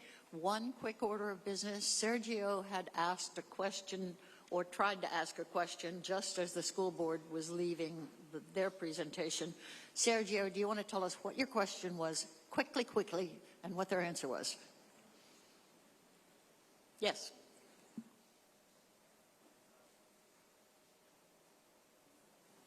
Thank you. Yeah, my question was, there's a concern about, the Orange County Public Schools has this educational mission, and here we're talking about a project that has more of a tourism promotion mission. And so my question to them was, how is the management and the operation of these venues going to take place? Will it be the school that is managing the venues, or will it be a separate not-for-profit organization that is, the primary business of that is to promote tourism? And they said that that is the case, that their plan is to have sort of a separate operation plan that is not part of the educational components of the school, but is mostly dedicated to tourism promotion. Thank you. That is relevant, and I'll turn it back over to my co-chair. Thank you, Madam Chair. We'll now move on to the GSU analysis discussion, and for that, we'll finally get to hear from Dr. Peter Bluestone, Associate Director of the Center of State and Local Finance with Georgia State University. Dr. Bluestone, you're now recognized. Thank you. Thank you, and good to be with you all. This has been a very thorough and complete process. I've learned a lot about Orange County. So I've got about, I'm going to take a half hour for my presentation, hopefully, and the last 15 minutes will be for your questions. So let me start right away. And here we go.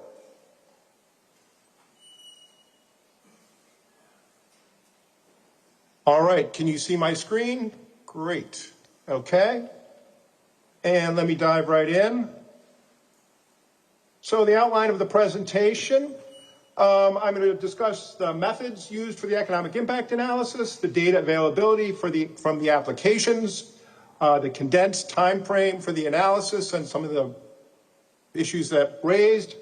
In terms of the output, we're going to look at the jobs supported, total output due to new spending, estimates of taxes collected, the construction impacts, estimates of the TDT return on investment, as well as total spending return on investment. And at the end, we'll have some time for questions.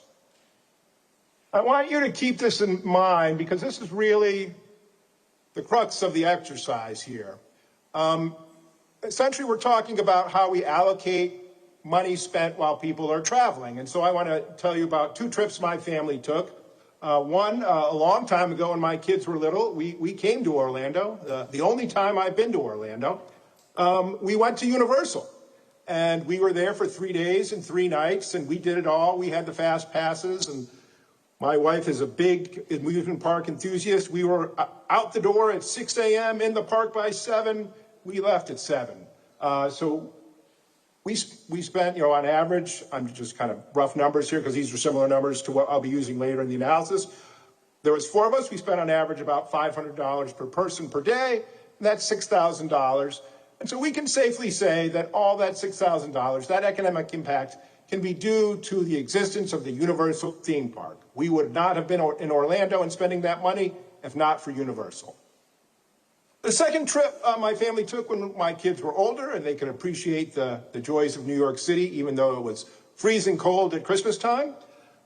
We again spent 3 days and 3 nights, and again, we did it all. We did Chinatown. We did Top of the Rock, although we wanted to go to the Empire State Building. We did skating in Washington Square Park, although we wanted to go to Rockefeller Center. We went to the Broadway show Wicked. We did the Museum of Natural History, that one with the whale hanging from the ceiling. And if any of you ever read Catcher in the Rye, that's where that happens. We went to Central Park. We went to Ellis Island. We went to the Statue of Liberty. And we wanted to go to the 9/11 Museum, but we ran out of time. And why am I saying all these things we didn't get to do, right? Because it shows that potentially there were things that we might have done differently had they been available and they're substitutes, right? And the issue becomes, again, we spent the same $6,000. How do we allocate this $6,000 to these destinations and these events, right? Really tough question. So I'm going to refer back to these two trips because some of them are much more like, the projects we're discussing are much more like the first trip to Universal, where it's fairly clear how we allocate that spending. And some of these other projects are much more like the second, where it's not clear at all exactly where we can allocate all the spending that visitors may make.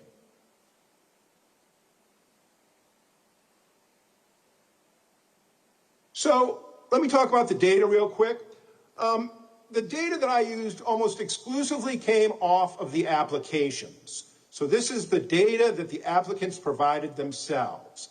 When necessary, I verified it on websites or went to different sources to try to make sure I understood what they were saying. Some of it was a little confusing as they typed it, and in some other places it was more clear. So that's, again, this is the data as it was given to me. I also had very little time when I received the data. I got all this sort of in the middle of July, around the 17th. So it's roughly been 2 weeks.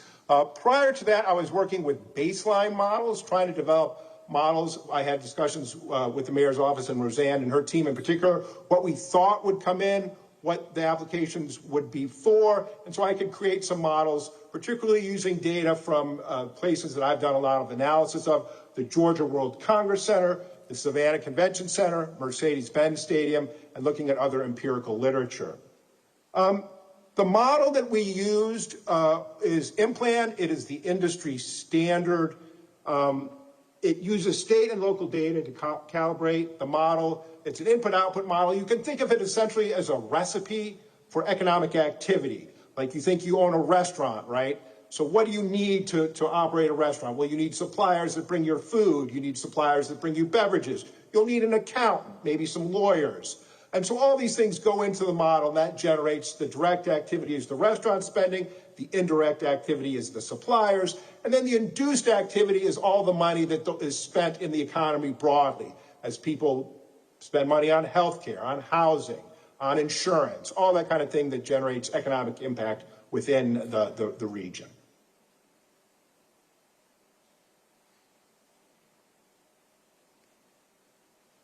So let me dive right in here and talk about the data. Here is a summary of the projects analyzed. And at the end, I will talk about the projects that I did not fully analyze and why. You already have a spreadsheet outlining those reasons. And I'll talk a little bit more thoroughly about some of them. So we can see, for instance, for the project cost, here we have all the project costs. Note a couple of outliers, right? Orange County Convention Center and Dr. Phillips Center Master Plan, right? Dr. Phillips Center is $1.4 billion. Convention Center is $500 million. All the others are considerably smaller. The funds requested also reflect that spending level. You can see funds raised. I want you to also note that when we're talking about economic impacts after the project is completed, these are all many years out, right? We're not going to see any operations for 3 to 4 years, in some instances 5 years. So the first couple of years is only going to be construction. I'm going to talk about construction at the end. Construction economic impact is very linear. The more money you spend on construction, the more the economic impact. So that's a fairly cut and dry exercise. We don't really need to think about it too much. The real thing that I think is interesting, again, in construction doesn't promote tourism. What promotes tourism is how these projects will operate and how they will, where that money is spent as visitors come and go, and how many visitors there will be. So I'm going to spend a considerable amount of time talking about those estimates.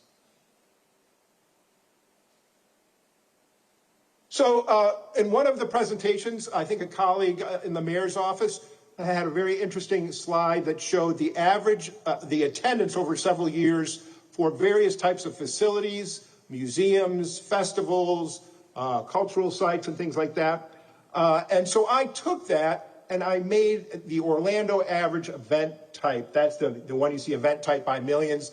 That's the estimate for the annual attendance for that specific type of event. For instance, for museums, 2.9 million out of MSA visitors come to the area to visit museums. And so you can see the History Museum for the Eatonville project, their estimate for new visitors is 34,000. The History Museum for Dr. Phillips' estimate is 74,000. The History Museum for Representative Antone is 500,000. And so my first task here is to try to figure out what's the best approximation for a history museum. We're thinking about only, if one is funded, it's only going to be one, and doing the economic impact for all three is not sensible.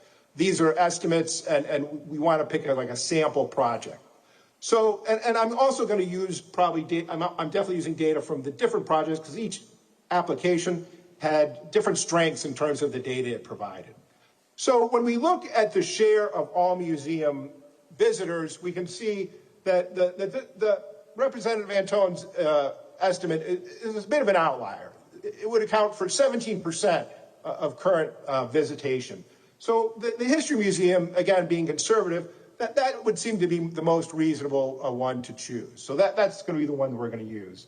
And you can see some of these other estimates. Again, Dr. Phillips' master plan, I combined festivals and theater, the festivals and theater group here. That's 4.3 million. And their out-of-state visitors is roughly 1%. The Children's Museum is roughly 2%. The Immerse Festival is 0.5%. The Convention Center is a category of its own. I looked at several years' attendance and took the average. And for out-of-state visitors, roughly it's about 1.1 million over the last 3 years on average. And this 150,000 new visitors is roughly 14% of that. Based on their average annual growth over the last several years post-COVID, they're at about 15% annual average growth. So that seems like a reasonable approximation for the number of visitors that they would expect based on this new facility.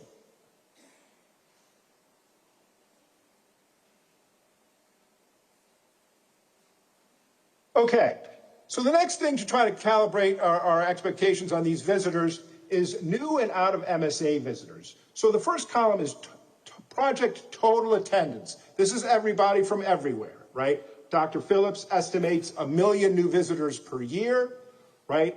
The new visitors out of MSA per their estimates are 50,000. The share of that total is 5%. 5% of 1 million, 50,000. This is straight from their economic impact analysis that was on their website. It's not provided in the application, but I did find it, and this is where their figures come from when they're talking about out-of-state visitation. They also estimate overnight visitors at 3% of total, and that is roughly 30,000. Again, straight from their own economic impact study. For the Children's Museum, they project 250,000 total visitors. From their application, it stated that there was going to be roughly 62,000 from out of the MSA. I think the presentation you saw today differed from that, but I'm going to stick with what I saw and what is on the application. The share of the total is 25%. There's a couple of these numbers that are bolded, and these are the numbers that we're going to talk about later that may be areas of variance where we might have less confidence in this estimate than in other estimates. Like, for instance, in Dr. Phillips, it's the 1 million, right? That's an awfully big number, and we might think that might be, might be a little bit smaller. For the Children's Museum, 25% of their attendance is from out of state. Again, that seems, or out of the region, that seems a little bit high, given what we would think would be a high-quality study of Dr. Phillips, and 5%. Also, my baseline models from our facilities in Georgia indicate that these types of events are much more in the 10 to 15%, depending on the facility. And again, from overnight visitors, their estimate is 9%. The History Museum, again, we see roughly a larger share of out-of-state visitors. We'll come back to that. They did not have an estimate for overnight visitors, so I used just half of the MSA visitors. I think that's a rather generous assumption, but that's what we did. The Immerse Festival had pretty good breakdown. Again, these percentages seem reasonable. And again, they did not have a share of overnight, but I used, again, a share of their expected new visitors. And given the type of festival it is, this number of 10,000 or roughly, a high share of the 15,000 seemed reasonable. For the convention center, again, based on the baseline model and how the convention centers work in the empirical literature, it's pretty clear that if you come for a convention, you're staying several days. So if you're from out of the MSA and you're in a hotel, 4 days seemed reasonable. And again, so the full new visitors are also the full overnight visitors for the model. So here is the spending. And again, this is something that I relied on the baseline model and the data from the applicants, as well as data provided by Dr. Phillips in their master plan estimates. And I have broken this down so it is now by visitor per day. And again, this is so we can use the estimates of visitors to get a total spend for the project for these out-of-state visitors, and that feeds into the in-plan model to generate economic impact. So you can see the lodging is fairly similar across the different types of visitors. Transportation, food, beverage, retail, recreation, all those are lower for the convention center visitors. And this is again, similar to the model that we have here in Georgia, and as well as data provided by the convention center in their economic impact summary. Convention visitors are there for a while. They're not going to spend all their money in one day. The other visitors generally are there for a much shorter time, and they're tourists, and so they're going to spend money more quickly in these various places. And again, the museum, Dr. Phillips and Immerse, that data is those spending numbers are generated from what was given by Dr. Phillips, as well as the Orlando average visitor spending on some things. Okay, so here's our first results slide. This is what in-plan generates. So we put in a direct spending annually per year for the convention center of $187 million, and that is based on the number of visitors, 150,000, spending 4 nights in a hotel, and the spending that I just outlined in the prior slide. So when you run that through the model, that generates an output that is the additional economic activity due to the suppliers and the induced spending. So that's roughly double, right, of $334 million, and a total number of jobs supported by this spending of 2,200, roughly. So again, that's all the jobs. That's the jobs from the direct spending, that's the jobs from the induced spending, and that's the jobs, that's all 3 categories, total of 2,000. And you can see for the other projects, considerably less, right? Dr. Phillips has got a really big project, but much of that is construction spending. When you look at the 50,000 visitors and what they're spending, and again, with the assumption that they are only spending 1 additional night. So this is more like the New York City trip, right? People are coming in to do things, and they may be doing other things as well. So we are only attributing 1 full night and spending to Dr. Phillips. So we see roughly 252 jobs and output of 35 million.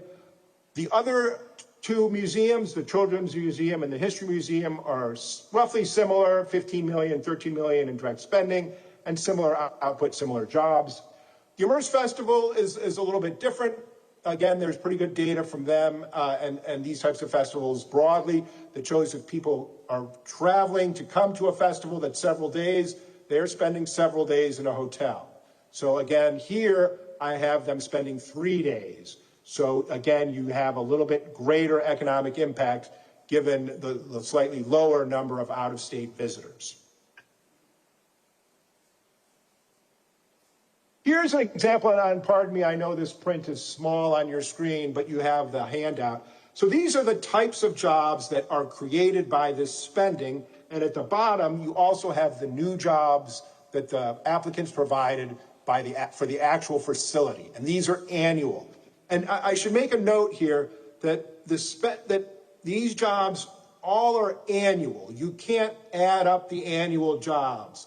The spending that happens each year supports a certain number of jobs. If that spending goes away, the jobs go away. This is particularly relevant in construction spending, and I'll talk about that a little bit later.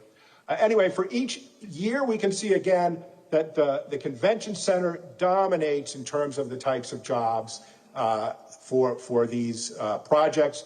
All of them are similar in terms of the rank order because the spending is again similar for each project. Transit and ground transportation is number 1, restaurants and bars number 2, museums, history sites and zoos number 3, and hotels and motels are number 4. Retail stores are number 5, and those are where all the money was spent directly. The other 5 are all from induced spending. These are the suppliers. The indirect spending. These are the suppliers that provide services to these other industries, as well as some induced, right? And we can see, but the magnitudes are considerably smaller once you get to this second tier type of job.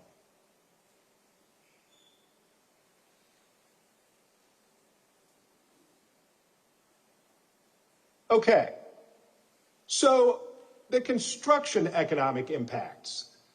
So here we are looking at, again, the spending for the project in total. And we're going to have that spending, and then that spending, again, filters through the economy, and you have suppliers, right, the induced spending to construction. You have people that provide all the materials, and people that provide their subcontractors and all that kind of thing, trucking and whatnot. And so that boosts up, that's your multiplier, right? So we'll look at an example, right, for the convention center, roughly, $500 million turns into a total output for construction to over about $963 million, right?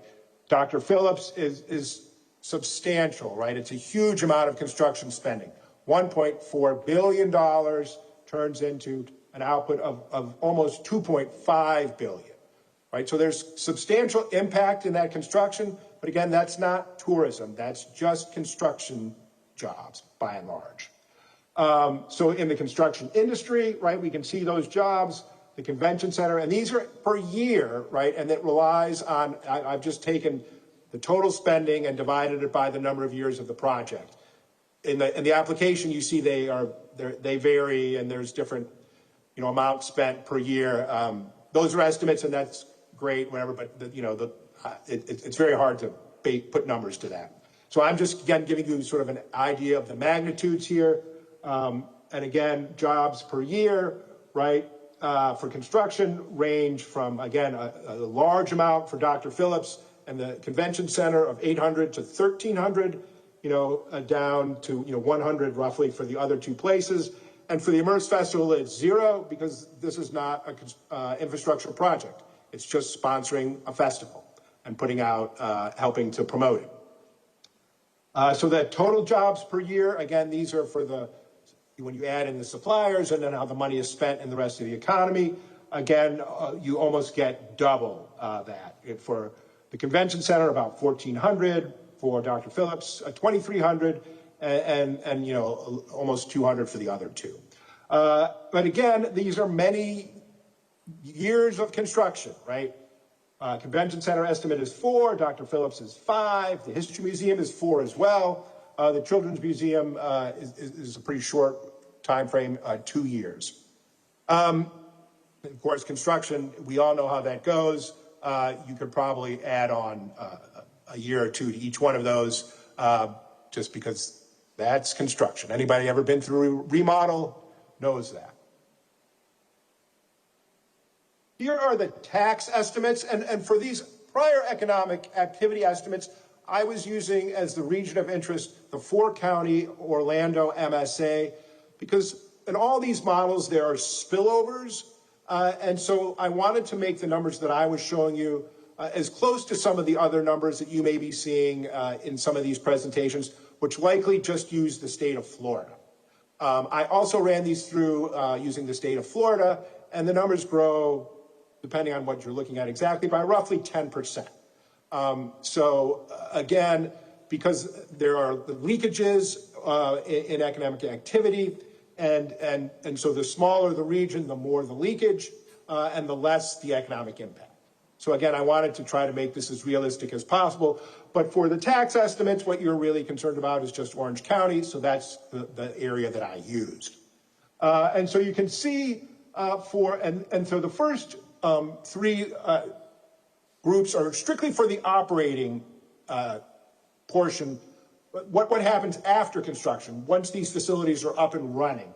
And I think that's the crucial part, right? This is what's going to be with you for many years to come. So how much is the county going to collect annually from the operations of these facilities once they're up and going? So for the convention center, we see about $12 million. And again, most of that is property taxes. And the ratios are similar for the other centers. Again, property tax is the dominant tax for the county. But once you get past the convention center, the tax collections are much smaller, $1 million or less. And so that is, again, due to the much larger economic activity that the convention center intends to induce with its expansion compared to the other projects. And this is notable also when comparing the convention center with Dr. Phillips, because in terms of the size of the ask for the TDT, they are quite similar. In fact, Dr. Phillips is asking for more. But the way that the money is spent and what you get out of that differs by our economic impact analysis. For construction, I just showed you the total tax collections, and you should probably take these with a pretty good grain of salt for several reasons. Again, property tax, is highly represented, and we might be a little suspicious about how much property tax some of these places will generate. But you can again see it's due, strictly due to the amount of spending. Dr. Phillips is spending, again, $1.4 billion, and that shows in the amount of taxes they're going to generate from that construction spending. Same thing with the convention center, right? $500 million, they're generating almost $12 million in that spending. And this is total, right? So I did not break this down by year. I just did the total amount of tax collections based on the total spending. Again, note the Immerse Festival, that's zero. They're not doing any construction.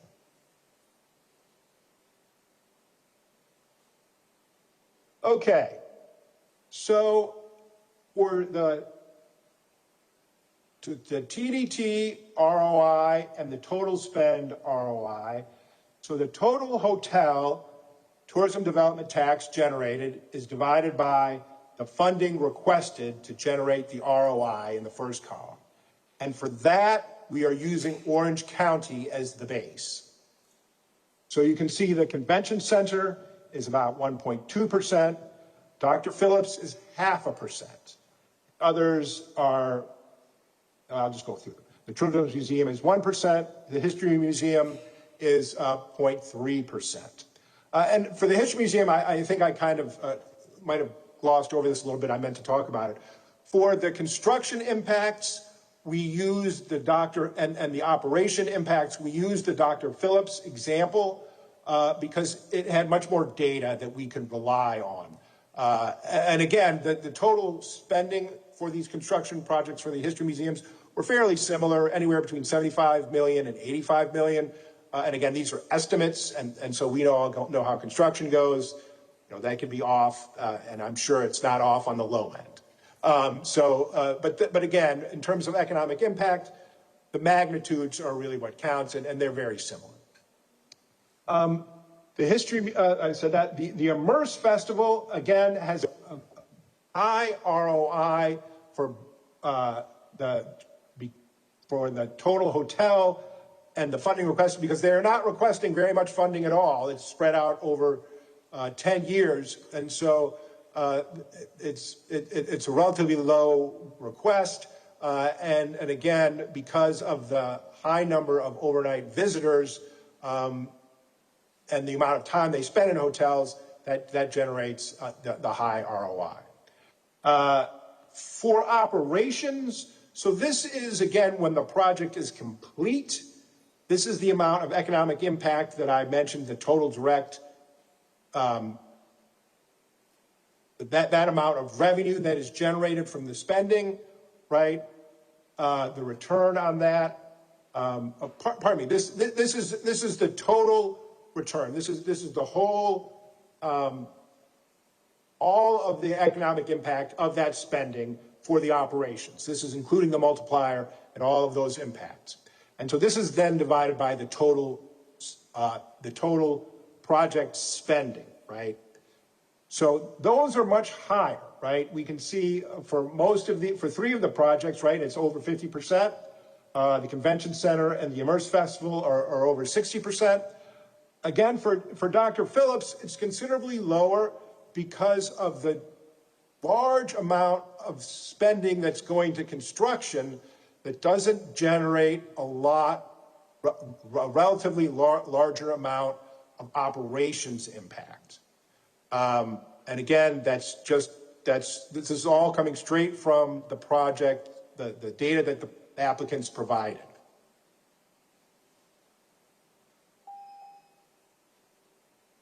Okay, so let me finish with some items broadly to wrap up. The funding options,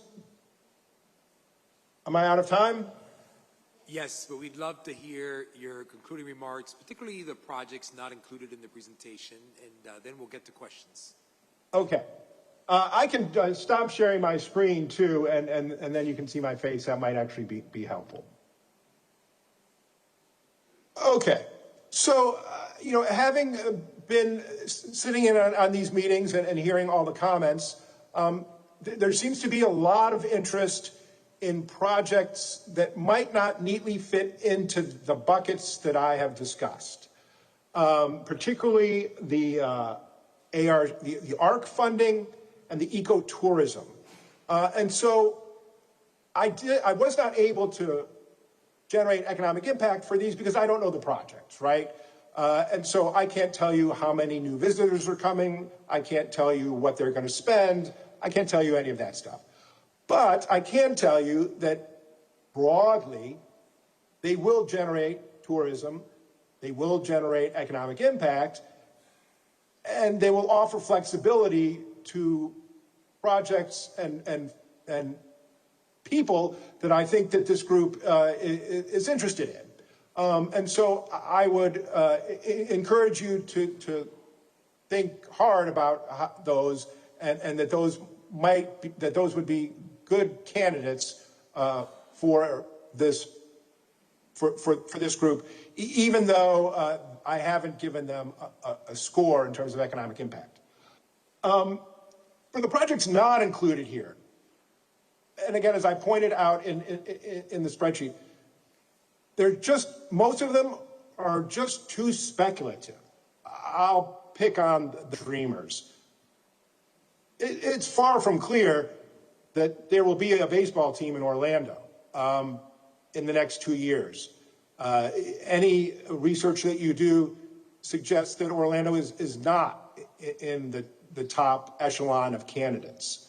And so, to do an economic impact analysis that relies on securing a baseball team is just premature. The same thing with the aquarium. They don't have a site. Their project seems very rushed, and in terms of an aquarium project, not well executed. And so, again, seems very premature to try to link actual new visitors to such a project. Some other projects that seem great, but again, hard to link exactly new visitors to. The Audubon project, and again, that one would seem ripe for ecotourism. It seems like they have the funding. What they're really interested in is seeking additional funds for staff positions. Again, substituting one bucket of money for another. Two projects that we saw presentations on: the parking deck for the Camping World Stadium and its related facilities. Again, he just didn't. There was no indication that there would be any new visitors. You could see that there would be new visitors for the facilities that were built, but it seemed pretty clear that this parking deck was a nice amenity, and people would appreciate it, but it would just be a substitute for existing parking. And again, so it's very, very hard it's just too tenuous to link new visitors to that construction. And the same thing with the University of Central Florida. Great projects, but a lot of these things already exist. It's just enhancements. And so it's, again, far from clear how these enhancements would actually put new visitors that wouldn't be there ordinarily in the facilities. Again, so it was just too tenuous a link for me to make. And some of these other projects that we saw, I can speak to in the Q&A, but again, for the reasons I put in the spreadsheet, all of that still holds. There's a lot of these that might not actually pass muster when it comes to the statute. I think I'll stop there. Thank you very much, Dr. Bluestone. We'll transition to open for questions. I am certain we have many. Let me open up the floor.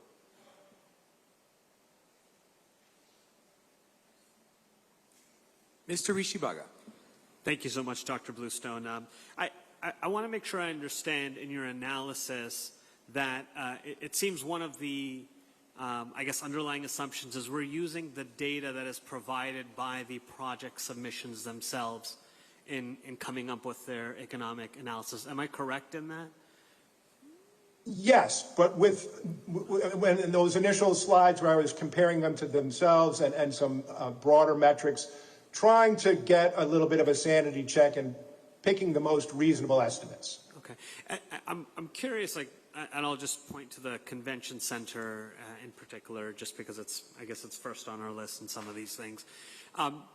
In looking at those numbers, did you give consideration regarding the capacity, for example? So, for example, is the number that we're looking at with that considering it running at 100% or running at 50% or running at 0 or something like that, especially since it's an addition to an existing facility? It's not a new convention center per se, right? It's an adding to the existing facility we have. So I was just wondering how, if at all, your analysis takes into account, the additional capacity, if we're assuming that that's going to run at 100% or at less than that. So I did mention that the convention center is growing. Their attendance is growing roughly by 15% annually. I did also listen to the presentation that was made, and I looked at the data for our own convention centers, and particularly Savannah, which added a similar size addition, and so broadly those numbers are supported. Again, you could quibble. It may not be 100,000, 150,000. Maybe it's 100. But again, in order of magnitude, that's still a really large impact. Thank you. Thank you very much, Rishi. To make sure we have opportunities for all the questions, I'll just ask that you keep them as brief as possible, and we'll keep answers succinct, Dr. Bluestone, so we can make our way all the way around the room. Tina. On slide number 12, there's an estimate for property tax. I didn't think that Orange County paid property tax, and I was thinking they're exempt. I thought like the school board and any of the other municipally owned facilities are exempt, but there's a line item for property tax at the 8.1. So yes, and so as you noted, most of the jobs that are generated are not for the facilities that are actually being funded. It's for the other places. It's the other hotels, the private hotels. It's for the restaurants. It's for So this is entertainment. It's for anything that is not that facility. So this is property tax revenue from adjacent properties? Slide 12. Property From the tax. When I run the model, right, I'm running all of that spending into hotels, into restaurants and bars, into retail, right, or into entertainment. And so some of it, right, a little bit of it could actually go to that venue. When you're thinking about Dr. Phillips, right, that's entertainment. It could be capturing some of that. So again, take those estimates with a grain of salt. Implant is not great with its tax estimates. It doesn't take into account local exemptions. We have an issue here in Georgia where food is taxed locally, but not taxed at the state level. So if you're thinking about who's getting that money, you have to be careful. So again, take those tax estimates for magnitudes, right? Where you're going to get the most tax for a project, not necessarily for, an exact level. Next question from Ella Wood. Thank you. A couple of very quick questions. On slide 7, could you explain why those specific numbers are in bold? Yes, those are the numbers that I think might be or less certain, right? Again, when I said, Dr. Phillips estimates 1 million new visitors, that's a lot of new visitors, right? Where does that number come from? How much precision is there? I think that could be probably less than that, right? That's probably a pretty optimistic number. Again, and when you think about shares of out-of-state visitors, those are the ones in bold I think are also optimistic. So again, all of what I used the actual numbers from the applicants as best I could, so we didn't get into any issues of me adjusting numbers for one and not the other, right? And having some sort of issue about that. I wanted to make them all as consistent as possible and as favorable to the applicant as possible. Got it. But again, I would say that yes, these are probably the most optimistic numbers. Got it. And then, so for a couple of these, that first number, the total attendance is in bold. Does that uncertainty then trickle down to the other numbers come from that first number, right? Yes, that would all each number, and because the various applicants provided different numbers, and you could back into, or you found the other numbers somewhere else, and based on the baseline models and other data, you could get a sense of, okay, what's reasonable and what's not. Again, for some of these, right, the economic impact is driven by new visitors from out of the MSA. The Dr. Phillips estimate for that of 5% and 3% for total hotel visits seemed very reasonable. And that was, again, done by a reputable firm. So I had a lot of faith in that. Some of the others, I don't know those firms, and I don't know exactly how they got those numbers, but they seemed high, right? That 24%, 34% out-of-state visitors for a museum, that seems high. Thank you. Mr. Michael Poole. Thank you. Thank you, Doctor. Hey, when I'm a connoisseur of financial analysis, so you've laid in front of me a buffet that I'm just enjoying going for. I'm going to just focus on time on your slide 13. One from a preview. I agree with your analysis of the non-oriented one. Some of your analysis, and it's always nice when an expert so agrees with me, so it makes me feel smarter. Where I'm struggling is that my analysis of ROI is different than yours. And I just want to make sure I have the right definition formula of ROI. It seems like your number is more of this much income versus this much of this investment, much like interest on a bond or something. Because my ROI analysis on almost every one of these projects is a negative. So can you help me with your what formula inputs are you using?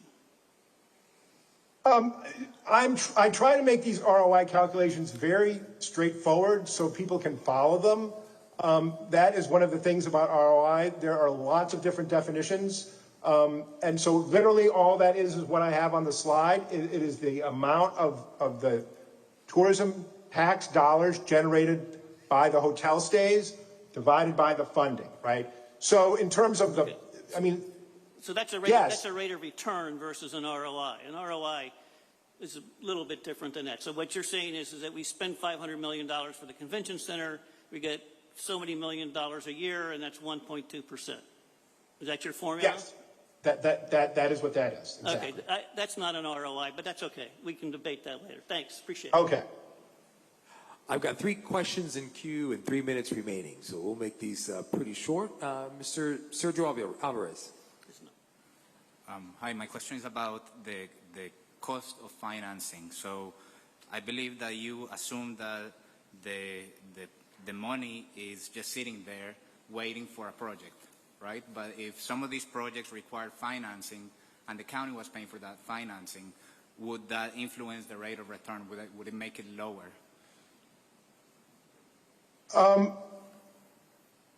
So if the county, I mean, if the county ends up borrowing money, right, yes, they have to pay carrying costs, so it costs the county more. So yes, potentially the rate of return could be lower. Christine Moore. Doctor, I'm interested on slide 13 with the TDT and total spend ROI, why you thought or why the Children's Museum ended up with a higher percentage than some of the other museums. Yeah, that's an interesting question, and I think it's a little bit related to the level of funding they're asking for, and given the size of their project. I think they're not asking for that much money relative to how much they're willing to spend, again, in terms of a share. So I think that kind of worked for them a little bit. Also, what works for them a little bit, again, and I didn't make any adjustment for this, is they have a very high share of estimated out-of-state visitors or out-of-region visitors. I didn't adjust that, but if you would think that it's half that, well, that makes a big difference, and it could easily be half that or less.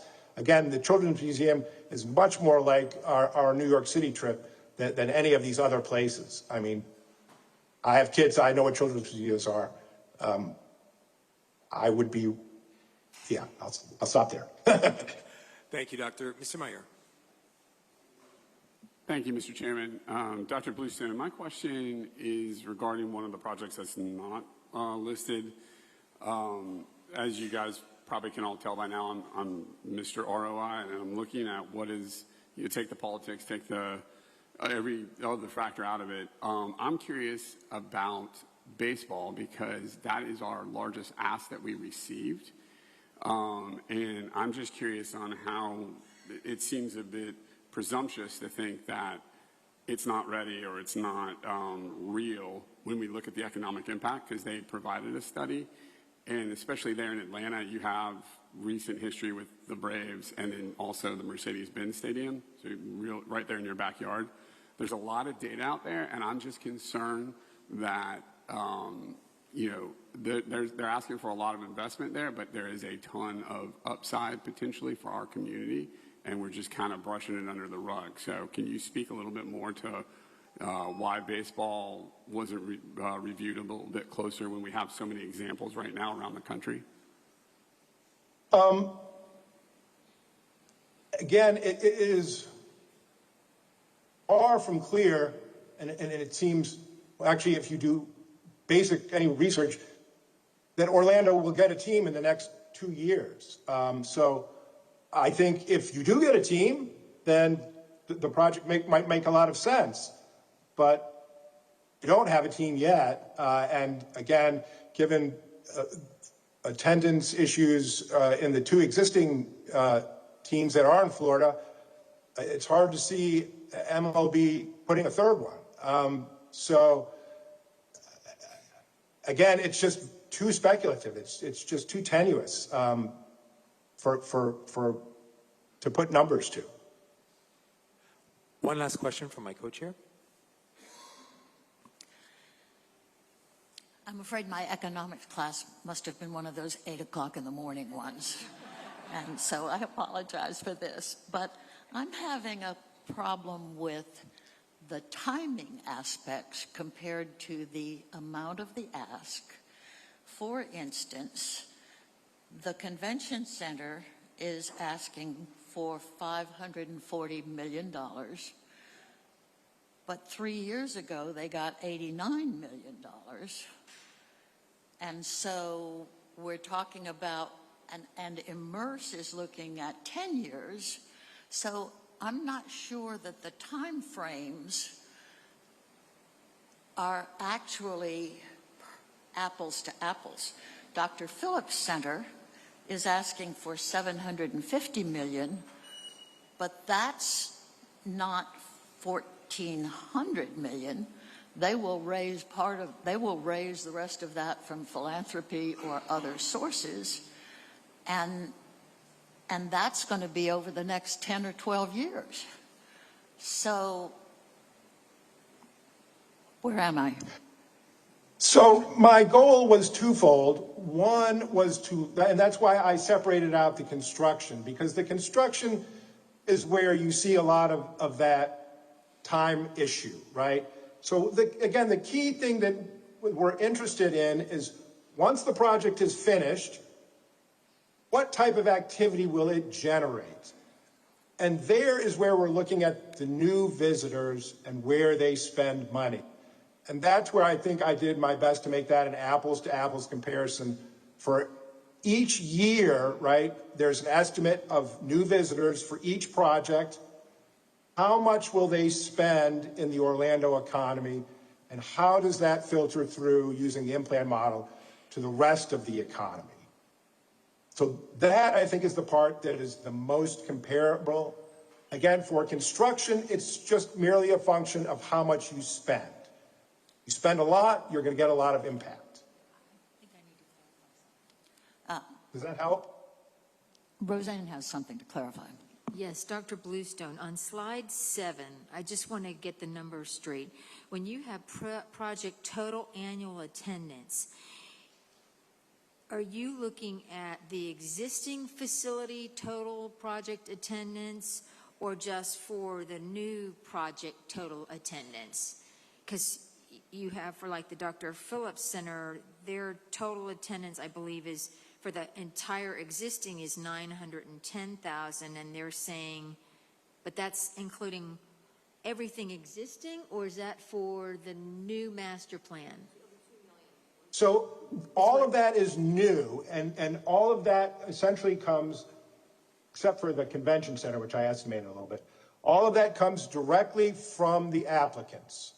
Dr. Phillips estimates that there will be 1 million new visitors due exclusively to the master plan, not to the existing facility. It'll be 1 million plus the existing. Children's Museum is brand new. They estimate 250,000. The History Museum would be new. That estimate is 102,000. And Immerse is that's the most current estimate that they had based on the 2026 attendance. Thank you, Dr. Bluestone. We appreciate your work on this. It's clear, as thorough as the research is, it does not make our decisions for us. We will still have to wrestle with how we counterbalance our different options and trade-offs as we look at these projects, but we're grateful for your time and for your expertise. We have quite a few people who have signed up for public comment, so we'll try to get to the next portion of the agenda swiftly so that we have time for all of them. I'll hand it over now to my co-chair. Thank you very much, Dr. Bluestone, for your time. Okay, we're going to move to public comment now. Is that right? No, we have our report. Oh, a survey. I'm sorry. Yes. Yes.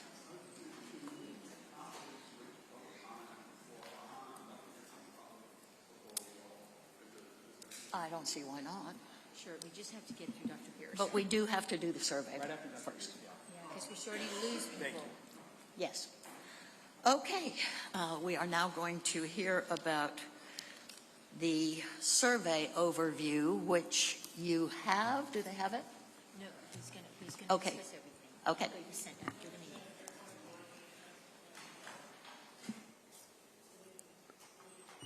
Bluestone, read it to Dr. Bluestone. I have a lot more questions. That's why I just want to make sure it's okay for us. We can send our questions in, and then he'll get us back to them. Okay, great. Thanks.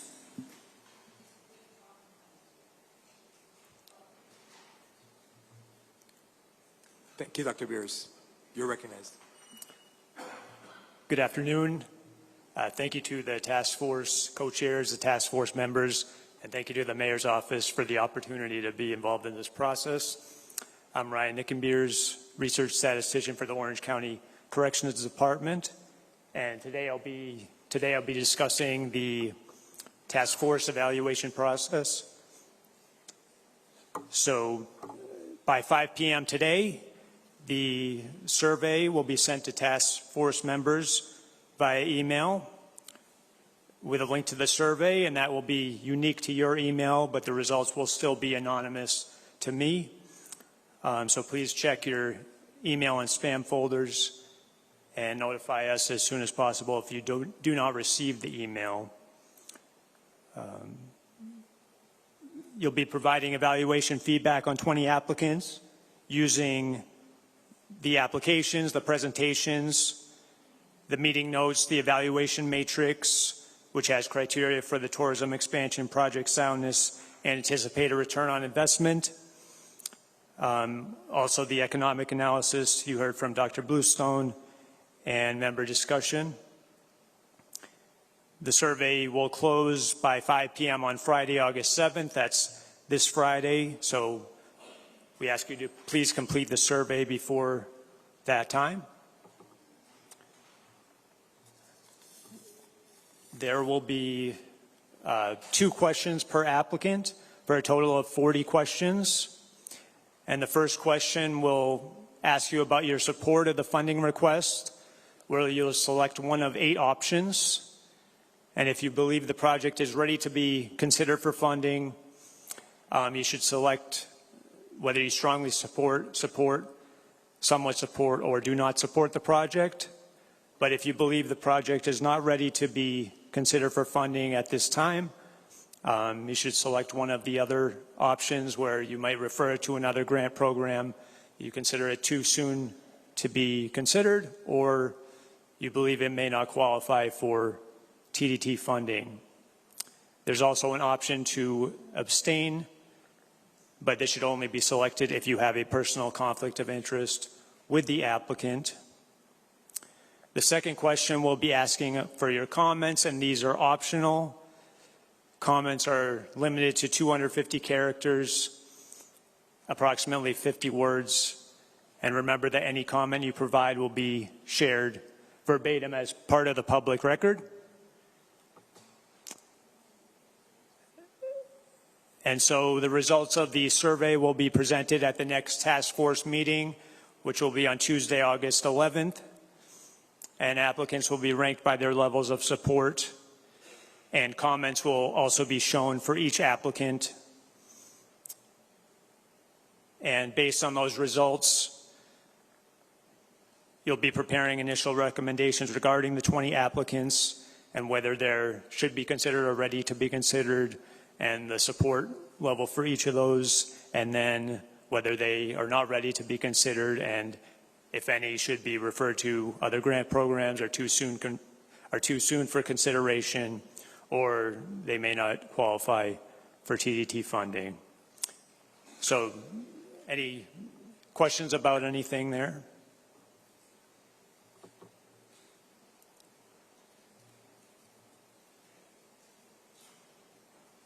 Thank you so much, Dr. Beers. We appreciate your expertise and guidance in this process. Any questions for Dr. Beers? We'll open it up now. We have a few minutes for questions before we go to comments.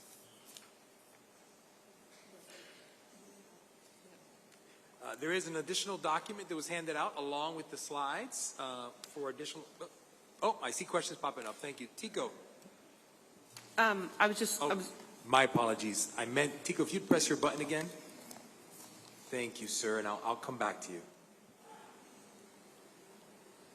I think I'm in queue. Yes, you're live now. I just want to understand. I thought he said that the votes or the ranking was not going to be attributable to each of us. I didn't know we could do that in Sunshine. So our rankings and our comments will not be identified by person? We're not ranking, we're not taking any kind of vote on it. All we're doing is compiling input, and then the information will be brought here in a public setting where it will be discussed, and then there will be a vote in the Sunshine. But the input will not be attributable to any of the members? Yeah, the input will be aggregated, but it's like a typical survey where I won't be able to say how, Whitney. His question is, if a member of the public wants to gather these surveys, will they be able to see how each person voted? And the answer is it should be yes, because that does need to be a public record. That's what I thought. Yes. Thank you. Next question, Jackie. Two questions. To clarify that, it says right at the bottom of each of the applications we have to fill out, remember that any comments you provide will be shared verbatim as part of the public record. So it's on, I'm looking at the forms we were given. It's at the bottom where you're allowed to make comments. Secondly, I hear about filling this out, but we were all given this matrix, and my understanding was that we came up with numbers. Can you speak into the microphone? We're having a hard time We hearing were you. all given this matrix, and my understanding was that at some point we were supposed to use this and attribute numbers, and I don't hear anything or see anything in connection with this evaluation that we're all supposed to do on our own that relates back to the matrix and how we fill it out, or any like recommendations. For instance, if, say, somebody didn't mention room numbers, do you mark that NA or do you give that a 0? I mean, things like that. So I'm curious as to process with regard to these forms we were given. So just to explain how we got here, last time we had a very long survey that went through the matrix and asked every question in the matrix for every one of the applicants. And we got feedback along the way that what happens is then it creates a score, and that perhaps the task force wanted the ability to just say, hey, I don't have enough information to score this applicant, as opposed to giving them a 20 total score. It became very, very, or it doesn't meet statute, or they need to be evaluated someplace else. And so, Linda will want to, Chair Chapin, if you want to jump in here.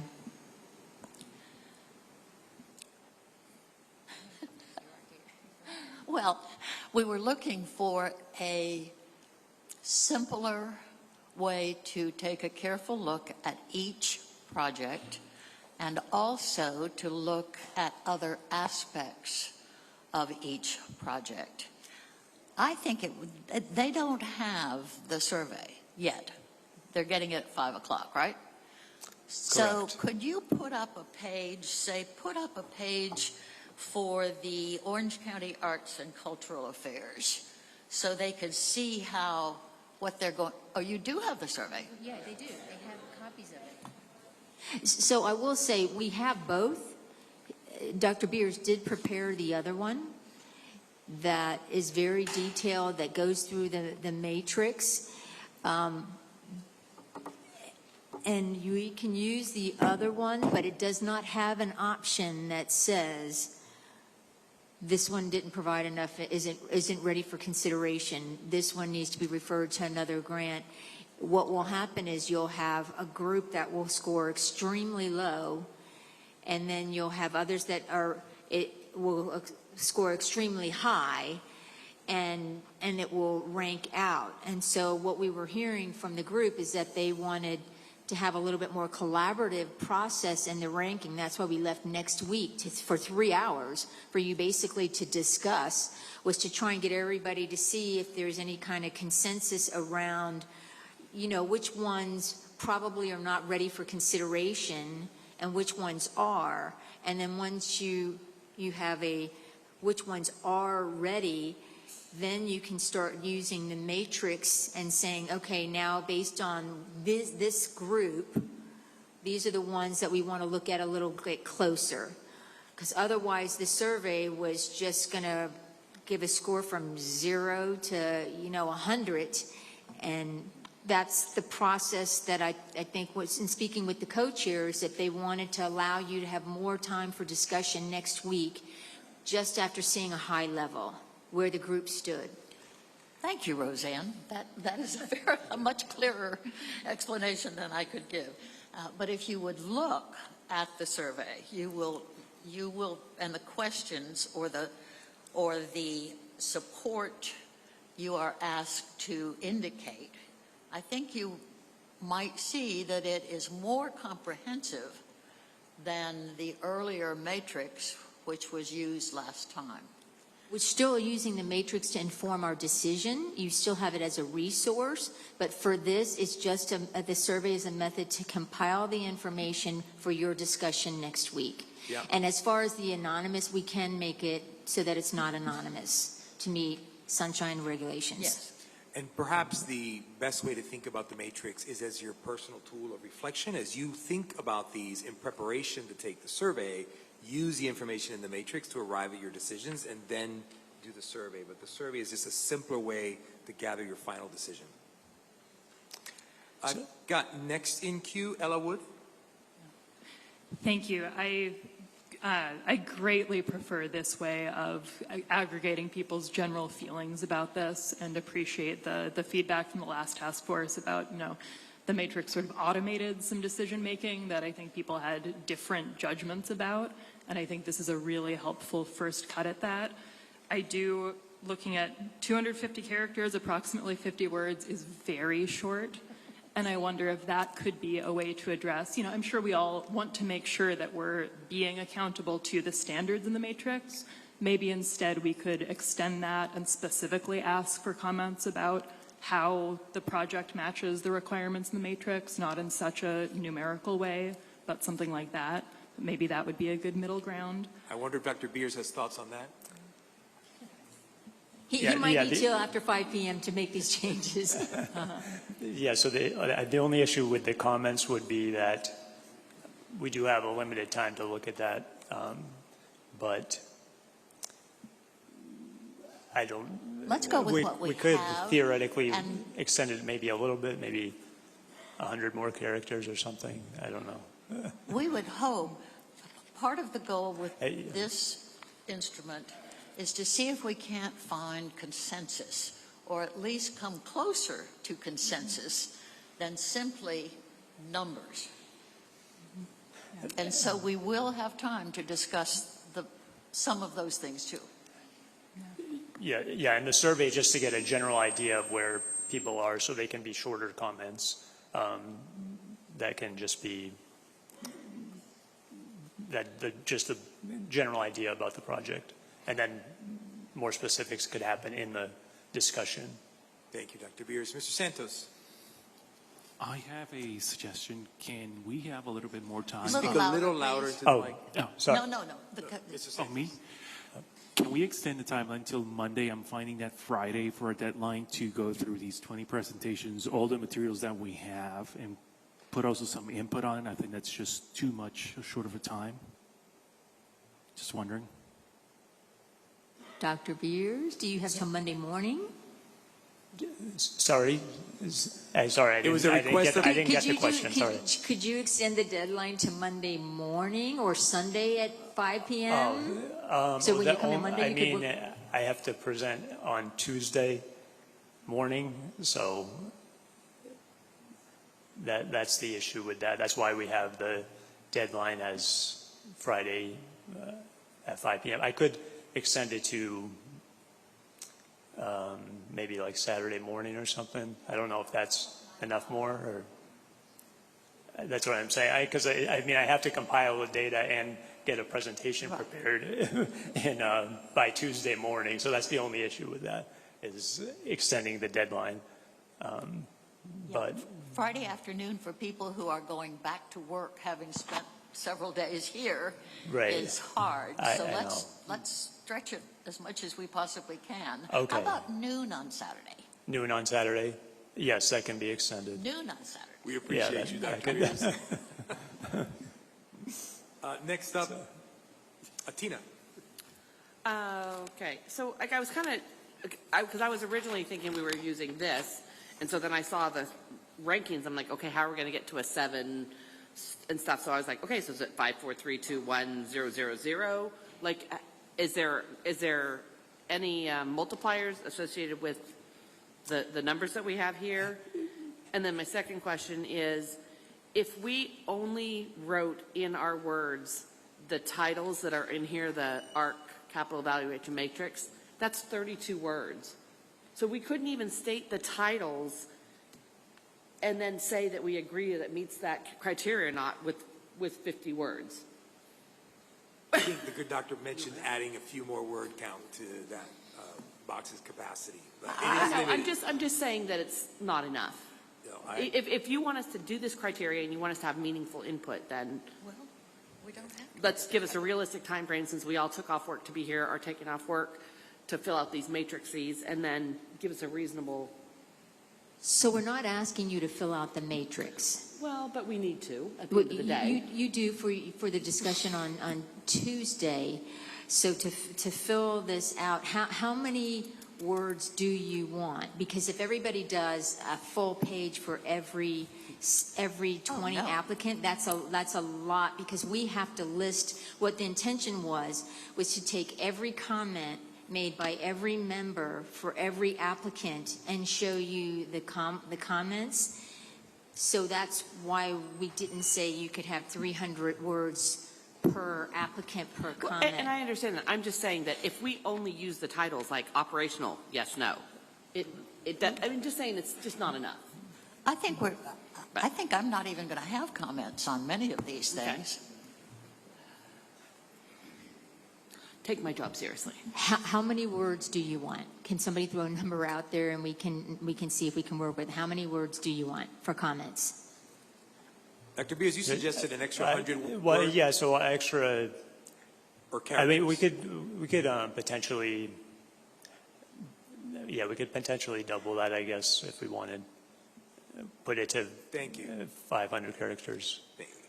We understand the challenge. Yeah, and that's the other thing is it's just challenging to get all that compiled together, and that was the reason we. And keep in mind, these comments are good feedback for Right. the applicant. And I think they should be. You don't have to write the full title of everything. You don't have to write necessarily complete sentences. You could just say the general ideas in the comments. There is space to shorten things and get the general theme of what you thought of the project overall. And then, like I said, there'll be discussion of the project after I present the results. So, thank you. Adrian and then Ella.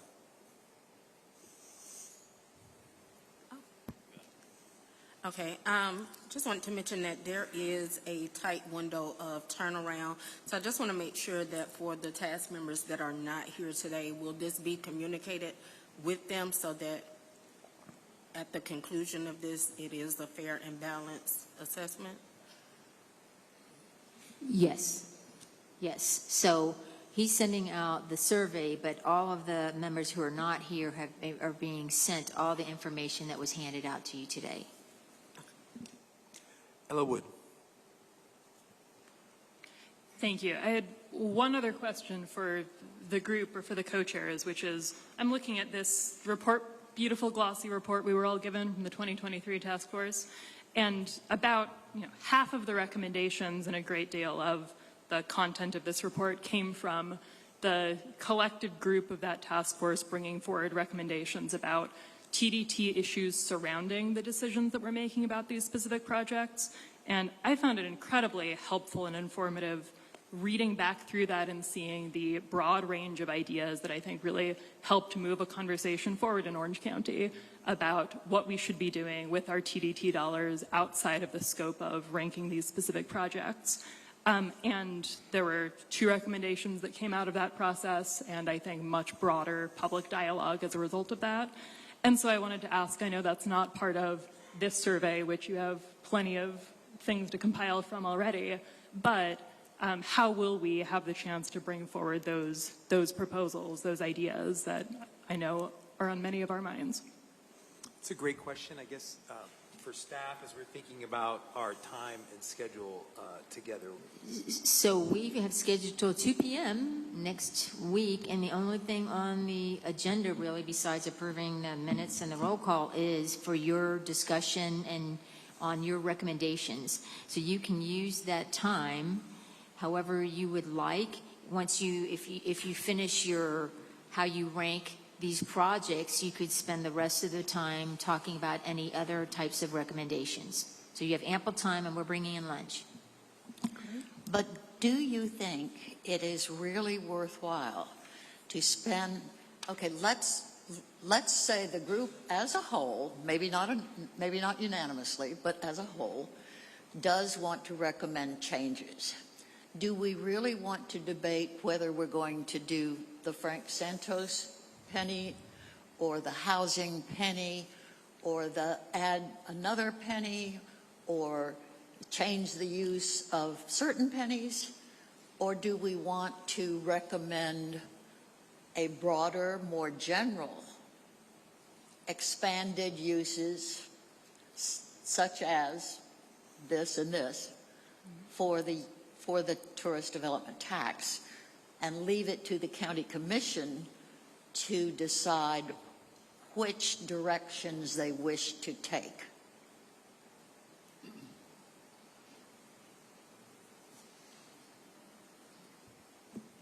Oh, Ella, hold on.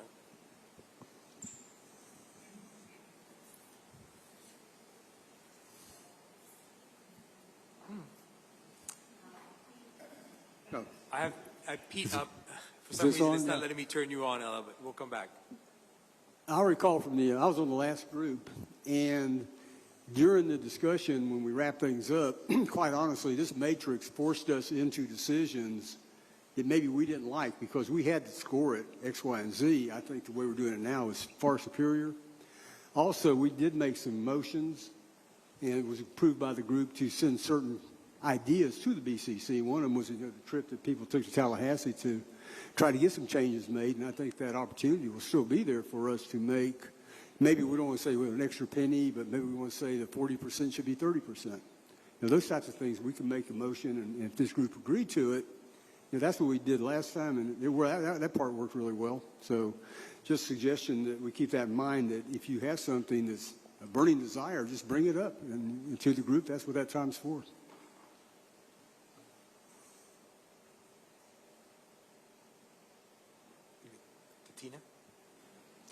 Tina?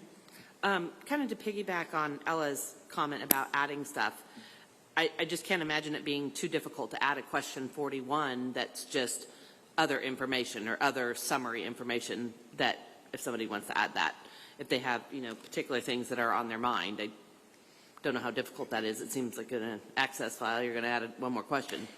Other. Number 41. This is a question for Dr. Beers, or just a recommendation? Just an extra question at the end that will say any other comments you have about anything. Okay, so just maybe not about a particular project, but just anything about would it be about the task force overall, or any recommendations you have for the task force, or is that? Go ahead. I'm just thinking about the wording. I'm just thinking about the wording of the other recommendations to the task force. Okay, other recommendations to the task force. Okay. Thank you. Ella, back to you. Great, thank you. I agree with what Mr. Clark said about this process too. And in terms of an outcome for some kind of recommendation, I know personally, I think a general recommendation to explore some of these avenues would be a good possible outcome. One thing I think worked well in the process last time was that because, and I'm trying not to suggest this in a way that creates more work to compile or analyze it, but because there was a survey that we filled out in advance, it meant that members of the task force came in with clearly articulated ideas and then had some space and freedom to, discuss and massage it, and it turned into some broader recommendations. So maybe there's a good way to include that in an additional survey question. Maybe it just should be incumbent on us to, to bring forward specific ideas to discuss then, so we don't end up here looking at each other saying, why didn't we, why didn't anybody have an idea that we could support? Thank you. Mr. Poole. Thank you. Madam Chair, going to your question of what do we want to see at the end, what the recommendations, all my life I've tried to be a benevolent dictator, and I realize today that I can't be, because at the end of the day, the county commissioners have to make the decision. So my focus has been on what projects qualify to be considered. And I'm not necessarily looking to rank them, because I think the ranking has a lot of prejudice in it because of our different thoughts and where we come from. So I'm looking at it and trying to say, can I recommend a pool of, not to be pun on my last name, but a pool of projects on which to say, hey, these qualify to be worthy of more analysis, because all these projects have a lot more work to be done on them, every one of them. But there's another group that doesn't qualify. And I think if we could get to a qualified project list and then let the Orange County staff and the Board of County Commissioners do what they do best and make decisions. And that's what that's what my input is.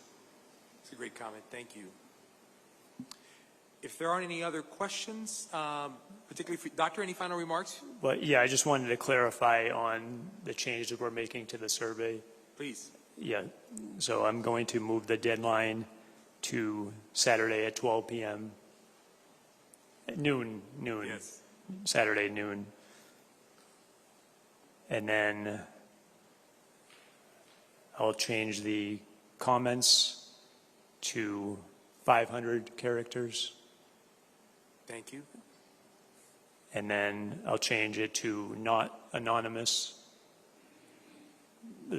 So right now it's set as anonymous, so I'll change that to not anonymous. And then I'll add another question at the end. Did we want to add another question at the end, do you think? Or Further comments for the group? Yeah, so other recommendations to the task force. Yes. Right, that sounds and good. that'll be the 41 question. Thank you. It's a big task. Thank you for being willing to work with us. Okay. Yes, thank you for your He flexibility. might not make the 5 p.m., so, because it's already That's what I mean, yeah, because it is 3:48. set right now to go out. Yeah, it is set to go out right now, but as long as you don't start filling it out, then I can make those changes. And, yeah, okay. Thank you. Thank you. Thank you. Public comment? Oh, we have to. I'm going to acknowledge the suggestion from the group that we hear public comment before we hear task force comments. We have 21 people who have signed up to speak publicly, and I really regret the fact that we're going to have to keep them to 1 minute rather than 2 minutes, because otherwise we're going to be here past 6. And so I'm going to counsel everyone who wants to speak publicly, think about what you really, really want to say and speak quickly. So, will you call the names? Yes, I'll go ahead and get started. Just to let you know, I was just advised that since we're running out of time, we've extended our time, our mics may start shutting off. So if that's the issue, just let us know. Our great team is trying to improvise to get us some handhelds, but just to let you know, just kind of let us know if that happens, okay? So we're going to go ahead and start with the first public comment. When I state your name, if you please come up to the front, state your name and address for the record. And we're going to start with Mr. Zach Roderson, Mr. Nelson Betancourt, followed by Luis Camargo. Please come up at this time. You have 1 minute. Thank you. Good afternoon, chairs and task force members. Zach Broderson, Central Florida Hotel and Lodging Association Government Affairs Director, 6675 Westwood Boulevard, Orlando, Florida. I'm here today because I'm concerned about the future of our TD&T investments. Just yesterday, the Orange County Comptroller announced June's TDT collection showing signs of softening, and the outlook for months ahead continues to look uncertain.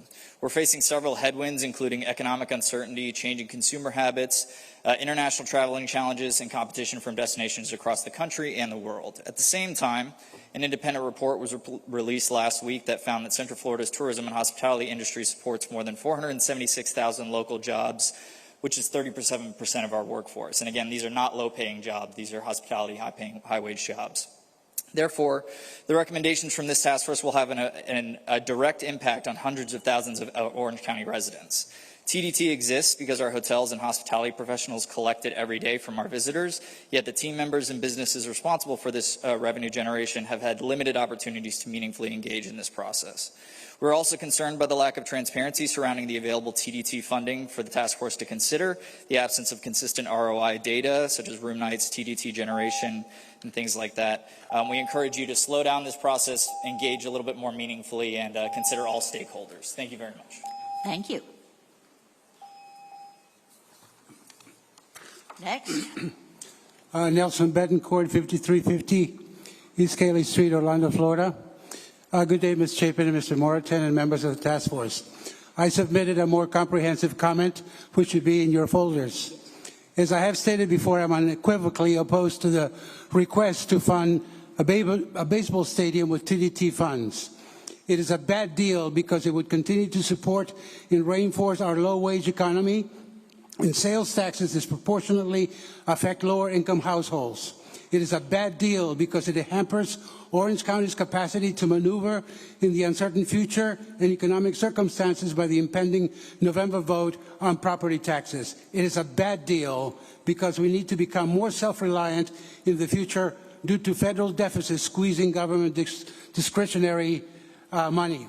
I realize that it is not up to this task force to change the TDT law, but what I am suggesting is that instead of shoveling almost $1 billion for a stadium, we spend that money in a public enterprise catering to tourism in the form of a hotel complex on the 35-acre land being considered for a baseball stadium. Thank you. Thank you, Mr. Betancourt. I have your letter in front of me. Next. And as you hear, as Natalia tells you who's lining up, how about moving over and being ready to go to the podium? Who is next, Natalia? Luis Camargo, are you still in the building? Okay, we'll go ahead and move forward then. Mr. John Beecham, Ms. Sybil Pritchard, and Joyce Irby. Please, if you could line up. Thank you.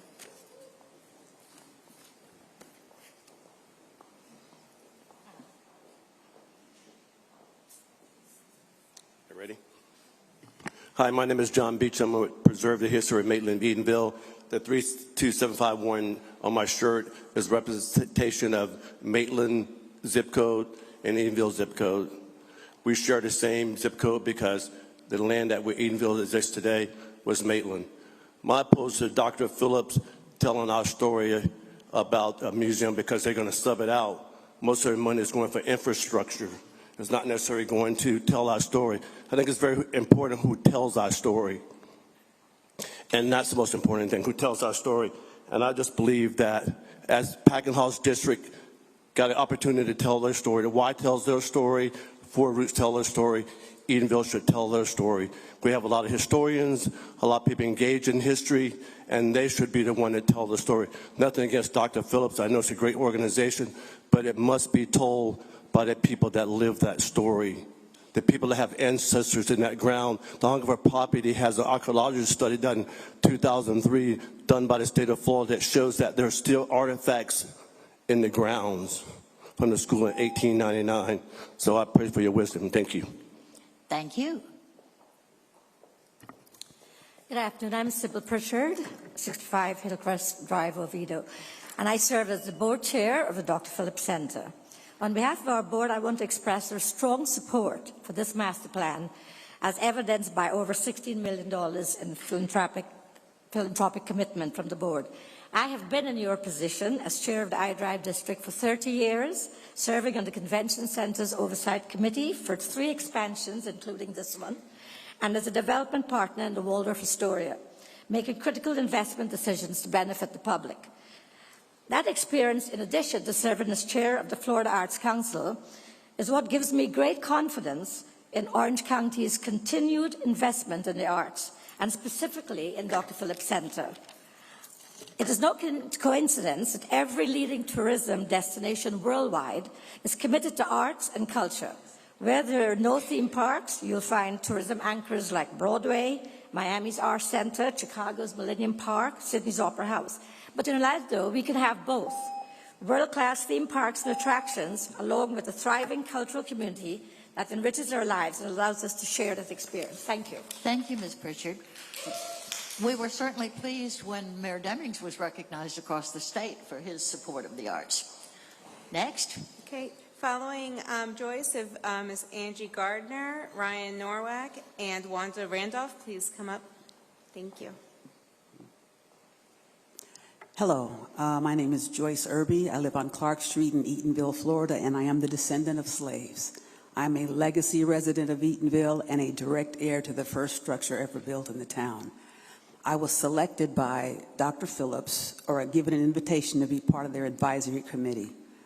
My answer to everything is Dr. Phillips, Dr. Phillips, Dr. Phillips. They have the infrastructure, they have the resources, they have the integrity of responsible stewardship.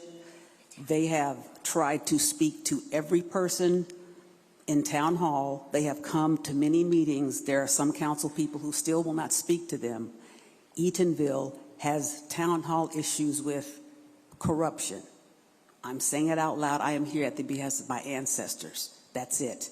And Dr. Phillips has been responsible. We have a meeting for the whole town to come today from 5:30 to 7:30, and they are just doing the right things the right way. Committee members, we had to sign an ethics agreement, understanding we get no money for 3 years. We cannot use our position to get money, as in many places like Eatonville. We have to be above board and do things for the benefit of all the people in the town. Like I say, I am here at the representation of my ancestors, and I'm grateful. Thank you for listening, and thank you, Dr. Phillips. Thank you. Next. Good afternoon. My name is Angie Gardner. I stand here as a resident of the town of Eatonville, former mayor of the town of Eatonville, but also a resident of District 7, and that's important as well. I want to address the unity statement that was made earlier, or question, and for 18 months, Dr. Phillips, well, not Dr. Phillips, but Baker Barrios went through a whole master plan, and the whole town was involved in that if they wanted to be involved. So there was plenty of opportunities for community members, agencies within the town to come together to give their input. So I want to recognize that. I also want to recognize that sustainability is going to be very important. A building is a building, but if you cannot sustain it after it's built, then you're going to probably end up with an empty building. So we do need a partner that will be able to sustain the operations over time, and that will support the town, including the Zora Festival that will help bring back the numbers, because even with the festival, those numbers have declined. So having the museum, which was already thought about years, maybe decades ago, so that's for fruition. Thank you. Thank you, Mayor. Next.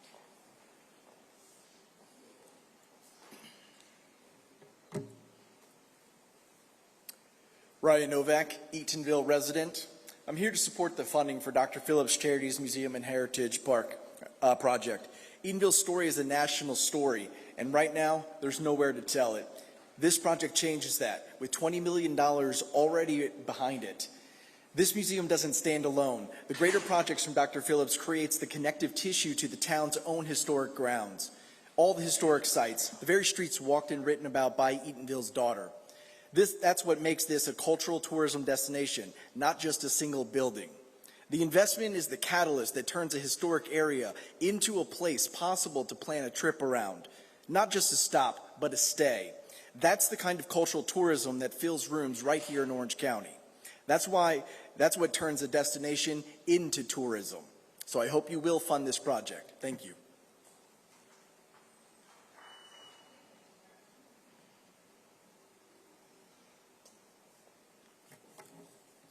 Good afternoon, Board.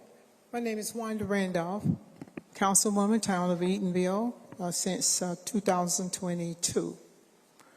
Eatonville is a place of history, heritage, and culture. I support Eatonville efforts with the CRA and the town as a joint collaboration to make Eatonville a very good tourist destination. Your role on the committee, on the board, is very important. I know you have a lot that you're going to have to consider, but one of the things I want you to consider, and that is, there's a lot of talk about the hunger for property. As you know, that's the largest scale development that we have in the town of Eatonville.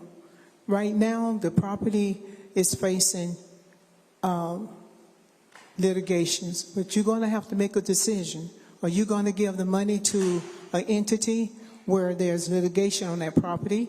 Also, yesterday there was another ruling on the property where the judge and the court denied motion to dismiss the lawsuit that was filed by Southern Property Law Center in the efforts for the Association for the Preserved Eatonville Community.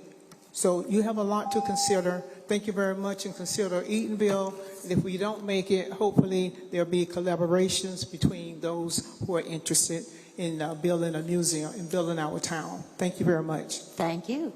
Thank you. Up next, Mr. Angel de la Portilla, followed by Kurt Ardeman, and Mr. Bruce Antoine, please. Good afternoon, Mayor Chapin, Chair Moreton, Commissioner Clark, Commissioner Moore, and members of the committee. First of all, thank you for your time and your service. My name is Angel de la Portilla. I represent Rosen Hotels and Resorts as an independent consultant. I'm here to talk to you quickly about two things. Number one, Mayor Chapin mentioned the Frank Santos penny. What it was a tourism transportation tax that Frank and I worked on last year, and it was presented to the county's transportation committee. It's 1 penny, additional penny. This is not diverting any of the existing funds. We're calling it separately. We're calling it a tourism transportation tax. Every penny will generate $70 million specifically for transportation in Orange County. We're actually proposing 3 pennies will generate $210 million, and you can bond it out. It's about $1.5 billion of bonding capacity for transportation projects in this region. The second thing is the consultant showed a slide that had the ROI, the return on investment, on the TDT that collected for the convention center at 1.2. That is a very low number. It is not 1.2. I will tell you that if the TDT, the ROI were at 1.2, the hotels on I-Drive will be boarded up. Thank you, Madam Chair. Thank you. Next.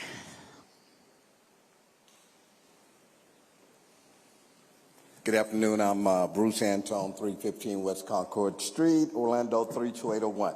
Let me start off by saying none of the 3 museum projects have any land. None have any land that they own to date. Maybe a month or 2 or 3 away, but they have no land that they own today. Other thing, I gave my presentation. I think I gave a pretty detailed presentation on the product, my tourism product. What was going to be in the museum, what would attract people. You can build a museum anywhere. Location means nothing if there's no history content in the museum that appeals to the masses. And so I presented to you a museum that would appeal to the masses. I also talked about the ROI. I gave you all a packet.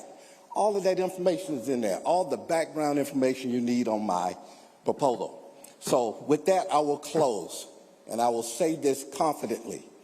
I have the best museum proposal. It will certainly generate 500,000 visitors every year.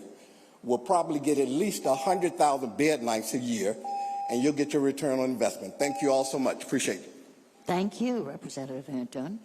Next. Is Mr. Kurt Ardeman still here? Okay, with that, we'll go ahead and move forward then with the next batch, Mr. Brad Lomneck, Jennifer Piran, and Lydia Crittman, please.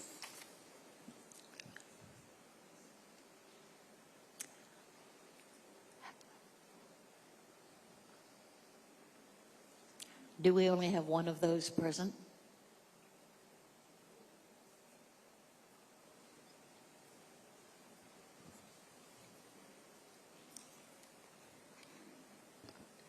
Hi, my name is Lydia Kritzman. I'm here representing UCF Center for Autism and Related Disabilities in support of the City of Ocoee and the First T proposal. The Center for Autism and Related Disabilities supports disability programming and services across Central Florida, including here in Orange County. And we believe that this proposal would allow First T to provide our families and our constituents inclusive, adaptive sporting opportunities. So thank you for your consideration and thank you for your time. Thank you. Next. Up next, Dr. Maroon, followed by Scott Willington, Michelle Fort, Nicholas Natal,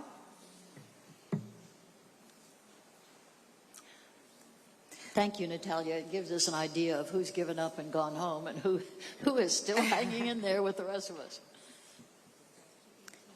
Good afternoon. I am Dr. Maroon. I'm the chair of the Dr. Phillips Charities Eatonville Initiative Advisory Committee, 532 Dewdrop Cove, Castleberry.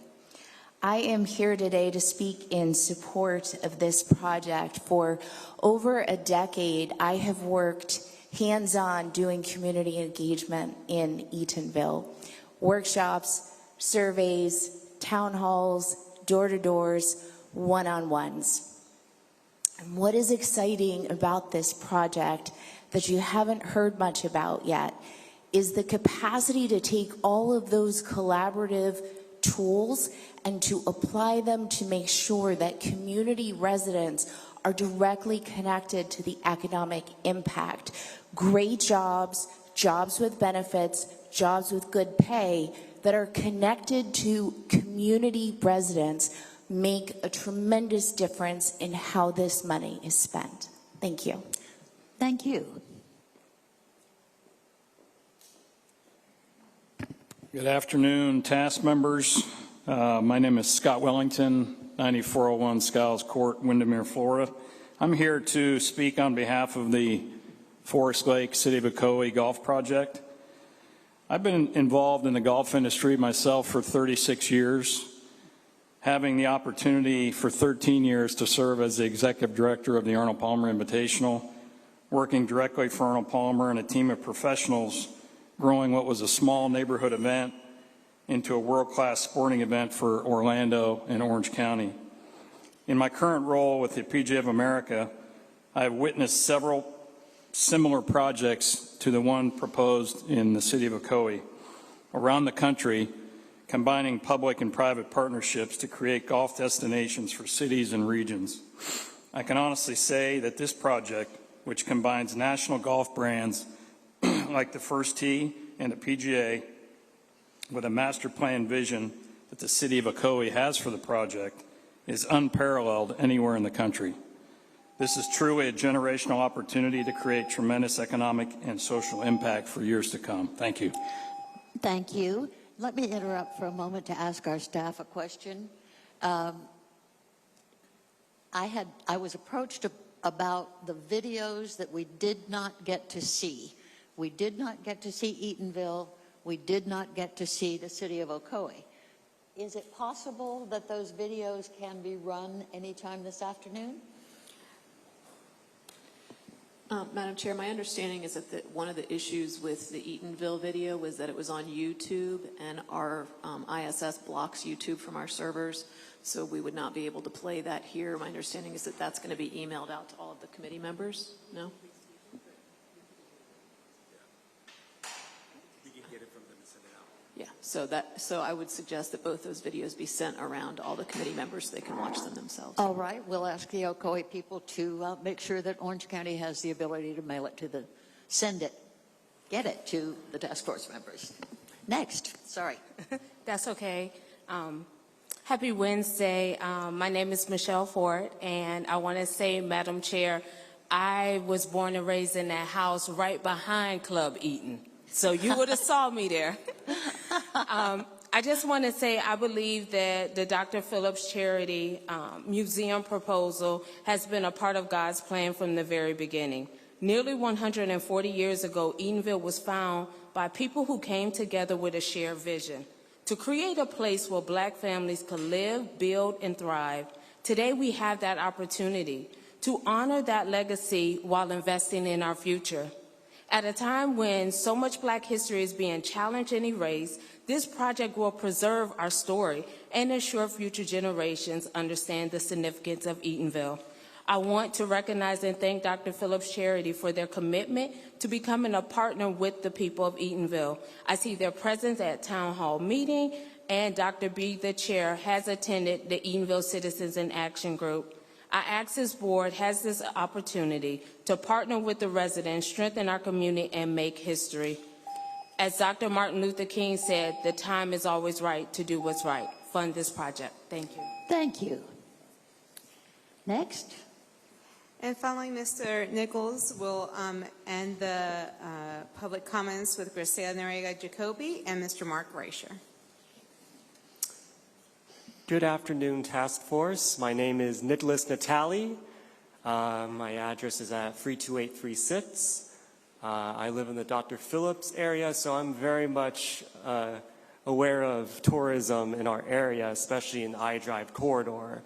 I'm also very aware that our convention center lost out on a very lucrative builders convention, not because of the size of the convention center, but because of a lack of good transportation options. Whenever there's a convention at the convention center, I-Drive backs up and the congestion is absolutely awful. So my proposal is that we need to be more flexible about TDT to spend it on transportation. The I-Drive CRA is already working on a BRT, a bus rapid transit project. This could be a pilot project that we could apply TDT dollars for, and then we could expand this to other corridors throughout the county, as we saw these presentations today, Eatonville, UCF, West Orange County, that our corridors are not just the theme parks and I-Drive, that they are all around the county, and we should be allowed to spend these TDT funds there as well. Thank you. Thank you so much. Good afternoon. I'm Graciela Noriega Jacoby, the Chief Operating Officer with Heart of Florida United Way, address 1940 Cannery Way, Orlando 32804. And I changed my remarks a couple times, and 1 minute's going to go by quickly, but I don't think there's any debate that this board should consider funding something that supports the history, preserving the history in Eatonville. The question is, what are you going to recommend supporting? And Dr. Phillips Charity's proposal is one that comes with commitment. It has dollars already associated with it. And the track record that Dr. Phillips Charities has in this community to deliver on those transformational visionary projects is seen over and over again with 150 years in this community. So I would compel this committee to make a recommendation to support the Dr. Phillips Charities project. Thank you. Thank you very much. And now our last, I believe, of the public comments. Good afternoon, everyone. Mark Reicher, 6001 Destination Parkway, Orlando, Florida, 32819. We learned today from Dr. Bluestone that money matters. Ad valorem taxes are the fuel that funds our county. So I thought it would be instructive today to share with this committee what lodging only does for the ad valorem taxes.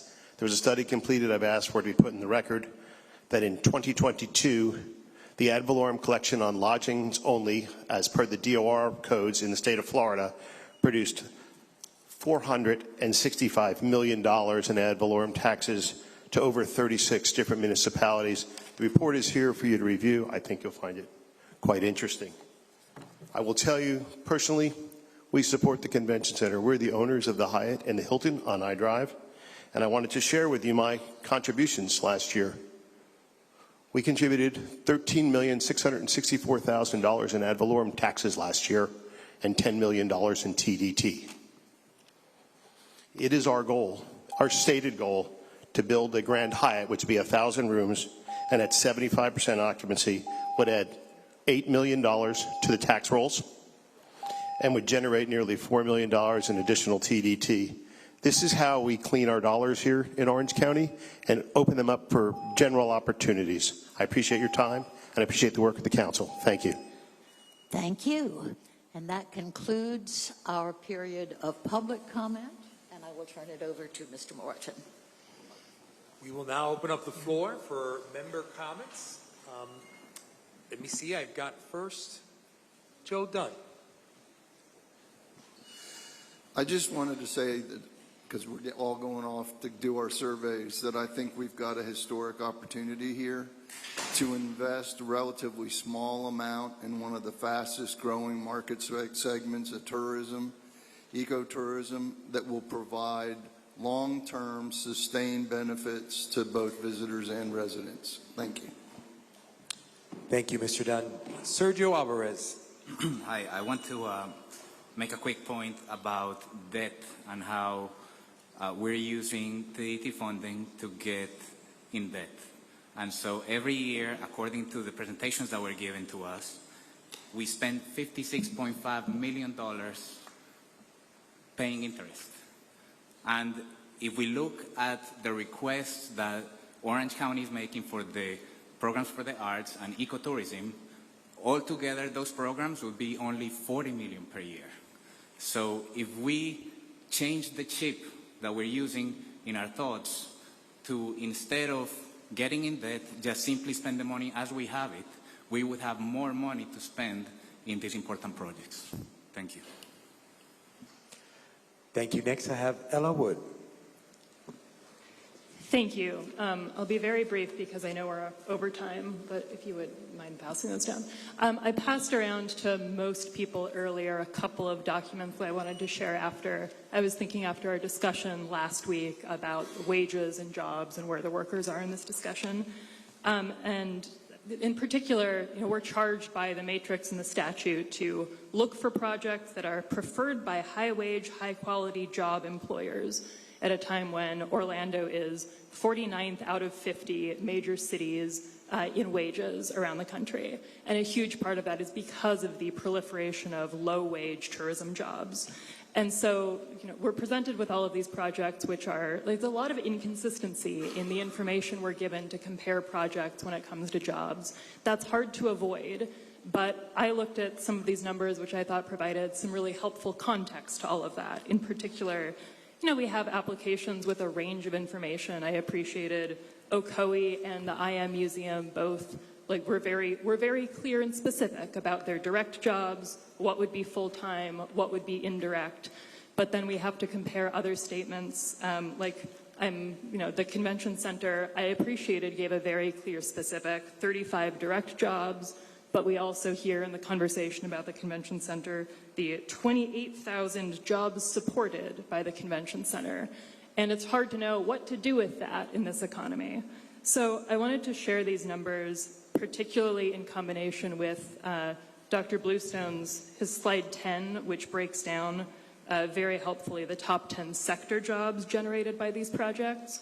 But I think what you see looking at the wages in this industry is a job isn't necessarily a job, isn't necessarily a job. This is from the Bureau of Labor Statistics. You can find it there if you don't want it with my fingerprints all over it. But I pulled out some of the categories that come up a lot in these projects. And you can see here the difference in wages that can be obfuscated when you just look at one average wage number.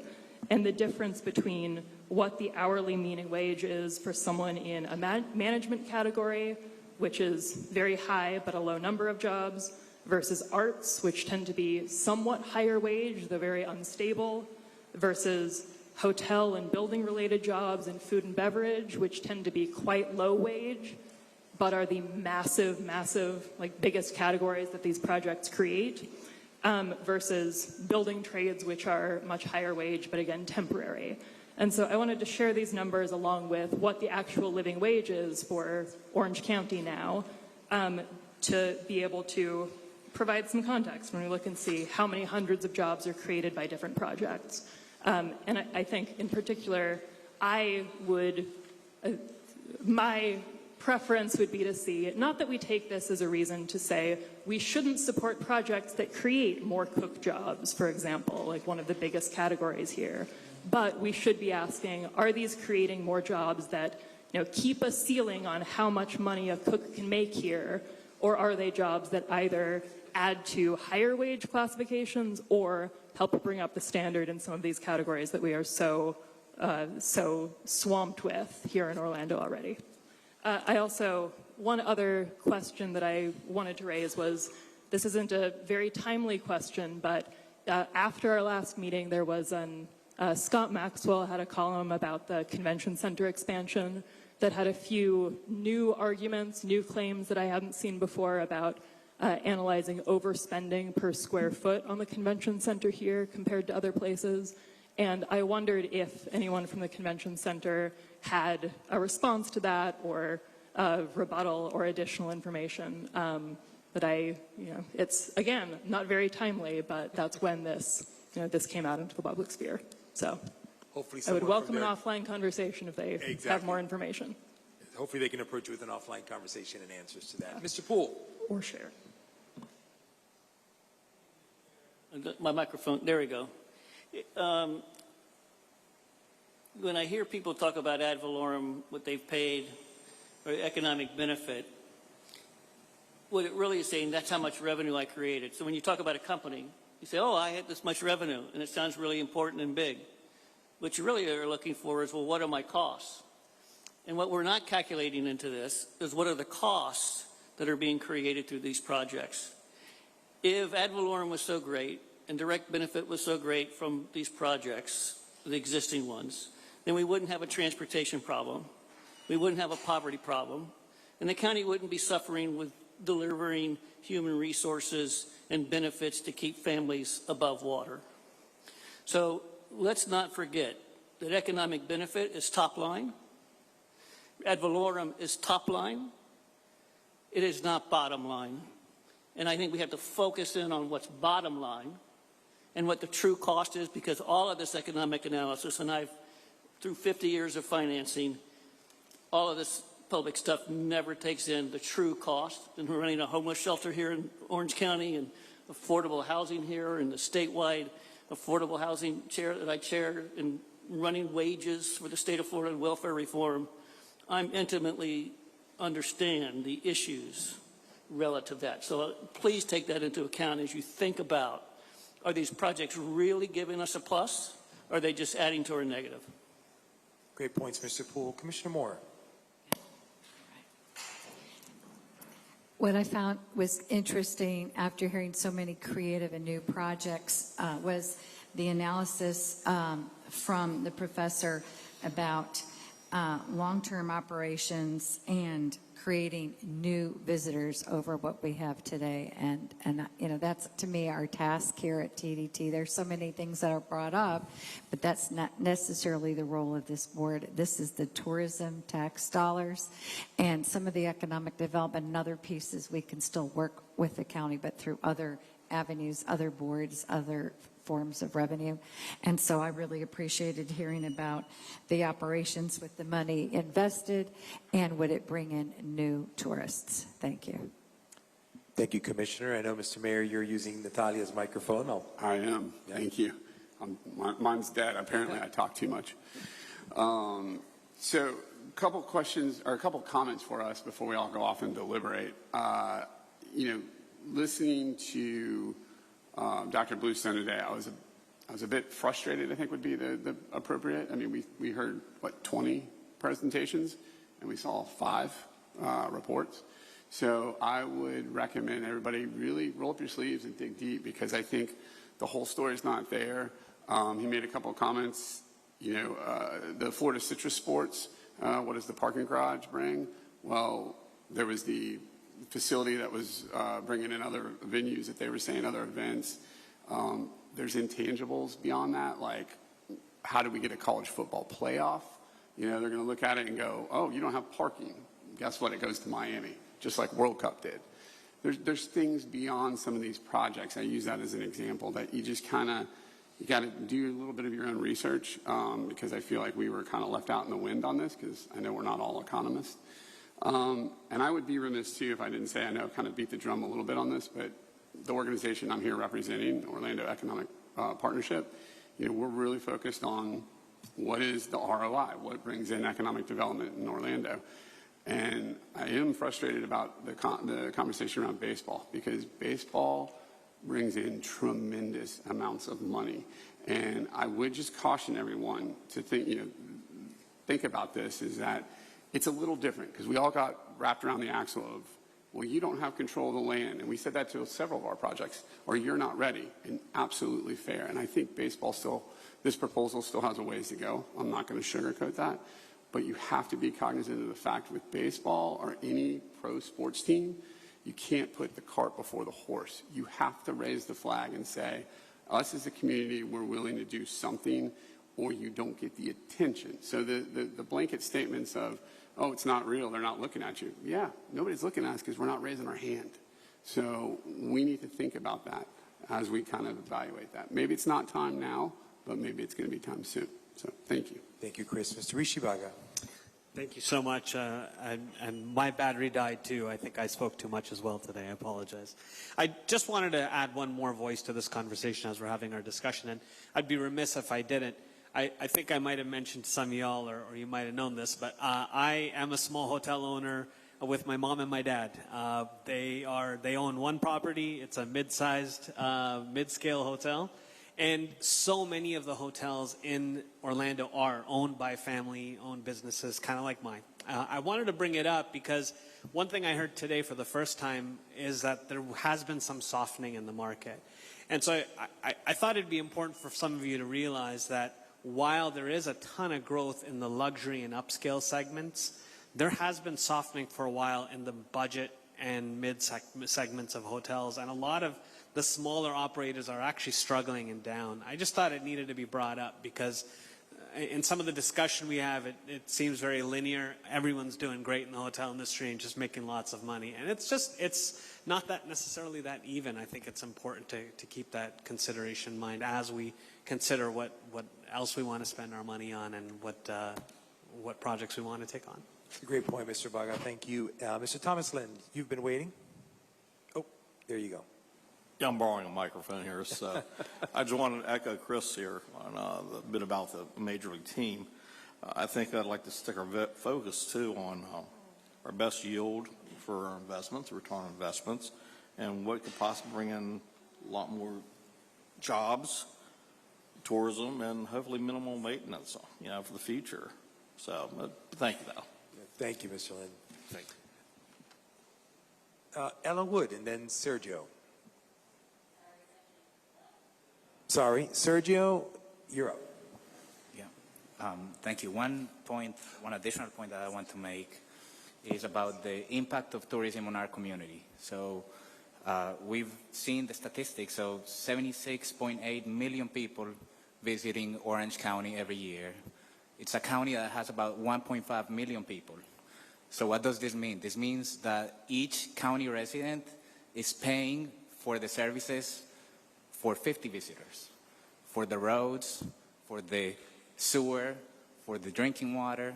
And so it is not a ridiculous idea to ask that the TDT funding be used to pay for community infrastructure projects that will benefit, yes, the community, but that also allow us to host millions of visitors every year. And so one thing that we found out through this process is that there is a pathway, there is an avenue to be able to use the TDT funding for community projects. And this is what that 40% in promotion dollars is about. And so one thing that I think is really important is for the county to have a transparent and clear accounting of what constitutes promotion, and marketing of tourism. I've heard we need to let the professionals do the marketing. And I think I should have, or we should have, the marketing professionals discuss with the attorneys what constitutes marketing, what constitutes promotion. Because if you go to the universities, there's entire colleges dedicated to marketing and advertising. So it is not a narrow activity. It is a broad activity, and as many of the applicants have acknowledged, they want to do promotion with the TDT funding that they're requesting. So, yeah, that's my point. Thank you. Thank you, Mr. Alvarez. Jill Vaughn. Thank you. I just wanted to add that I really found Dr. Bluestone's comments very subjective. I didn't know if, especially relating to the Dr. Phillips Center, they create such an incredible economic impact, and I was very surprised to see how they were scored. So I will be reaching out to Dr. Bluestone late in the day, sorry. But I did find that interesting, and I didn't necessarily agree with it just based on the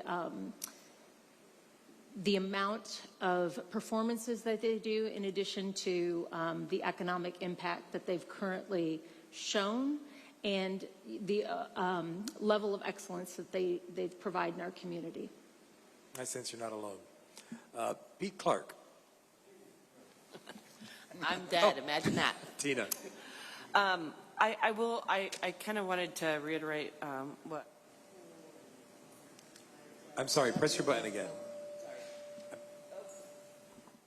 Kind of piggyback on what Michael and Chris Meyer said, Michael Poole, that I was really disappointed in the analysis that we got. Like, that's my weak spot. Is like, and I wish I could take these guys home and say, tell me what's really going on here at these numbers. And I was really hoping that the data that we would get would be much more inclusive.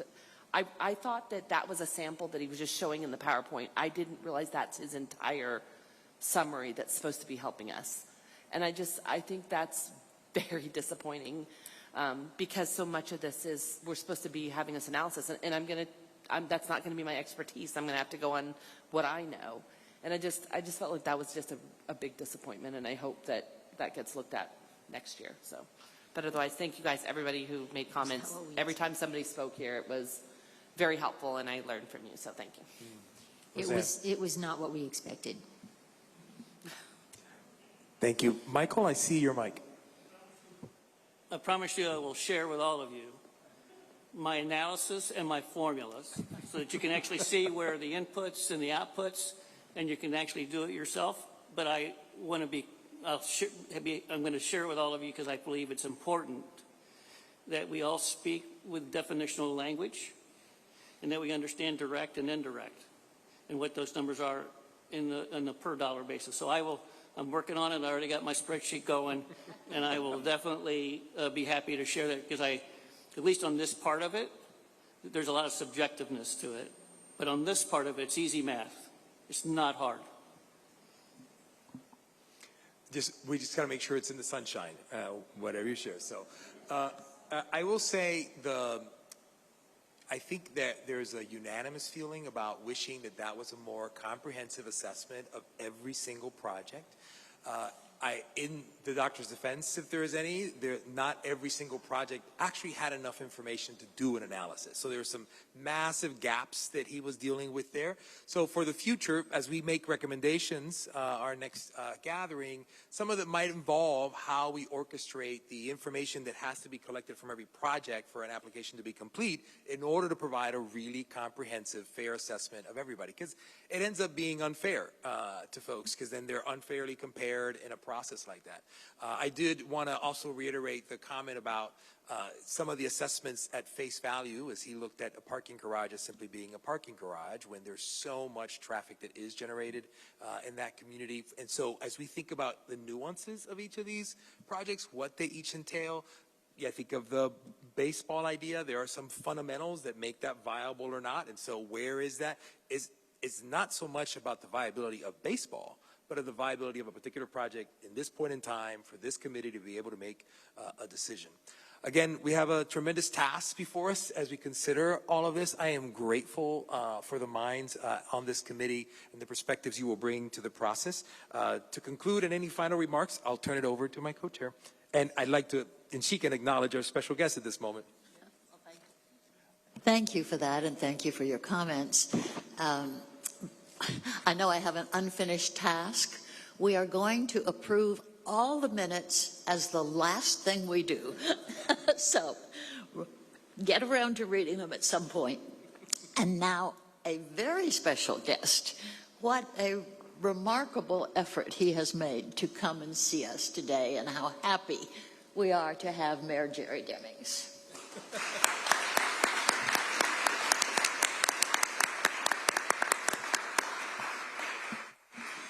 Good afternoon to all of you. I wanted to make certain that I came to personally say to you, thank you for the sacrifice that you have made to review hours and hours of information, sit through hours and hours of presentations. But from my perspective, the tourism industry that we have here within our community is one that, regardless of where we are today, is one that we all should be proud of. It is what has made us known worldwide. Someone who was born and raised, grew up in this community, who worked in the industry, when there's been a lot said about the jobs, my trajectory in this community is one that started out as a dishwasher. And I'm proud to say I went to work. I needed that dishwasher job. Sometimes we get in a particular place and time and we look down our nose at some of the jobs that we have within this community. But I don't ever want you to forget the human aspect of what we do. There are people. They might not be the best jobs, but there are people who need those jobs. There are people who need all the other jobs. Some of those people in the tourism industry are wealthy people, and they started out washing dishes, just like I did. That's the dream that we have, is to create a pathway for people to be able to move up in this community. So make certain that we have the conversation in context. The ultimate goal that I wanted to have by creating this task force was to take it directly to the citizens and have you tell us, your work is not finished yet. We look forward to whatever your recommendations may be. The community is dependent upon you to make some objective recommendations. We have this incredible blessing that we have some money that we're going to have to make a decision on how we spend what we have that the law allows. Yes, I'm one who also believes that we should have expanded eligible uses. But the context that we're working in right now is pretty defined. So we expect you to now have received more information, I hope, at this point than you had when we started. So I can only gauge that by asking you the simple question. After all of these hours that you've sat through, are you at least better informed now than you were when we started? Is there anyone not better informed? Okay. I don't see anyone saying that. Yes, sir.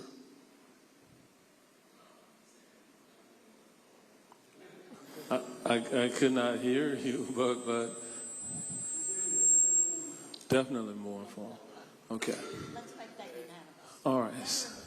Okay, so if you're better informed, now you have better information by which to make recommendations to the Board of County Commission.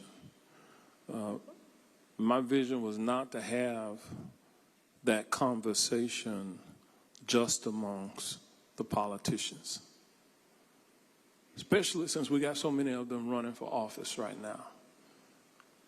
There's a lot of political influences. And like it or not, the political process has influences by money, people with money. But you are here to represent everybody. The people who have money and the people who have nothing. They're dependent on you to make the most appropriate, objective decision today. Yes, we can improve. I look forward to your recommendations about how our county can improve. As I'm within months of concluding my tenure after 45 plus years of public service, been boots on the ground, seeing how this community really works. After dark, in the daylight, in some pretty terrible situations, shooting situations, hostage situations, barricaded gunman situations, murders, a lot of fun events, visits by heads of states, families from all over the world, seeing their faces. I've had the opportunity to see the full spectrum of what this community means to the world. So let us protect what we can, be as positive as we possibly can be about the future. Make your recommendations to the Board of County Commission, because this has been in the sunshine. It hadn't been behind the scenes. Everybody has been watching. Everybody's had the opportunity to give their say. So the difficult task is nearly coming to the end now, and everybody's had a perspective, from those who are in the media to those who work in the industry, those who don't work in the industry, those who benefit from the industry. They all have perspectives. You do. So again, a hearty thank you for what you will do. Thank you for what you have done. From the bottom of my heart, I wanted to come today. It's been a challenging week for me. But the work that we do here is important to me. Lifelong work. I was supposed to be in the hospital a day and a half. I ended up being there a week. Got out of the hospital this week. Might look pretty good on the outside, I hope. But I still kind of messed up on the inside. It's going to take some time for me to heal on the inside. But I will not retreat from my obligation that I made to the residents of Orange County. We're going to run through the finish line. Madam Chair, Mr. Chair, Co-Chair, thank you all for stepping up. I don't know if this is what you thought you were signing up for. I know former Madam Mayor, she kind of knew what she was in for.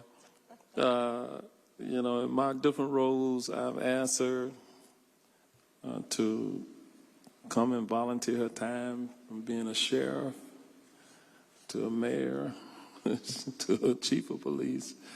She's been on a lot of different things that we have been involved in, and I knew she could run this meeting. And then this celebrated community servant that we have, we had the right balance. Thank you. Hey, do you all have any questions for me, by the way? That's really the reason I came here today, because as we kind of get to the next phase, you may have had questions for me And I wish I could have been here for every one of these meetings, but I couldn't. So I did not want to give you allow you to miss the opportunity to ask me any questions. Yeah, Mr. Mayor, thank you Sergio has for a question. Yes. Yeah, thank you for coming to the meeting. It's great to see you on your feet.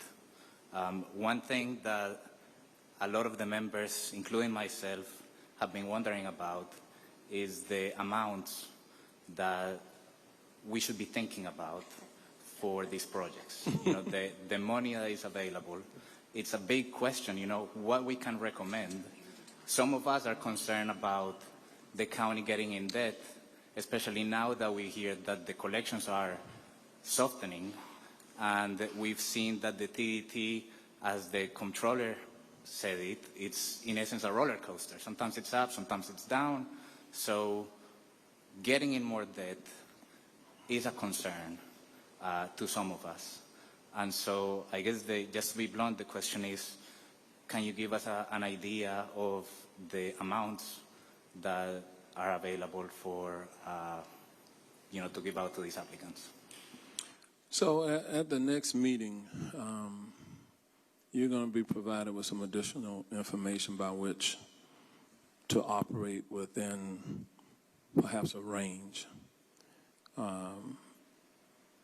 We needed all of the economic analysis. We needed to kind of test the tolerance from our community to do different things or do nothing. I didn't think that it was a good idea for us to do nothing with a lot of money sitting out there. And in this political season, there's risk there if it sits there too long. We have to control, I feel like, what we can control. So at the next meeting, the county administrator has been working with the team. I've been watching, by the way, these meetings too, online, and questions posed about the convention center and cost per square feet of et cetera. Our staff has heard some of that. You're going to get some feedback so that you kind of understand the environment that they work within. And if there are, at that particular meeting, they're going to come in, make a presentation, but if there are underlying questions that remain, they will begin to focus on that, given everything that you've heard. So hopefully that meeting will kind of get you closer to having some comfort in what you will recommend. And for me, I'm not going to sway you one way or the other. You are here for your objective recommendation. I'm willing to live with it. I wouldn't have done this if I didn't want to hear from you. But if our community, even if you recommend as a collegial body, do nothing, I've done my job, okay, to bring it to the people. And you then assume the risk of anything that changes.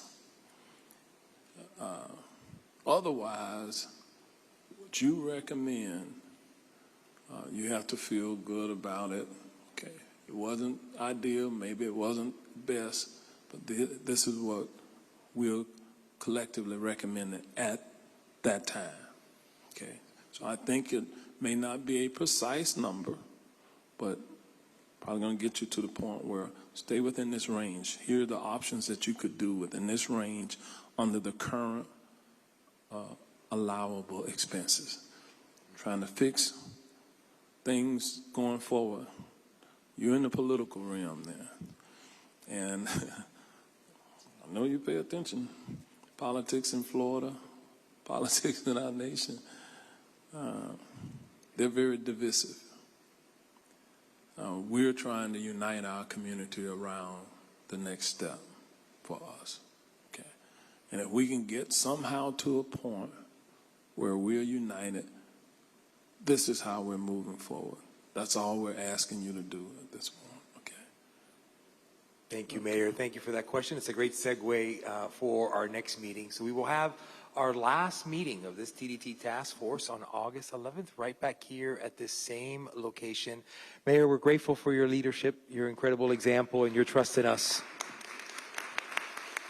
Can I have a motion to adjourn? Oh. I think what Madam Chair was saying is next time we'll approve all the minutes that are due to approve at the same time. I'm so sorry. That's all right. I'm just reaching for my name. Yes, meeting adjourned. Thank you.